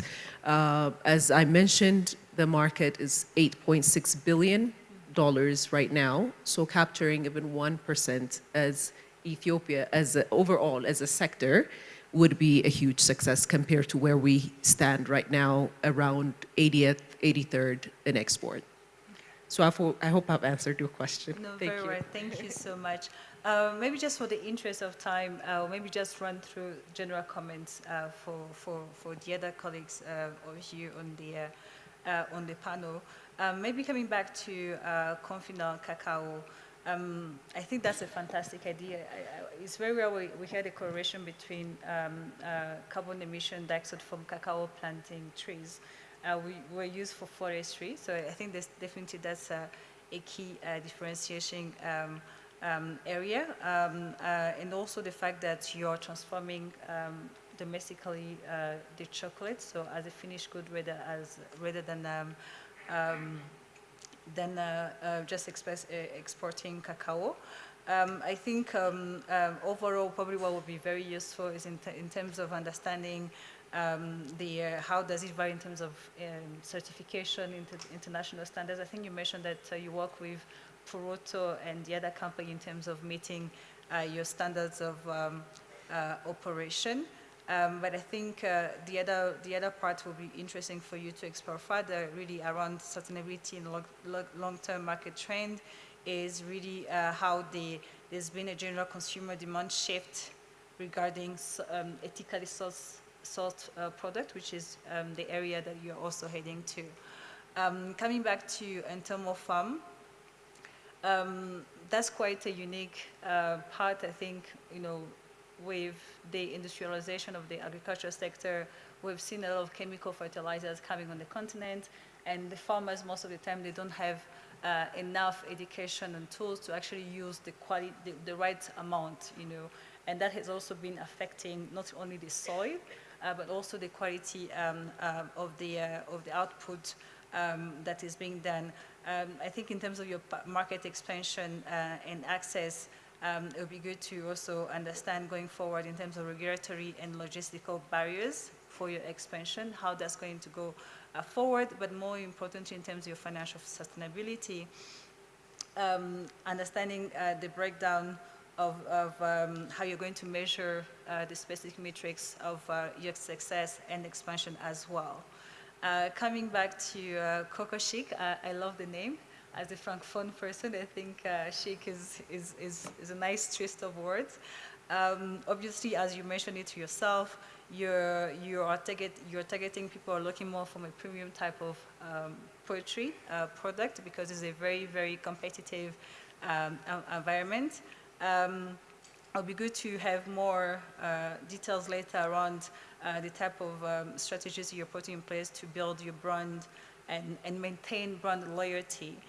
You also mentioned that you work with a variety of suppliers that you work with, but I'm sure that's probably the same suppliers that the bigger supermarkets understand. So you did mention that you're training them as an additional competitive advantage. It would be good to understand how does really work in terms of your other competitors, but more importantly, your distribution channels, given the topography of Cameroon and also the different cultural disparity between the Francophone and the Anglophone as well.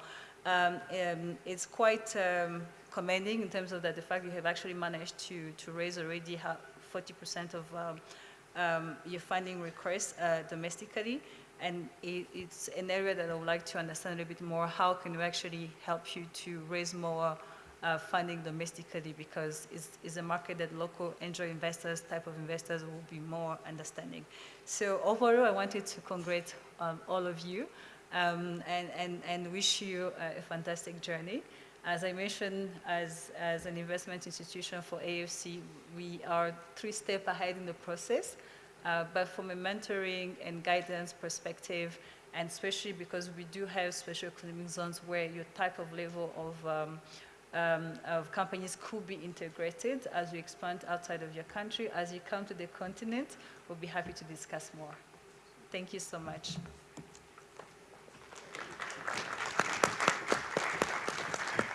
Thank you very much, Alice Usanasi. Sorry, oops. Being attacked. Was that a black soldier flag? Thank you very much. I thought that the comments made by Alice were very, very constructive, very cogent, and it certainly showed a level of professionalism in terms of being able to understand and search for greater understanding. So thank you, Alice from the African Finance Corporation. May I invite Mohammed Al-Yami from the Islamic Corporation for the Development of the Private Sector to take the stage and share some feedback. Thank you.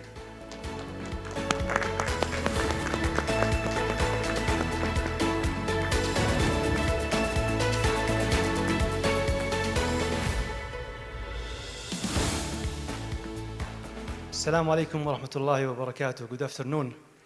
I know we are running out of time, literally, and we have been asked not to ask questions to the brilliant presenters. However, it's very crucial to highlight some points. First of all, congratulations. That's a very well done presentation, and I think very good ideas come true, as they said. Different stages, different phases of entrepreneurship we have seen, all with the very well thought of journey where you would like to reach. I think Unido did a fantastic job by just providing you the platform where you can tell your stories, and you have potential investors, not maybe not only the development financial institution, which, as Alice mentioned, we are coming at a later stage, but also from the audience here in the room and also online. I just would like to highly recommend that for the presentations to have your theory of change, especially that every one of you were talking about how this project will contribute to the sustainable development goals. So to reach out to this particular understanding, I think you need to build your theory of change. What is the ultimate goal? How would you contribute to the communities, as you all mentioned? But I think I would have asked for more in that particular area. Another point is, what I see is maybe the numbers that need to be incorporated in your presentation. I'm not talking about financials, I'm talking about the market study. If I just give one example, again, I will go to the honey market. You mentioned, the #1 in the Africa and 10 in the world, but I was looking for how many individuals in Ethiopia are really working on the honey market. That number is missing, and I think it's really crucial for everyone to understand, the appetite and the readiness of the market. I think I'll stop here, but we are happy to discuss further after the session. Thank you very much.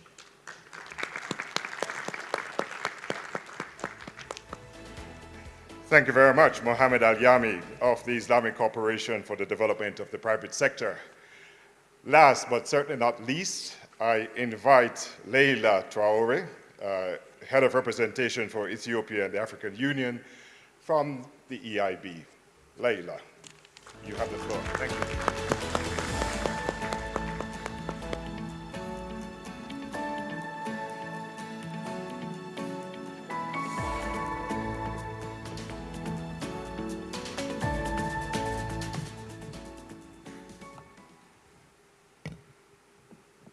Yes, I will start as well, like my predecessors, jurists. Like Mohammed, I think we are not really investors, but development finance partners. But I will say that I was impressed by the pitches, so I think it's a good job. Because compared to what we receive, every day, it was very well structured, so I'm very impressed by that. And I would like to share maybe some aspects of how development finance institution will look at your project and we look at what you are doing. There is 3 things that we will look at particularly. The development impact. About that, it's about, you have all the development impact for sure, but it's about creating measurable and positive change in the communities, etc., and in the economy. There is the financial sustainability of your different businesses, meaning that whether your businesses are viable on the long term. And the third part that you mentioned, almost all of you, is also the environmental and social governance. And on that, I will take it a bit differently from the predecessors to be a bit complementary. I will try to look at the strengths of your presentation, so you can also build on that and expand further. The first part is on those 3 areas. The first part is the development impact strength. And I think what really demonstrates that, the 4 of you, but I was very impressed by the speech of Mrs. McKinnon for the development impact aspect. Because you were taking it really, and you explained very well the value chain aspect, which is something that we look at. How is it going from A to Z, and how is the value chain developing around that? And I was very, I think you show that it's a clear transformative potential, and that is very good. And I also liked on that aspect the impact of women empowerment throughout that value chain of honey in Ethiopia and beyond. On the financial sustainability, I was very and much more convinced by Mrs. Mutsenge and Tomo Farm, and also Monsieur Kwacho from Coco Chic, because both of your pitches, they were clearly showing scalability and a very deep knowledge of the communities and the market. At least you illustrated it very well for us, and it was very good.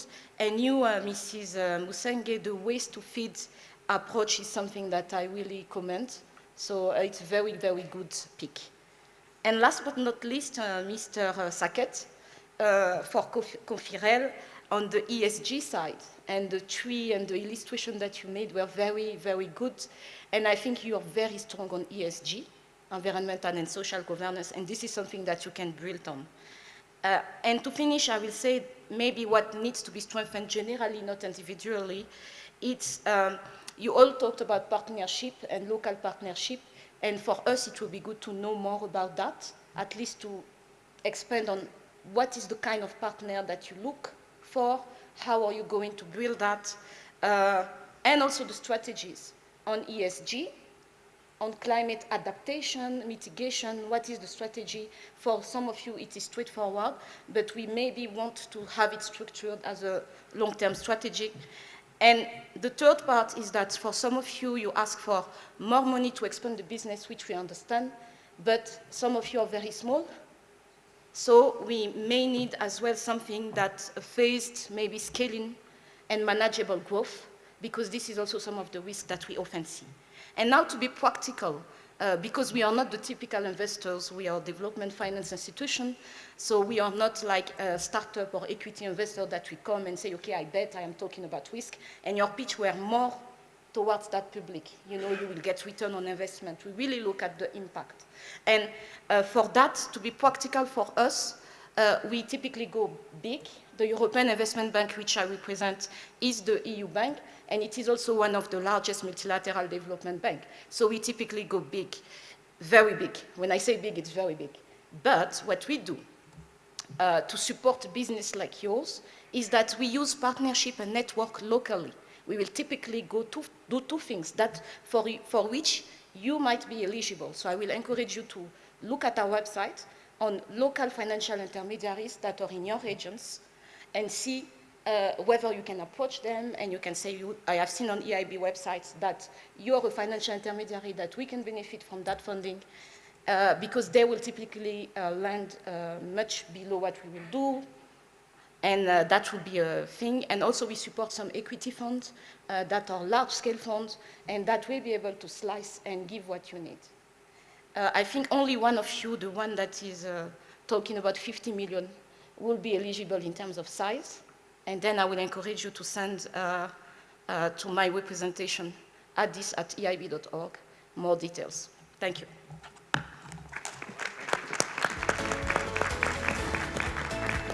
Well, I heard a concrete offer, so thank you very much, Leila. If I can make a little public service announcement, actually.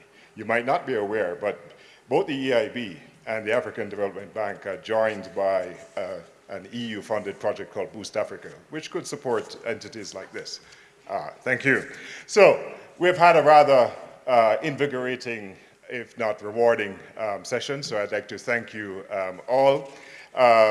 Thanks indeed to the project owners, to the investors who are masquerading as development financing institutions, of course, to other members of the audience who might have investment credentials, and of course to the general audience. So thank you very much. This has been a rather rich experience, and hopefully a rewarding one for the four panelists. Let me also commend the hardworking team at Unido. Stefan, I'm going to say this only once, so I want your attention. I want to commend you for the work that you and your team have undertaken for conceiving and organizing this investment matchmaking session. Indeed. And of course, it would be remiss of me not to underscore that we value our long-term institutional collaboration and look forward to more implementation of more initiatives like this in the near future.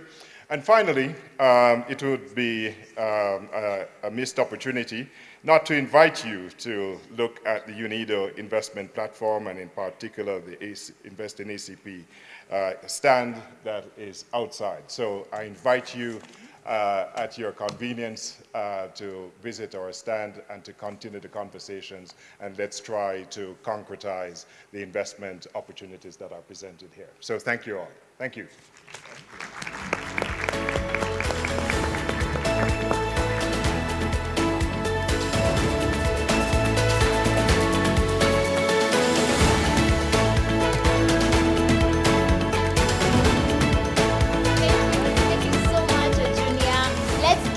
another round of applause and just appreciate the amazing innovations that they've just shared with us. Amazing pitches, innovative solutions, bringing change into the world.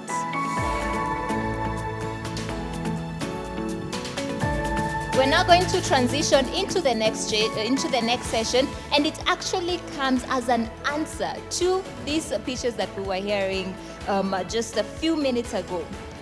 The session we're going to have, just even going back to some of the sessions we had this morning, we had the Global Leaders Debate, where we were looking at some of the gaps present when accessing investment, and also the pitches that we've just had, and we are all in agreement that the current overall investment flows are limited and we need more options on the table.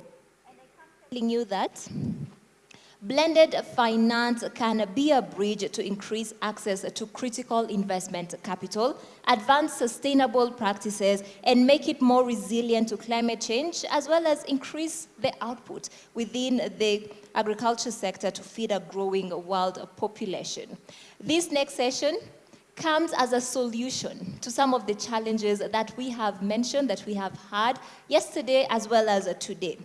Now, during this session, we'll have a presentation on the Transformation Pathways Fund, which is an innovative financial mechanism that is co-developed and co-designed and co-implemented by Unido and its partner Finance in Motion, a reputable global impact fund manager.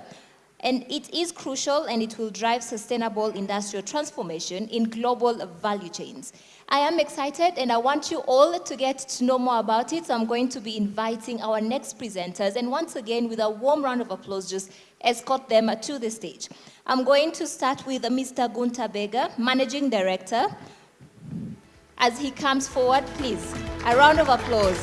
Directorate for SDG Innovation and Economic Transformation. We have Mr. Karim Ulchi, Chief Advisor, Innovative Finance. A round of applause as he comes as well. We have Ms. Sarah Hessel, Head of Impact and Sustainable Finance Regulation, Finance in Motion. Let's give them a warm round of applause as they come to take their seats here on the stage.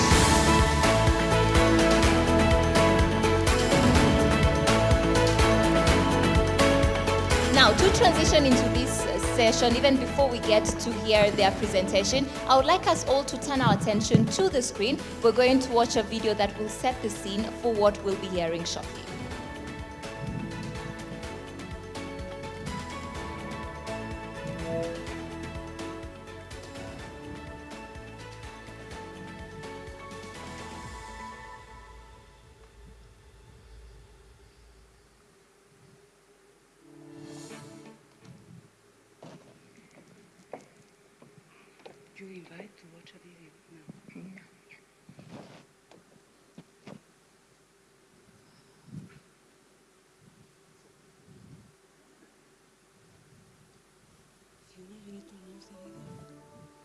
The phone in your hand, the shoes on your feet, the food you eat. Everything we consume begins with industry. Over 2/3 of products' greenhouse gas emissions come from their industrial value chains, and industry is the largest driver of climate change on the planet. But less than 1% of climate finance flows to industry. So how can industrializing nations modernize responsibly? Sustainable pathways must be created. To meet 2030 annual mitigation finance targets, we must grow industry's share of total climate finance from 1% to over 10%. We must provide the pathways for sustainable and generational transformation. We must fund them and we must support them. That's why United Nations Industrial Development Organization and Finance in Motion have joined forces to launch the Transformation Pathways Fund. Leaders in sustainable development and impact investing, we provide the financing and knowledge businesses need to transform their operations. Transforming industry sustainably. Poverty, hunger, climate change, loss of biodiversity. Industry is the neglected yet significant factor in all of these challenges. When industrial climate finance flows to the global south, the effects are transformative. These economies are expected to consume 2/3 of global manufactured goods in the coming years. That's why our work begins in the Global South, where Unido and Finance in Motion have worked and invested successfully for decades, creating pathways for sustainable transformation. One set of pathways support food systems, helping producers, processors, and traders with financing and expertise they cannot otherwise access. The result? Successful, sustainable production that boosts food security, increases export revenues, protects local ecosystems, and creates quality jobs. And food systems is just one area where we provide transformation pathways. Transformation Pathways Fund, transforming industry sustainably. Amazing, amazing. Are you curious to get to know more about it? Are you curious? Are you curious to get to know more about it? Yeah, okay. I'm going to start by inviting Mr. Berger, Managing Director of Directorate for SDG Innovation and Economic Transformation at Unido, to go and just set the scene for us. He will be framing the issue and presenting challenges and opportunities related to sustainable industrialization.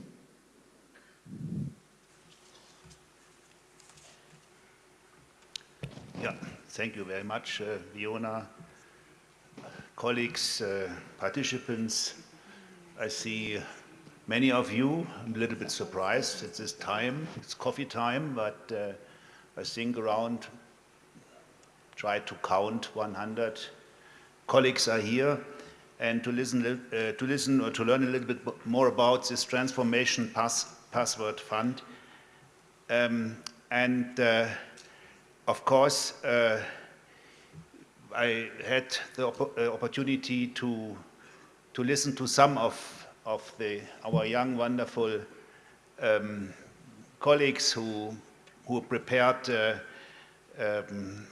project proposals, and I also listened to the teachers, let me say it in that way, who more or less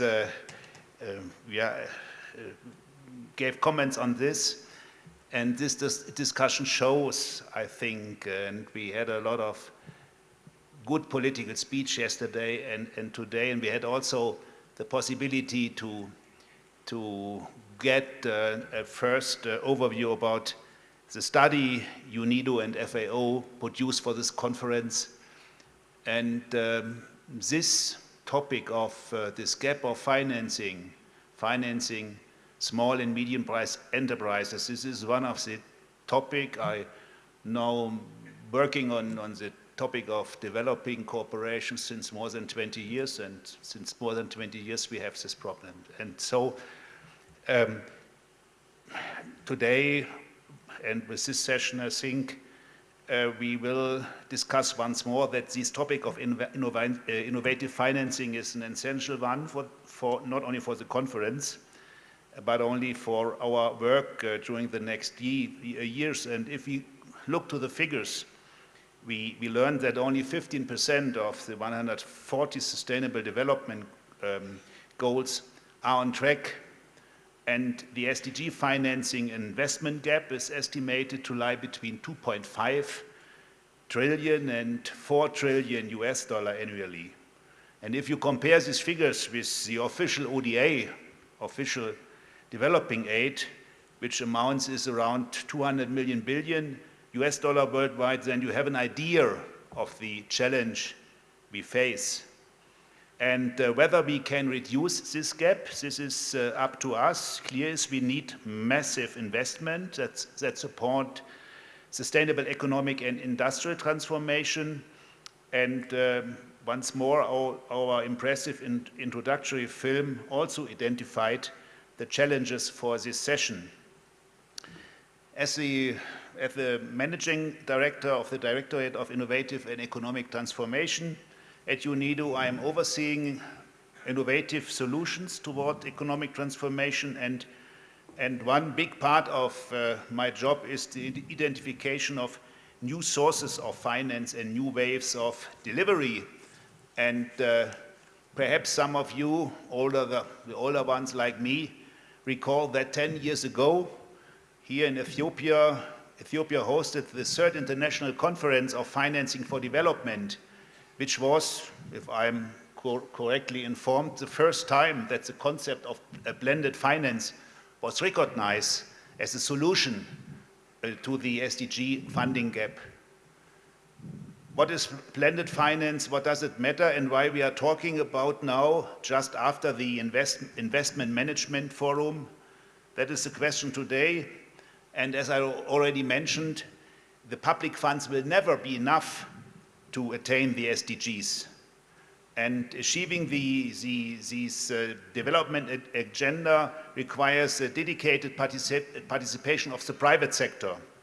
That was also a message we heard yesterday and today. But the private sector needs assurance, needs lower risk. And blended finance is defined as a strategic use of developing finance to mobilize private capital flows to emerging and emerging market, and done it in the right way. This offers positive results for both, for the private investors and the beneficiaries. And that is why we aim to do today and what we will present to you in this session.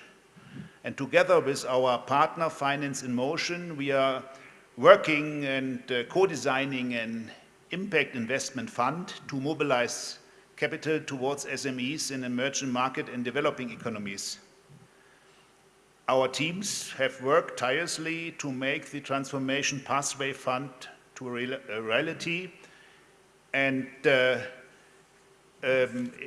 once operational, this blended finance impact investment fund will finance Paris-aligned activities including sustainable agri-food systems and industrial decarbonization, and will contribute to SDGs 1, 2, 9, and 13.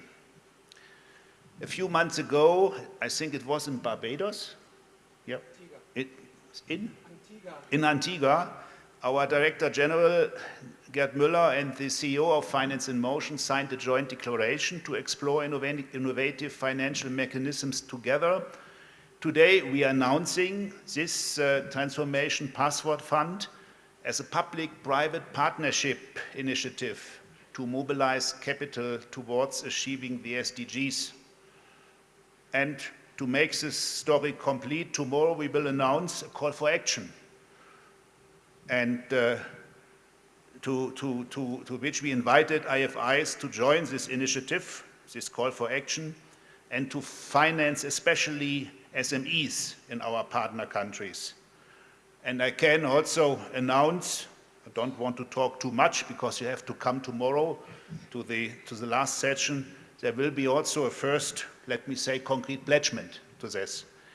That's perhaps also interesting for our young entrepreneurs. So I'm very grateful that at this World Without Hunger conference we are witnessing this moment, and it's very important for the future of sustainable industrialization. And I'm looking forward to announcing more good news related to this fund and also to our partnership with Finance in Motion soon. So thank you very much. And back to you, Fiona. Thank you. Thank you so much, Mr. Bega. Looking forward to the call to action announcement tomorrow. And thank you for highlighting, indeed, the Transformation Pathway Fund is a smart solution that will leverage private capital to decarbonize and future-proof industry. Up next, I would now like to invite Mr. Ud Shi, Chief Advisor, Innovative Finance at Unido.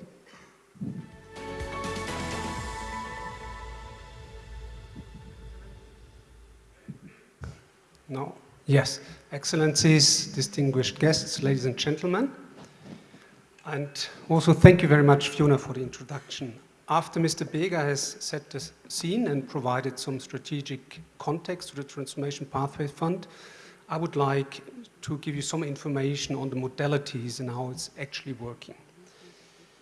The Transformation Pathway Fund, on a global or macro perspective, will mobilize private and public capital and channel it to ODA countries to finance SDG-aligned activities for agribusiness and industrial decarbonization.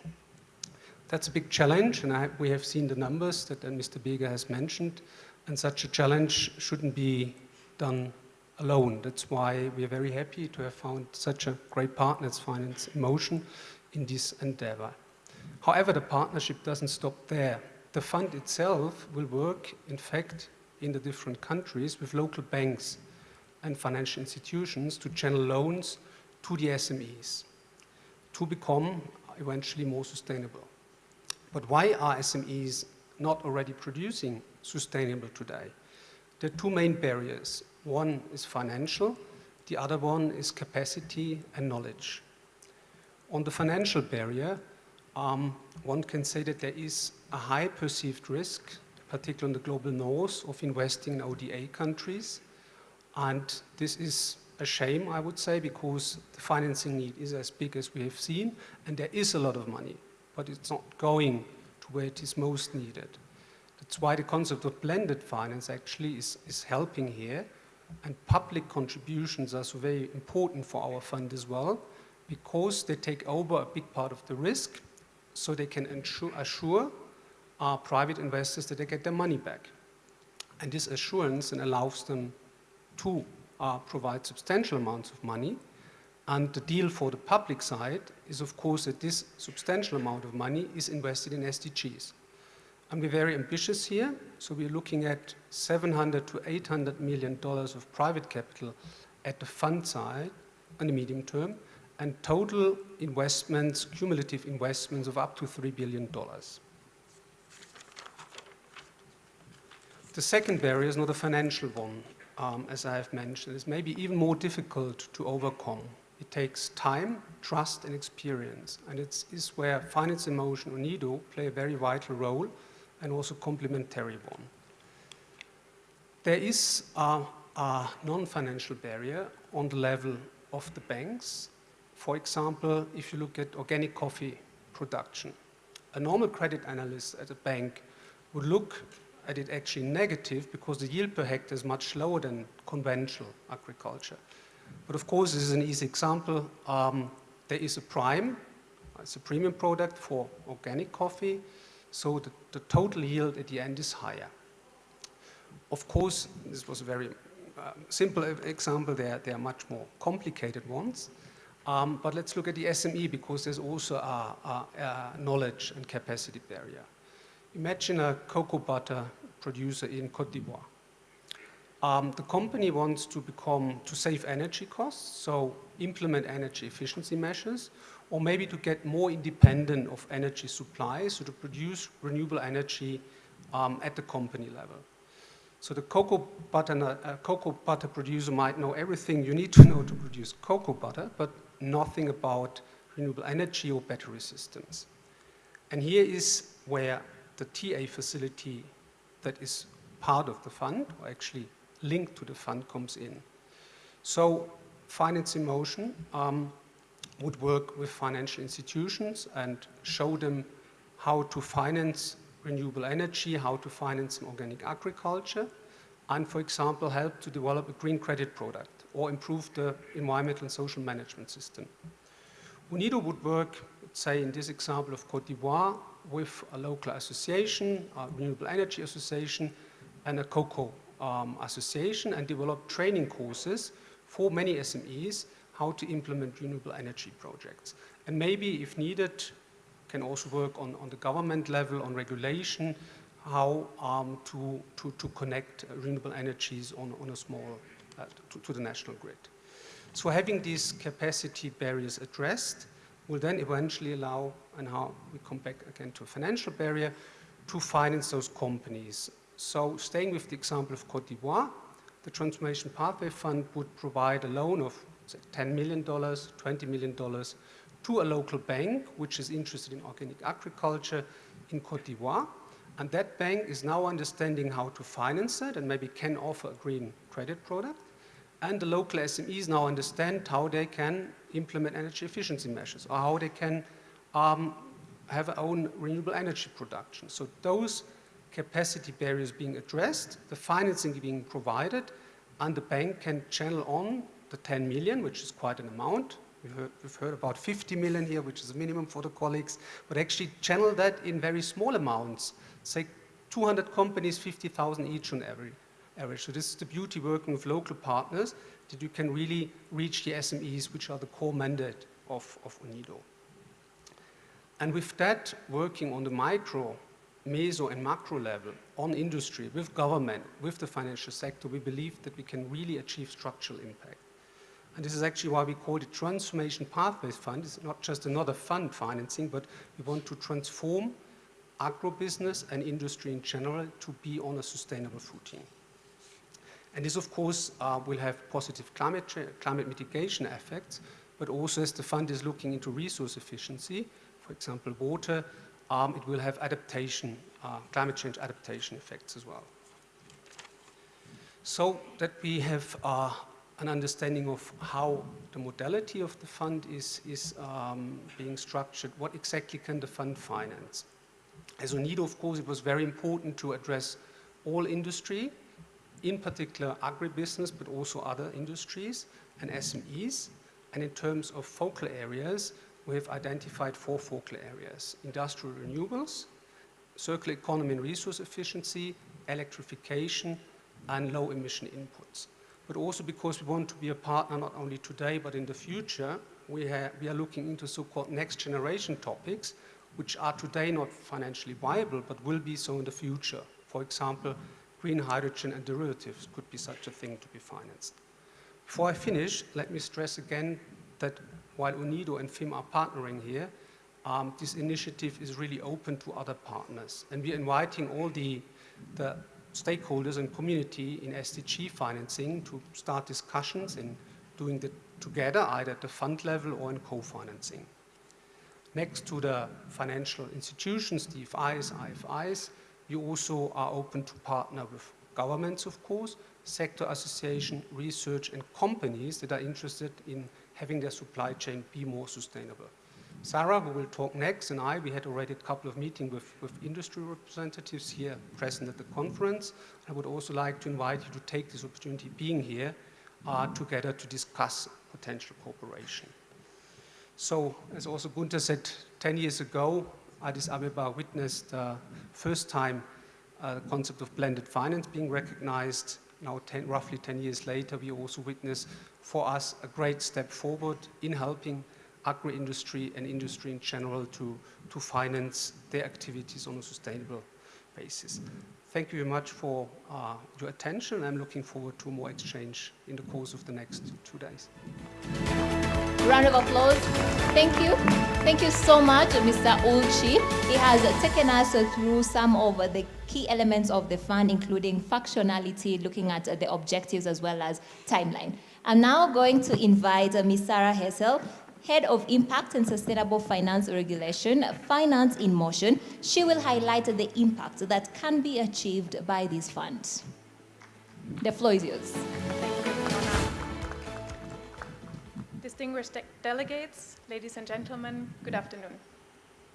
I'm very happy to be here today and share our perspective on why public-private partnerships are key for sustainable industrial transformation and a world without hunger.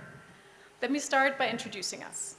Finance in Motion is a leading impact asset manager. For the last 15 years, we have been investing exclusively in low and middle income countries and have provided $9 billion to finance sustainable transformation. While we are headquartered in Germany, with our 15 offices worldwide, we're deeply rooted in our investment countries, including here in the region. Finance in Motion has been one of the pioneers in developing innovative blended finance products, bringing capital to topics and markets that it might not otherwise reach.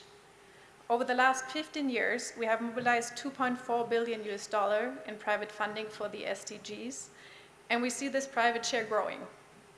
As we have heard yesterday, and also just now from Mr. Bega, blended finance needs to grow significantly in scale and in reach. It needs to be brought to new markets and new sectors, and it needs to be made fit for purpose. Against this backdrop, we at Finance in Motion are truly excited to work with our strategic partner, Unido, on bringing the Transformation Pathways Fund to life. As my Unido colleagues have explained already, the fund combines Unido's unique global experience in accelerating sustainable industrial development with Finance in Motion's long track record in investing for people and planet. This represents actually another layer of PPP, which goes beyond the type of investors in the fund and is focused on designing the solutions of tomorrow.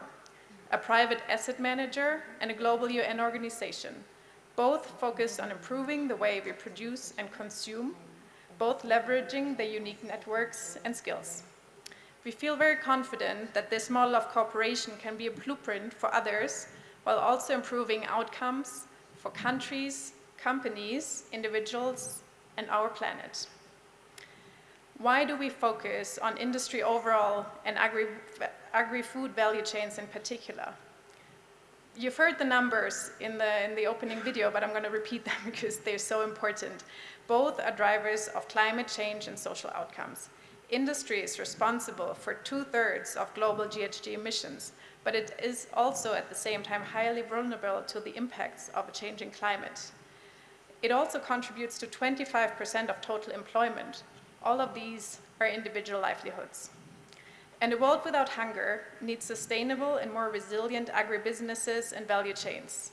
Yet, as we've seen, industry only receives less than 1% of global climate finance today. This is why we need bold solutions, such as the Transformation Pathways Fund, to decarbonize and modernize the way global value chains deliver the products and goods we need. Let me give you an example of the impact that we expect to deliver, drawing on our experience with one of our existing funds, the Eco-Business Fund. The fund is a blended finance vehicle and operates in highly biodiverse regions, including an SSA. It provides financing for sustainable business practices, both through financial institutions, but also directly to companies. When we work with and through the local financial sector, we assess 2 levels of impact. We have the direct impact at the level of the company or individual receiving the financing, resulting in social and environmental outcomes, but we also have an impact at the financial sector level. Increasing skills, awareness, and understanding of social and environmental investments, we create systemic impact that is sustainable and goes well beyond our individual investment. Do we have participants from Kenya in the room? Wonderful, because I now want to take us to Kenya, where the Eco-Business Fund is working with the Cooperative Bank of Kenya. Through the fund's tailored long-term capital in combination with technical assistance, the bank was able to increase their financing to agricultural cooperatives. One of these is the Kahuhia Coffee Growers Corporation, which received a working capital and an investment loan. The cooperative operates a wet coffee mill owned by almost 3,000 smallholder farmers. But limited water supply due to more irregular rainfalls and regular power cuts were making operating the mill difficult. With the loan provided by the Eco-Business Fund, the cooperative invested in solar-powered coffee bean dryers, supporting their energy independence, and they also invested in a water recycling plant which secured their water supply. This not only enhanced their mitigation of and adaptation to climate change. The dryer enables the cooperative to dry the cherry faster, thereby increasing their marketable volume and resulting in better cash conversion cycles for the farmers, improving their livelihoods. In addition, the now always functional coffee mill allows the smallholder farmers to retain a larger part of the coffee value chain within their community. Finally, being able to access a working capital credit provided by the fund allows the smallholder farmers to smoothen out the highly seasonal income from coffee production and to effectively manage and grow their farms. This is just one of the examples of the many impactful transformations we expect to support with the Transformation Pathways Fund. We at Finance in Motion are looking forward to expanding our partnership and continuing on our road towards making this vision a reality. We can amplify the impact of blended finance, creating meaningful, lasting transformation together. Thank you. Thank you. Thank you. Thank you so much, Ms. Sarah. one thing that I want to highlight, I'm sure you've heard it from the presentation, the fund is more than just a financial resource. It is a commitment to a brighter tomorrow with tangible actions.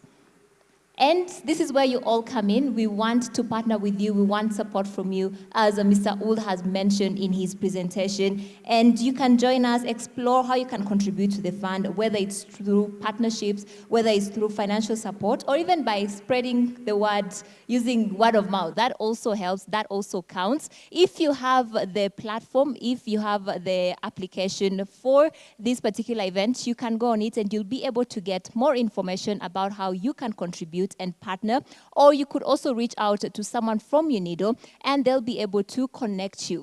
Together, let us all drive change. As we wrap up this session, I would like to invite the photographers. I would also like to invite you all, if you could kindly step forward, let us take a group picture. Let's cement what has happened here today.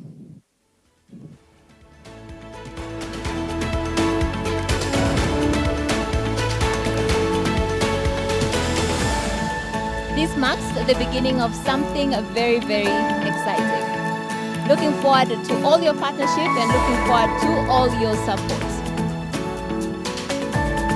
Handshake to symbolize this historic moment. Okay, we can have the three of you holding hands. Thank you so much. If you can give them a warm round of applause as they exit the stage. Looking forward to driving change and having more innovative solutions. Thank you so much. Up next, we are going to get keynote remarks. I would like us to transition. Help me welcome to the stage the Deputy Secretary of the Party Group and Vice Chairman of the Beijing Xicheng District Committee of Chinese People's Political Consultative Conference, Mr. Wang, as he comes forward to give us his keynote remarks.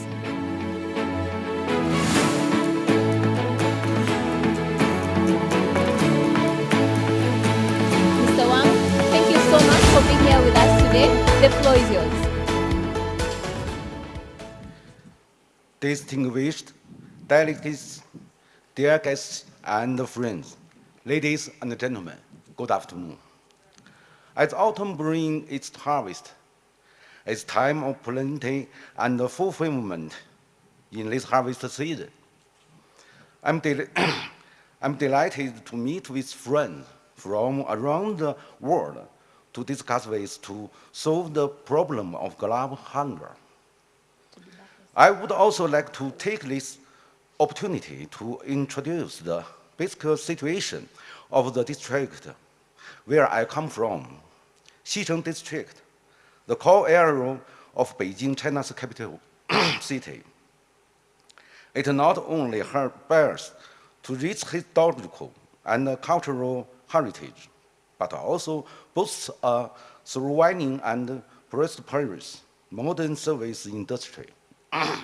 Today, standing at a new historical starting point, we seize the opportunity of the World Without Hunger Conference to show Xicheng's new look and boundless potential to you from three aspects: Xicheng's impression, openness, and quality. The first impression of Xicheng is a premier district with the greatest sense of happiness. Xicheng District serves as China's political center, cultural center, and international exchange center.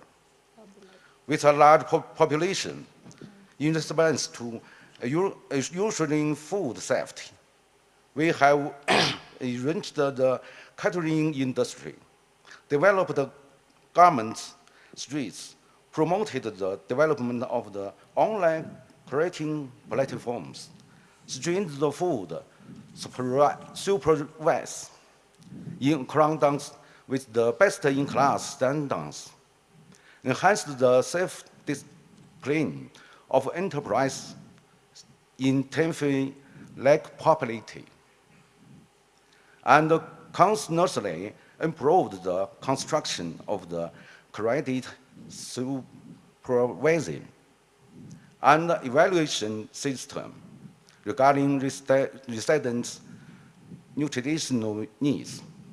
We have promoted the concept of balanced diet, developing the healthy creatine, supported the construction of research development centers for catering enterprises and mobility, expense participation from all sectors of society.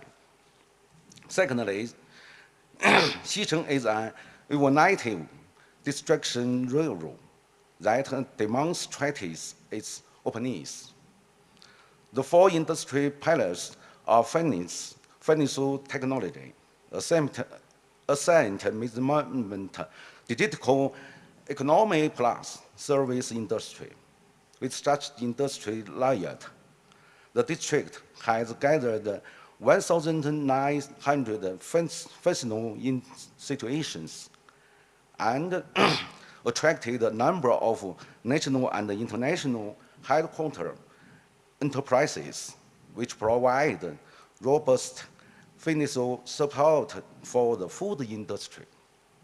Certainly, Xicheng is an excellent district of quality with a world-class business environment.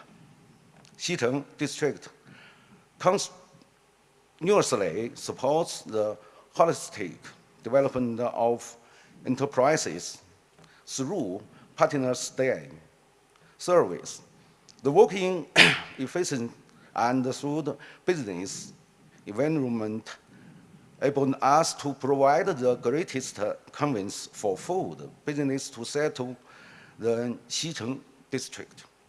Today is the World Without Hunger Conference, an objective to all mankind. As a core district of Beijing, Xicheng faces not the challenge of hunger, but innovative development of the food and creating industry we actively explore, particularly in the area of proceedings, time-honored catering enterprises.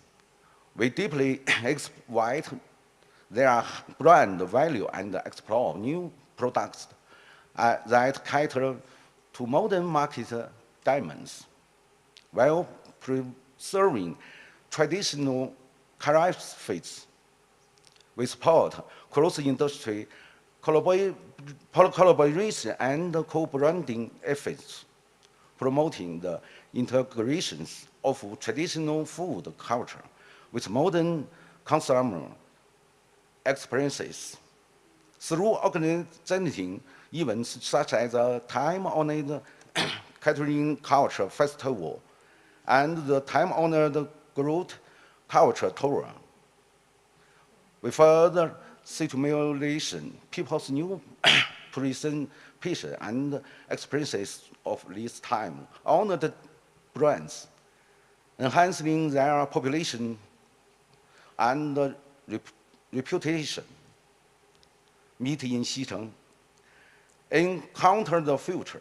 Xicheng adheres to the full gold standard and international vision. And we are willing to share our experiences in food business management. With global partner, we continuously strive to build a first-class open highland industry park, cooperation platform, and service environment. The doors of this land, where classes meet modern and tradition science with novelty, which always been open to you. We sincerely look forward to your arrival. Thank you all.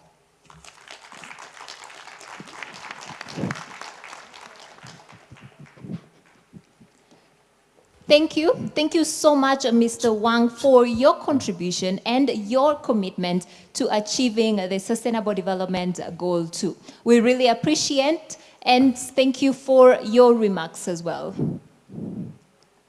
We are going to transition to a very exciting session, but I'd like to mention that today has been quite an exciting one. It has been filled with a lot of conversations that are driving change. I hope we all feel, as part of this conversation, I hope we were not just limited to the stage area, but also where you are, where you're seated. You know how you can contribute, you know how you can be part and work hand in hand, collaboration, as it has been mentioned, to live in a world where everyone has access to their needs also as we end hunger.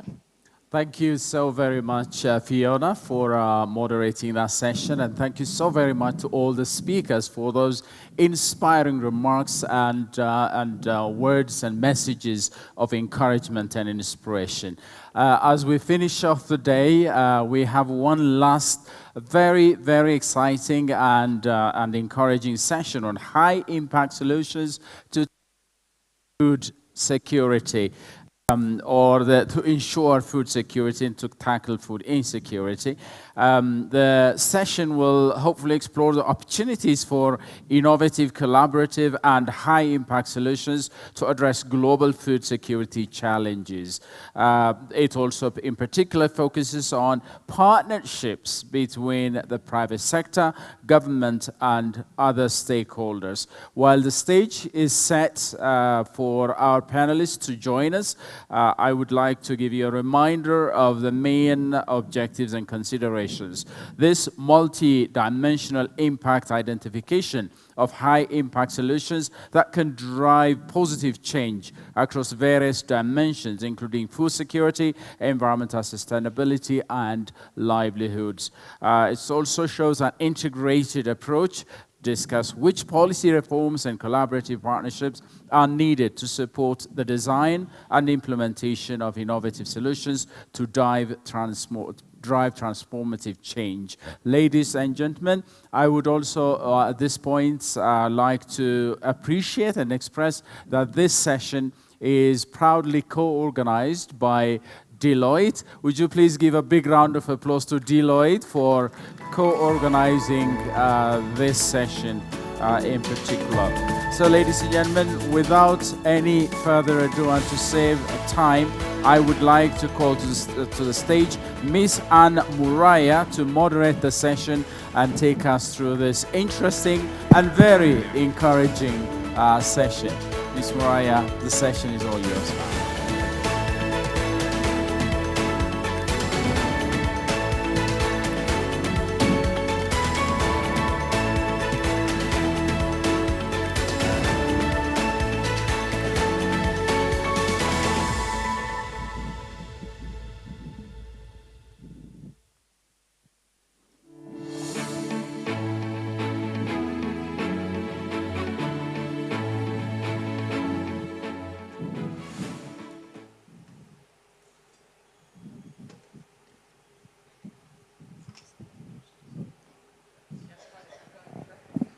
Good afternoon. It's a terrible time to be having this panel, but thanks for staying.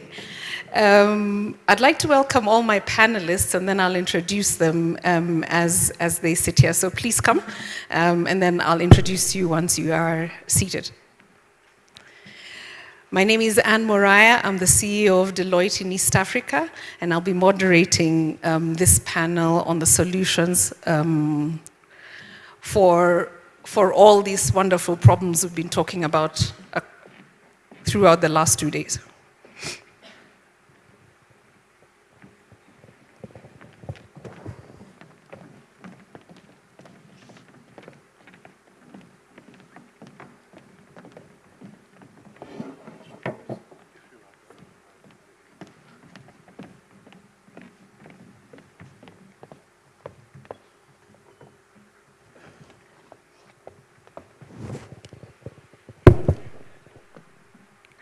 All right, thank you. So of course we've spoken about making sure that we end world hunger, and we do believe it's possible. So for me, the exciting part is that these panelists here have proper practical solutions that we're talking about.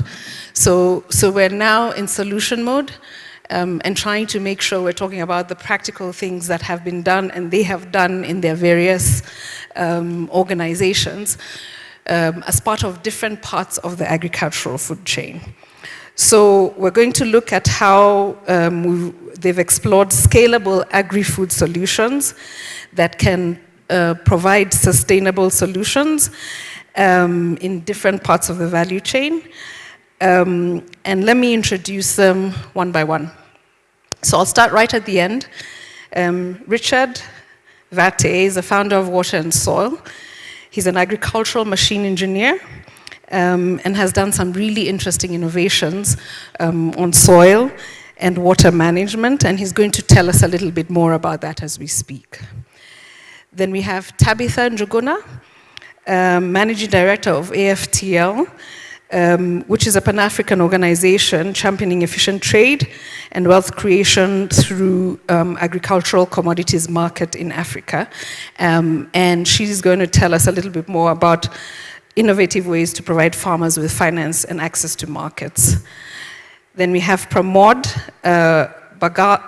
Bagalwadi, CEO for East Africa and VP for Customs and Regulatory Affairs for Middle East and Africa for DHL.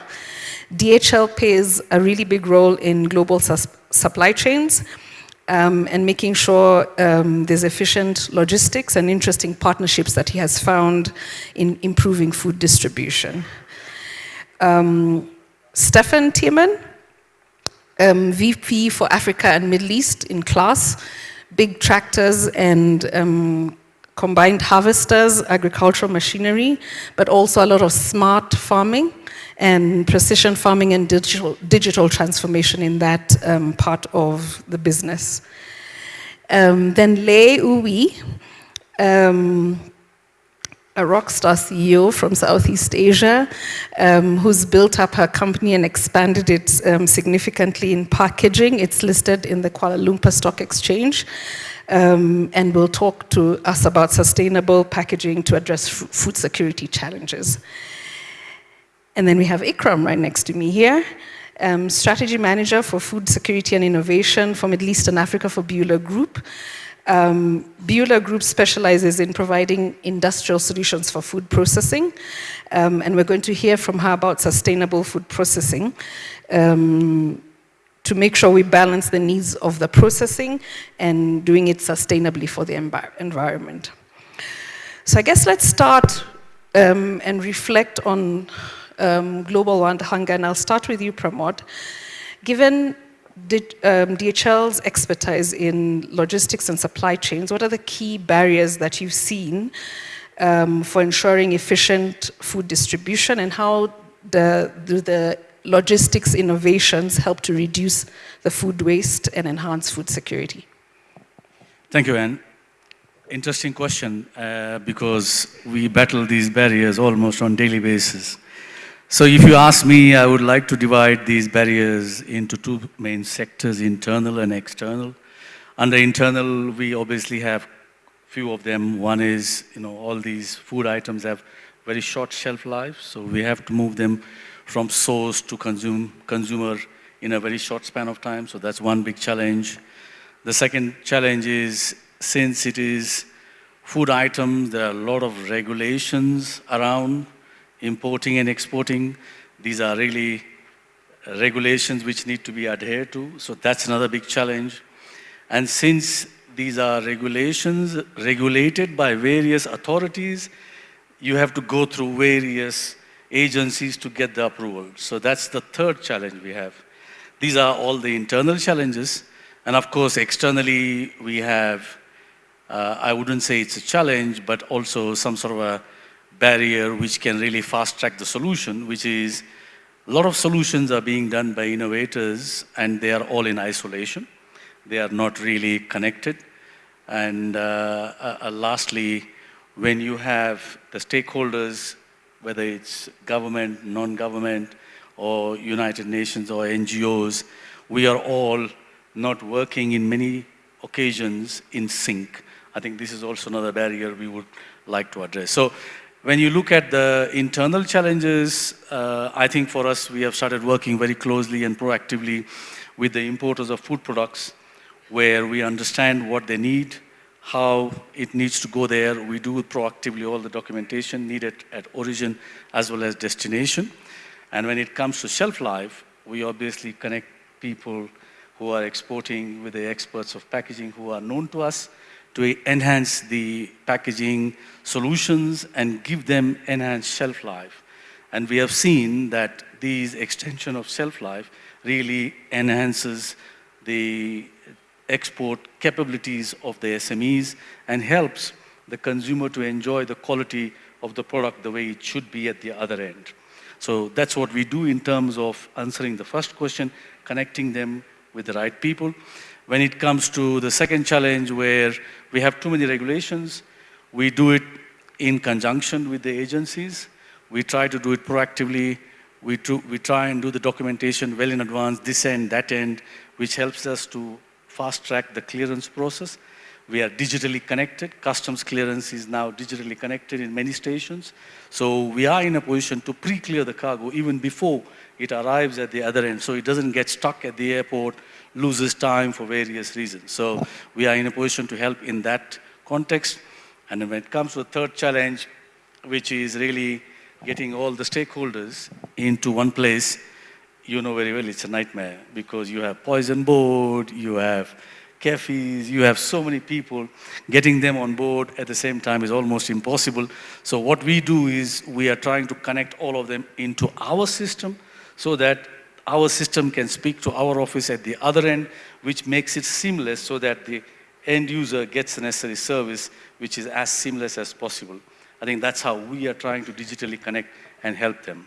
And when it comes to the innovation and public-private partnership, I'm sure we'll talk about it in the next couple of questions. Absolutely. So Ikram, let's come back to you. We know that malnutrition does not only result from food shortages, but insufficient food in the food supply. So as experts in food processing equipment, what's the gap that you're seeing in food nutrition, and what solutions have you had, and how can that be done sustainably?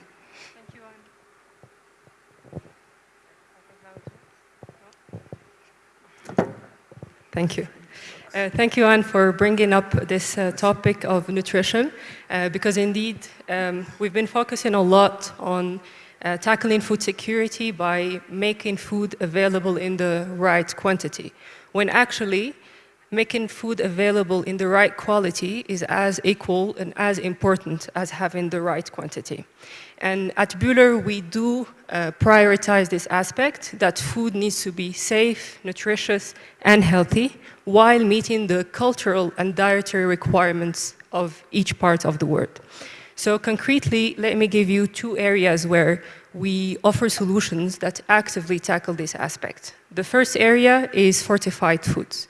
So we focus on staple crops by providing the right equipment and solutions to agribusinesses so that they can, for instance, fortify flour by adding minerals and the right nutrients to it. The second area is on protein. So actually the biggest gap today in nutrition and also in the future will be on having the right amount of protein for everyone in the world. So we need to feed over 10 billion people by 2050 by producing more, but also by using less land, which means less livestock, less animals' proteins. And that's why we've been at the forefront of innovation when it comes to diversifying the protein sources, whether it's plant-based, algae, cultured meat, etc. And we have centers around the world that develop, from an R&D perspective, the latest solutions and technologies together with our customers so that we're ready by then to offer alternative proteins and therefore bridge the gap to a more nutritious and safe and healthy diet for everyone. Thank you. Thanks, that's very interesting, and that's a great point that the food also needs to be properly nutritious. And then now we get to you, Lei. Pramod already started talking about how the packaging affects everything. So what role does the innovation in packaging play in reducing food waste, and what sort of examples do you have on the innovations you've had in your company? So level of packaging, be it primary, secondary, or tertiary, plays a crucial and interdependent role in reducing wastage. So when it comes to innovations, we are working to develop robust packaging that can withstand long journey of transportation without damaging the content of the packaging inside the container, be it by train, by sea, or by air. So innovations like shock absorbent materials or humidity control help maintain quality, ensuring the product reaches its destination in the best possible condition. We are also working with eco-friendly packaging made of sustainable materials and also aligned with the reducing waste and also minimize the impact in the environment and also promote circular economy model. And if it's required, we will embed our packaging with sensor indicators to help track the product condition along the way. So if we were to look at the innovation that we are working at, we are usually working around materials. We use different software to simulate even before we build the packaging models for different products. And with that, we will simulate before we build to test it out, before we mass produce. So with that, we will avoid whether we underbuild, which will cost us a lot of money, quality problem, right, workmanship problem, or if we overbuild, that will cost us costly because of the material that we use is too much. And you know, we also invest in other heat treatment, heat technology that is for compliances, right? If we want to export our product overseas, that is for phytosanitary purposes. So we are being innovative, work with suppliers and source different materials from all over the world in different geographic region. And we invest in design and simulation software. We invest in RF heating technology, in-house testing, and we mechanized and we automate some of our processes. And we also invest in talent. So every decision and actions we put in place is with a purpose.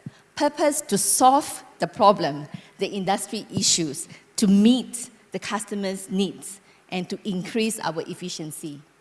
So we help our customers save tremendously in shipping, save tremendously in their quality costs.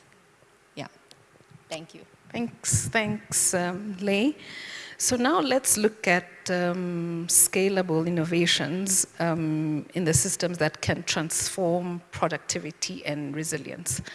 And I'll come to you, Richard. You've pioneered technologies that focus on water and soil management, which is critical to agriculture, especially in the arid areas. So talk to us about some innovations that have been particularly effective in improving agricultural productivity and sustainability. And then after that, talk about the challenges to scaling these innovations.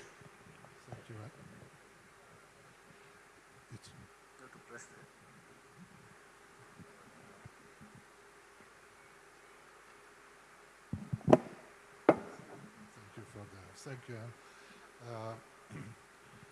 I come from the very beginning of the agricultural value chain, which is related to water, because my company has an innovation which is for saving awful lots of water in the soil. You can imagine that most of the arid countries, if you give 100 liter water to your soil, more than 60 liter goes to evaporation loss. It is a huge volume, and before our innovation, we didn't know about that any other technology was focusing on it or not, and actually we are able to save about 40 to 50% of it. It is very important to emphasize that evaporation exists everywhere. Therefore, we are able to help both in irrigated and not irrigated cultivation. only less than 20% of the world agriculture is irrigated. So the other 80% suffers very much from drying out the soils. And where they irrigate, they also suffer that they are running out of water because of the overpumping of the groundwater.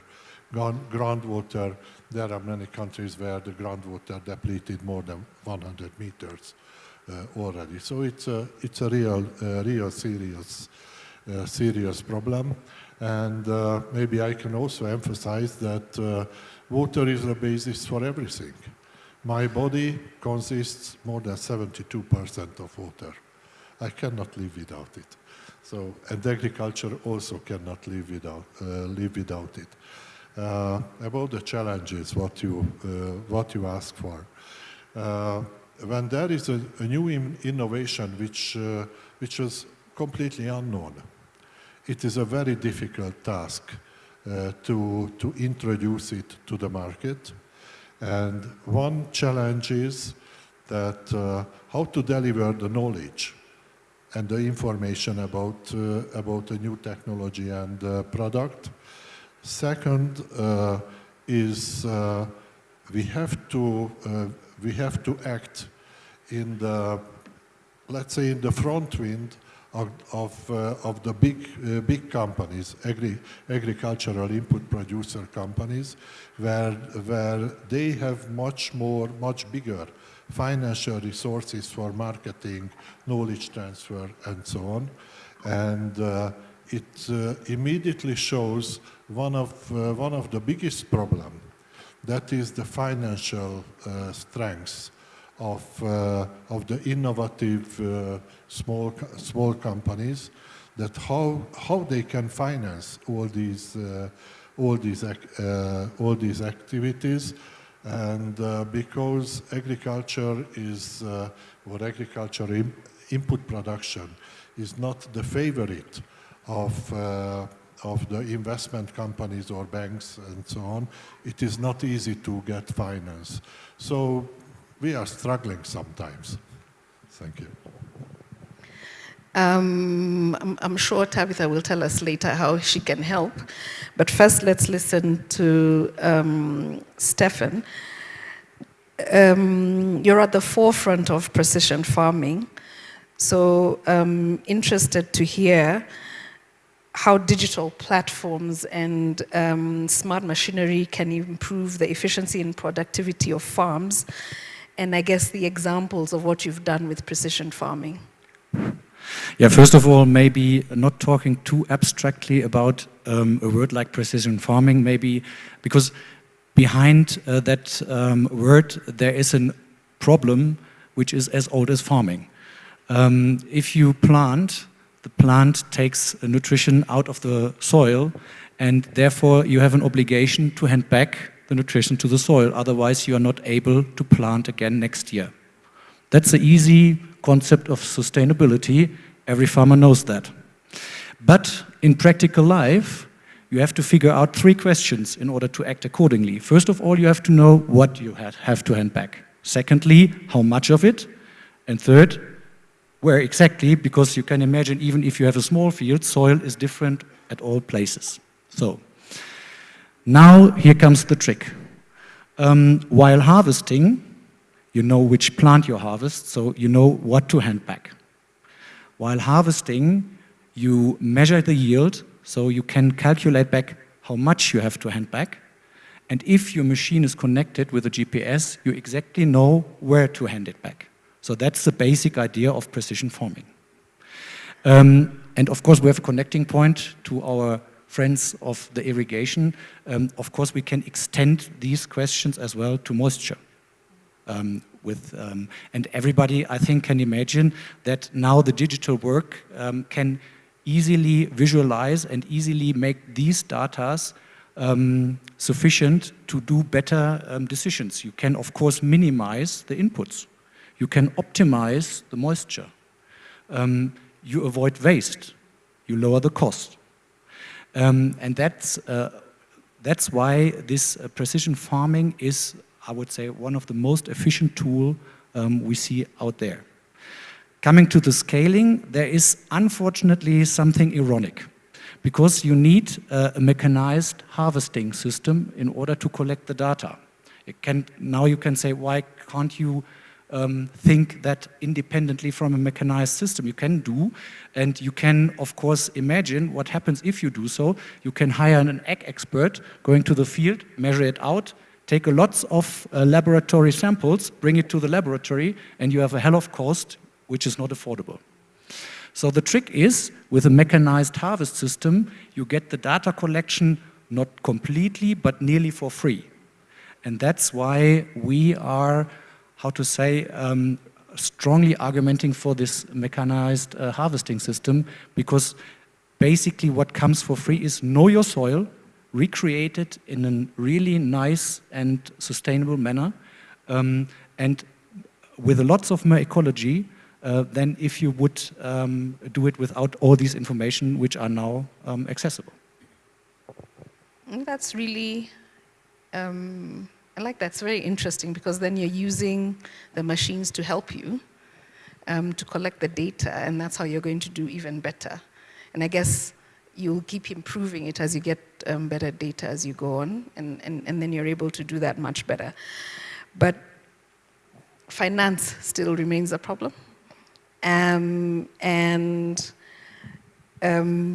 Tabitha, please tell us about what innovative financial solutions have been successful in transforming productivity for farmers across Africa. Richard already said that's a problem. So what have you done, and how can this be scaled? Because it's important that we're able to scale all of these. I like that I'm the provider of solutions.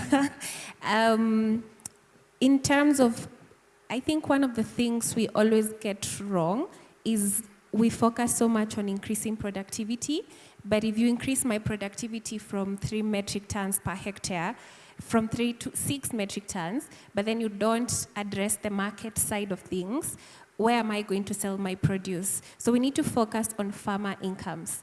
And that's what, as a company, we have done. We're a commodity exchange. So we created a marketplace where the farmer can directly access the buyers.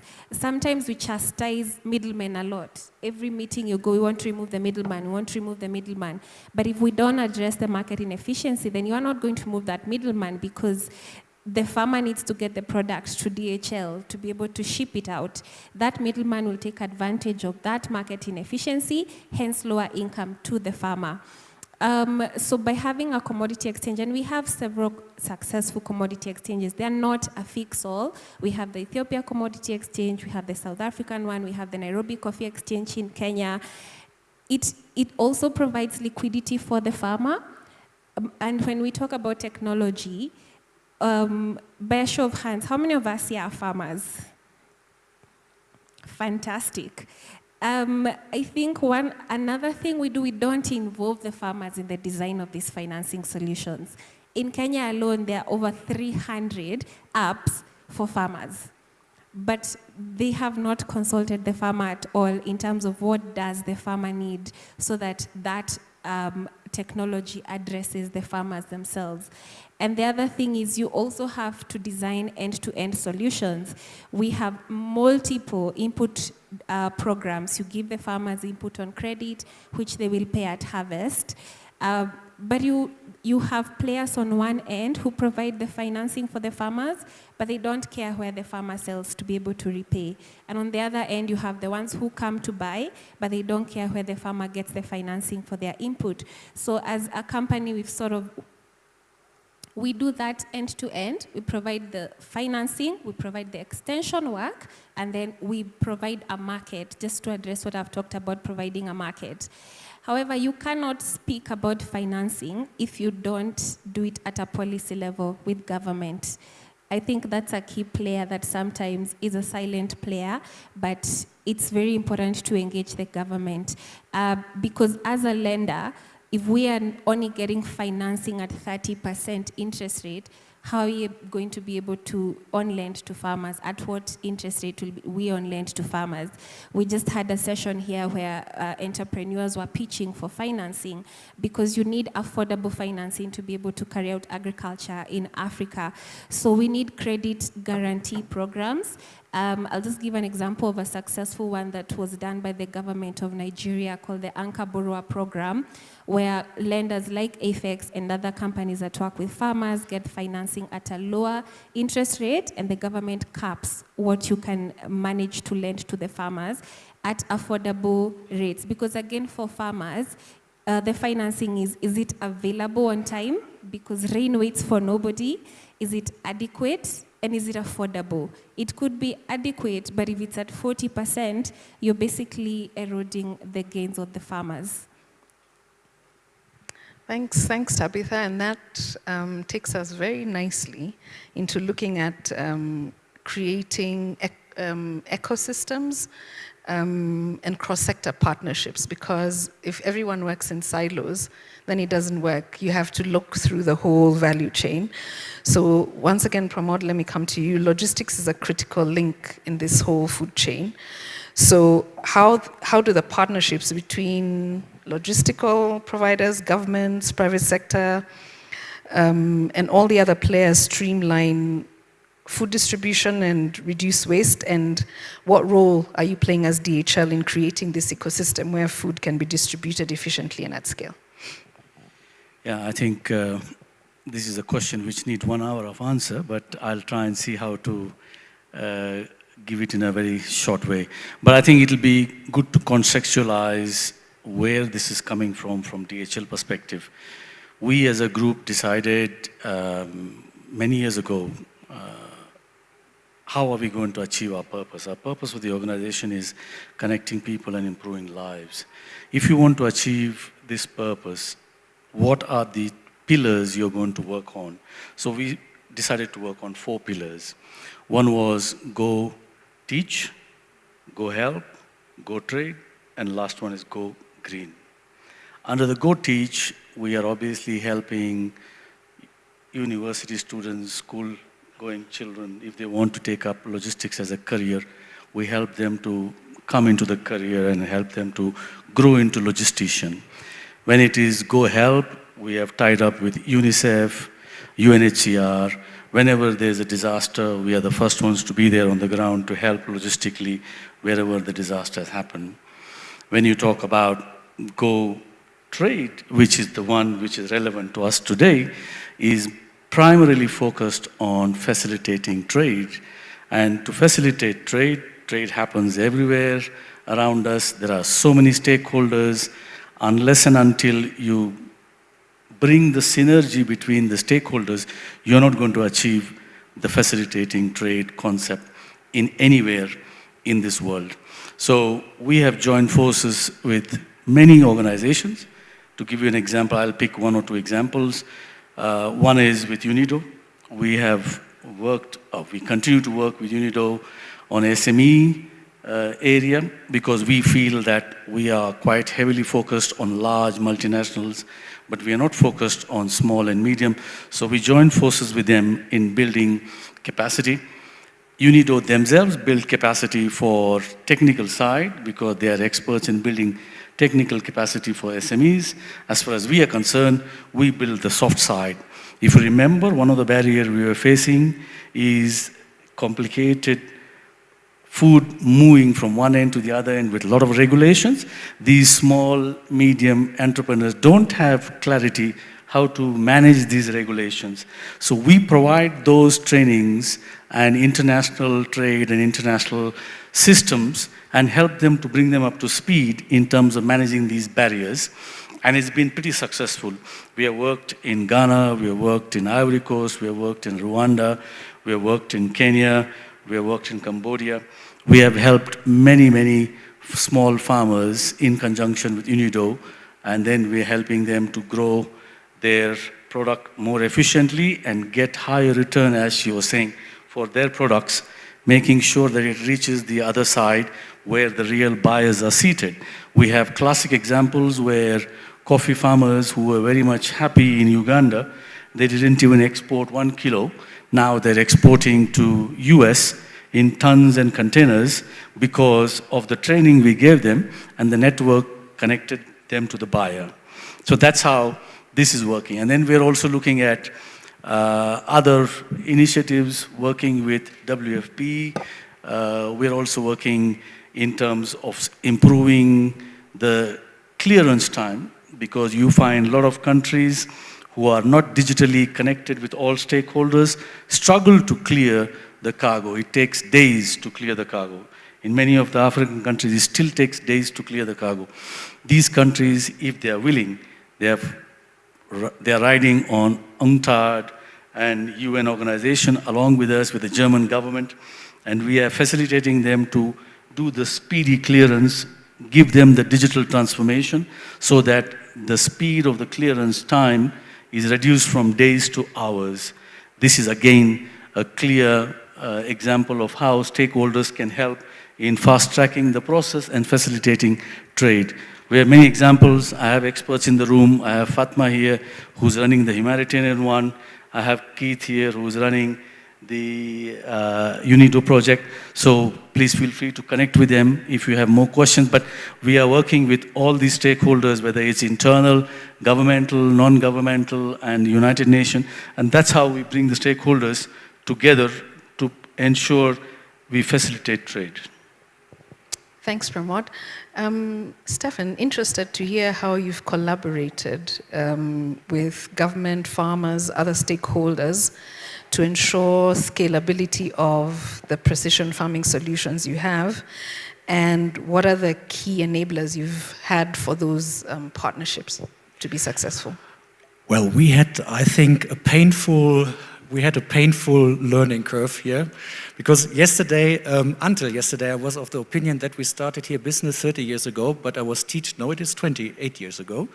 And our partner told us some stories out of the history, and he said, very early when I started the business, farmers and contractors came, and nobody would use the picture today, but at that time they said, you deliver the meat, but you forgot the knife. He said, what's going on here? And yeah, they said, we need operators to be trained. And that was the first step. And what he did at that time was he raised a small school training operators, and then extending it, training service technicians. And then the state came and said, hey, hold on, you have big machines. They have to behave in the traffic. I said, oh, you're right. So they extended it to a kind of driving school. And there, the first collaboration with the government was started. Later on, of course, we extended our collaboration. Nice enough, we're initiated by Mr. Müller, for example, when he was the Minister of BMZ. We started a collaboration to teach TVET college teachers for mechanization. That was really a nice project, because then you are directly at the youth, and you train directly those young people who are entering the business, which was nearly perfect. And the last project we made together with GIZ was we figured out what is the right mechanization for you, Mr. Farmer. And that was an interesting project as well, because that's completely different in Ethiopia than in Kenya, than in Tanzania, that's a quite local issue. And you have to take your time and to find the system how to calculate that out. And I would say the most enabling factors, they are quite easy. You need, of course, the resources to run these projects. And if you have more than, I would say, 1 or 2 partners, everybody in the same way has to have the access to the resources. Trust, quite easy, especially when you are working with NGOs. They have tough project times. And what often is not respected is that there are people in the project which needs time to accommodate, and you know, that's sometimes not calculated in. And I think that's maybe the most important success factor is the same view on the target. And sometimes there are misunderstandings. For example, if we talk about precision farming, as I explained, that's an abstract tool.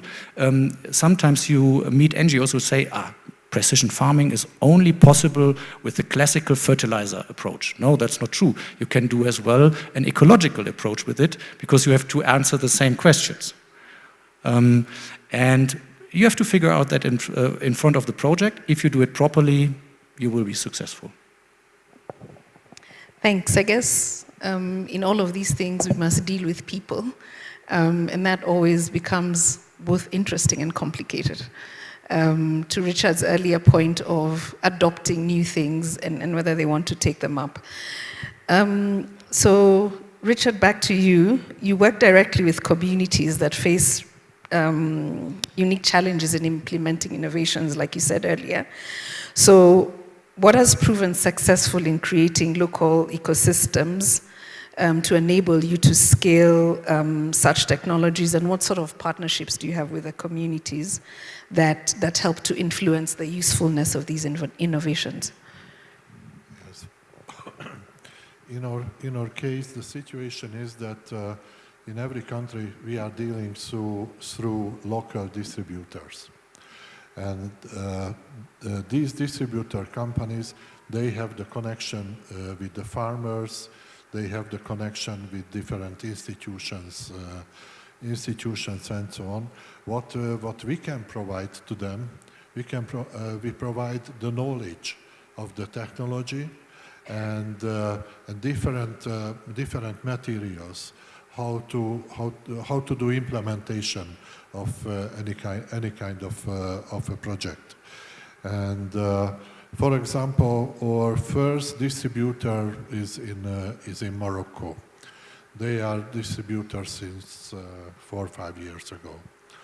And it was very interesting that when they started to introduce the product, the farmers simply had no believing towards this product. Therefore, it was a very big effort from them to convince the farmer that let's try it out in small. And they did it. And in the second year, when the farmers saw a good result, then the farmer went a little bit bigger. And we were really proud of when they reported that the same farmer in the third year started to treat the whole estate, what he is working with. It was also a little bit challenging because it was not in the culture of the distributor companies that cooperating with schools. There are agricultural schools. They are training farmers, they are training sales personnel, and so on. And finally, they picked up the connection with some of these schools, and they started to teach the youngsters how to use this new technology, how to think about how we can manage our resources, how we can save this precious resource of water. And we were really very happy with this. And of course, through these young students, the information went into the fathers, and the fathers are farmers. So it gave a little bit quicker possibility to enter to the mind of the people. Okay, great. So I'm going to ask all the panelists the same question now, sort of as we wind down. Looking ahead, how do we ensure that all these innovations and solutions we've discussed today continue to scale and address hunger, because this is, I guess, the whole point of the conference today at a global level? And also, how do we do this with a sustainability hat on and make sure that we're doing it sustainably? So probably I start with Ikram here. Thank you, Anne. So I would say that the key word here is integration. I mean, as my co-panelists were sharing, each company of ours, each organization of ours is doing a lot on its own stage and around its own ecosystem. which is great. But what we're missing really is to integrate all the stakeholders along the agri-food value chain. This is something that we see as Bühler. So we do offer the best and the latest equipments and solutions and services for food and feed processing. And we have great platforms around the world in Africa where we collaborate together with other food technology experts and post-farm stakeholders. However, it would be more sustainable, to come back to your point, to really have in the same platform all the efforts that are being carried out in the farm, being translated and transported to the second stage, which is the food processing, and later on into packaging, distribution to the retailers and the end consumer. And I believe this can only be achieved if we come together without looking at competition, without looking at economical benefits as the main criteria and driver, but rather by embracing a triangular approach that we have internally and that drives our own strategy in our group, which is basically articulated around nature, climate, and humanity. So in this approach, economic, nature, and humanity. So in this approach, you embrace all three pillars, and you make sure that you balance the needs of economy, humanity, and nature in every decision making. Thank you. Yes, Ikram, you are so spot on all this integration from all sectors. I have the same opinion, and I think that the cross-sector can be categorized into, for example, Richard and Stephen here, right? More on farming and harvesting. Therefore, you look on the soil, the water, machinery to help, right? And when it comes to processing, manufacturing, that is when packaging come in, that is when logistics come in, right? And the nutrition part, right? So we all have to work together. And it's a multifaceted approach from across the industry. And I always say the industry is always driven by consumer demands and by the market, and oriented by efficiency and sustainability, and backed by data and technology.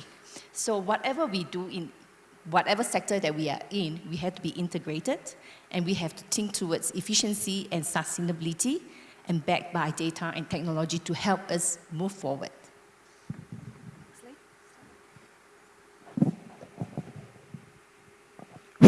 Yeah, of course, I agree. Where I'm thinking about is how to reach the integration.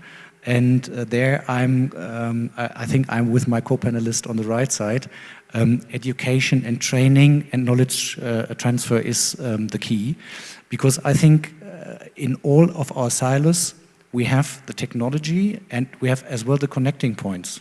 So for example, precision farming, we have, of course, the colleagues who are caring about irrigation, they have it as well. And then the connecting point is the farmer, or those who are in the value chain. And they have to have an overview, an holistic overview, and connecting the points, making it easy. In Ethiopia, for example, they are really, really strong in wheat, and they are harvesting professionally mechanized. If you look at maize, that's a little bit different. Why? Because they are not planting in lines. That's not rocket science. That's a quite easy, how to say, solution. And that's where I would say it's not only the integration as an abstract word, we have to come together and find, how to say, an educational framework, including all aspects of the chain, and then we have to bring it to the young people. Thank you, Stefan. Pramod? Yeah, for us, innovation is the key, as you know, and if we are leading logistics, we need to be at the forefront of innovation. So we have invested quite heavily in creating innovation centers. We have 4 innovation centers in the world today. One in America is at Chicago, one in Asia Pacific at Singapore, one in Middle East Africa in Dubai, and the other one is in the 4th one. There's another one. So we have 4 centers which are focused purely on innovation in logistic activities. Now, these are internal innovations where we promote our own innovation to reality, and there could be other entrepreneurs who are innovating into our space. And if you find somebody who is innovating in our space, we encourage them. We bring it into commercial aspects and make it into a reality. This is one part. The other part is we are also joining forces with Unido and other agencies to help innovators in different sectors, creating programs and encouraging innovators to come to the forefront, helping them and connecting them with the right people, giving them the right platform to commercialize these activities. So it happens in both front, internal as well as external. I would say data. We live in a generation where we all have access to data and we see the miracle that data can do. But unfortunately, like everybody has mentioned, we are all working in silos. So there needs to be that collaborative effort because, you know, with data, it can inform area yield index insurance for farmers and make them bankable, presentable to people who deem farmers to be a risky population to finance. So yeah, my final thought is data. Thank you. So actually, climate change is already a fact. So our job now is to find ways for adaptation. And if we are talking about water and water-related issues, then definitely we have to call upon all the governments with their natural responsibility for the water resources in a country and how to use the water resources. In many countries, water is provided free, which is not true. But because of different political issues, nobody is willing to introduce that farmers has to pay for the water. Therefore, other ways has to find how to regulate the water use in the agriculture in order to have enough for tomorrow and after tomorrow. Because over-pumping is a very common situation, especially in Africa, in Asia, because the precision farming is not, and the data-driven farming is not implemented yet very much. So therefore, the governments could help the whole process if they introduce those kind of regulations, if they help to spread over the knowledge about these techniques, and altogether with good technologies, we can build up a possible future. Thank you. I want to thank you all panelists. This is very insightful. It has been very insightful for me at least, and I'm sure for the audience. Your expertise and the practical solutions you have been very eye-opening. And it's clear that what we need to do, amongst other things, is collaborate more. Use the data that we have to good use. Find different ways to use our different convening powers, whether it's the logisticians who have different people they can connect with each other, the markets for the farmers, and all the other ways we have seen from the food processors and the packaging teams, to make sure then in the end we are all working together to end world hunger. I'm just really excited that this has been not talk but solution type of discussion, and I think we need to do more. I'm glad we had the opportunity from a Deloitte and Unido to have the convening part, to have this panel in a full range for us to see how all the different ways we can help end world hunger. And to what a number of us said, let's all make sure we're also involving the farmer, so that that's who is at the center of this, so that we're doing everything we can to enhance the production and make sure in the end we're doing our bit to end world hunger. Thank you all very much, and thank you all who are here for listening to us.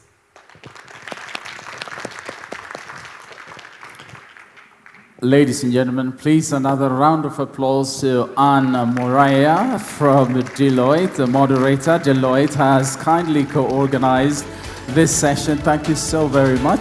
For a moment for a photo here, please, ladies and gentlemen, to remember this important discussion, very insightful discussions.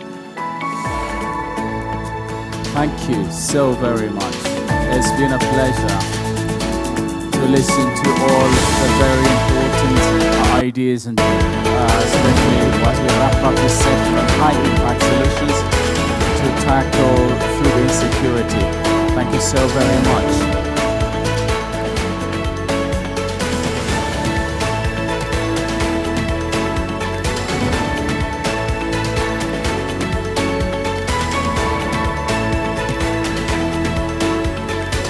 Thank you again, Excellencies, ladies and gentlemen. Thank you so much.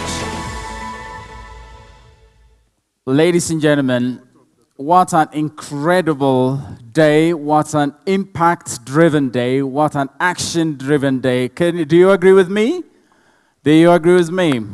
Very well done, ladies and gentlemen. Thank you so very much to all the participants and enthusiastic speeches and messages that came forward here.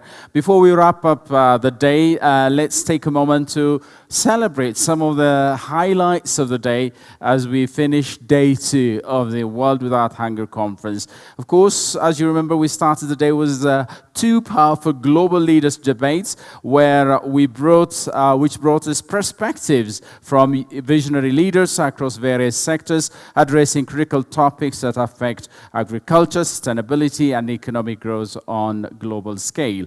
And then we had another session which was on post-harvest management, one of the most important elements to fight hunger globally, where we put a spotlight on Ethiopia's particular own experiences and innovation in reducing post-harvest lessons.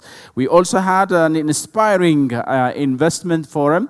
That was the investment matching forum, which brought governments, SMEs, and startups together to present their projects focused on food security, sustainable agriculture, and agro-processing. Ladies and gentlemen, let's not also forget the high impact solution that has just concluded here.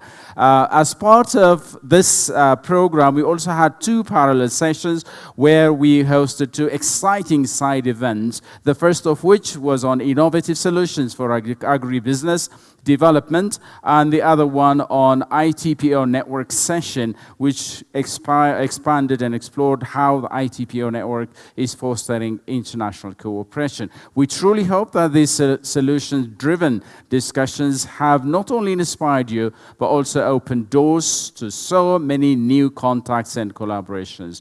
We know that many of you have been networking during the exhibition, as well as through the B2B and B2G sessions, and we look forward to seeing these connections grow more. We also hope that the solution talks that you are attending to outside at the coffee stand and during lunch breaks provided some fresh ideas and helpful discussions. Now, let's get ready for day 3 as we look forward to day 3 tomorrow. It's going to be extraordinary. Tomorrow, we'll have the honor of opening the day with His Excellency Dr. Abiy Ahmed, Prime Minister of the Federal Democratic Republic of Ethiopia, and also opening remarks by Mr. Gad Mola, Director General of Unido, setting the day to give us highlights and insights that will be inspiring the rest of the day. It will be a half-day session, as you know. And then we will have an amazing high-level political forum lined up for us, and that unique opportunity will help us hear from policymakers in particular and global leaders and it's also a session that you definitely don't want to miss, ladies and gentlemen. So on that note, we'll say good night today. Have a wonderful evening, everyone, and we look forward to seeing you bright and early tomorrow at 9 o'clock sharp. If there are VIP and VVIP guests in this crowd, or those you know, or they are in your delegation, would you please remind them that a team of organizers is waiting for them right outside to take you to the state dinner, cordially invited by His Excellency the Prime Minister. So a convoy has already been arranged. Even if you have your own vehicles, we can go as a convoy all together. So please remember that. So thank you so very much once again for the wonderful day we've had. Good night. It's been a pleasure, ladies and gentlemen.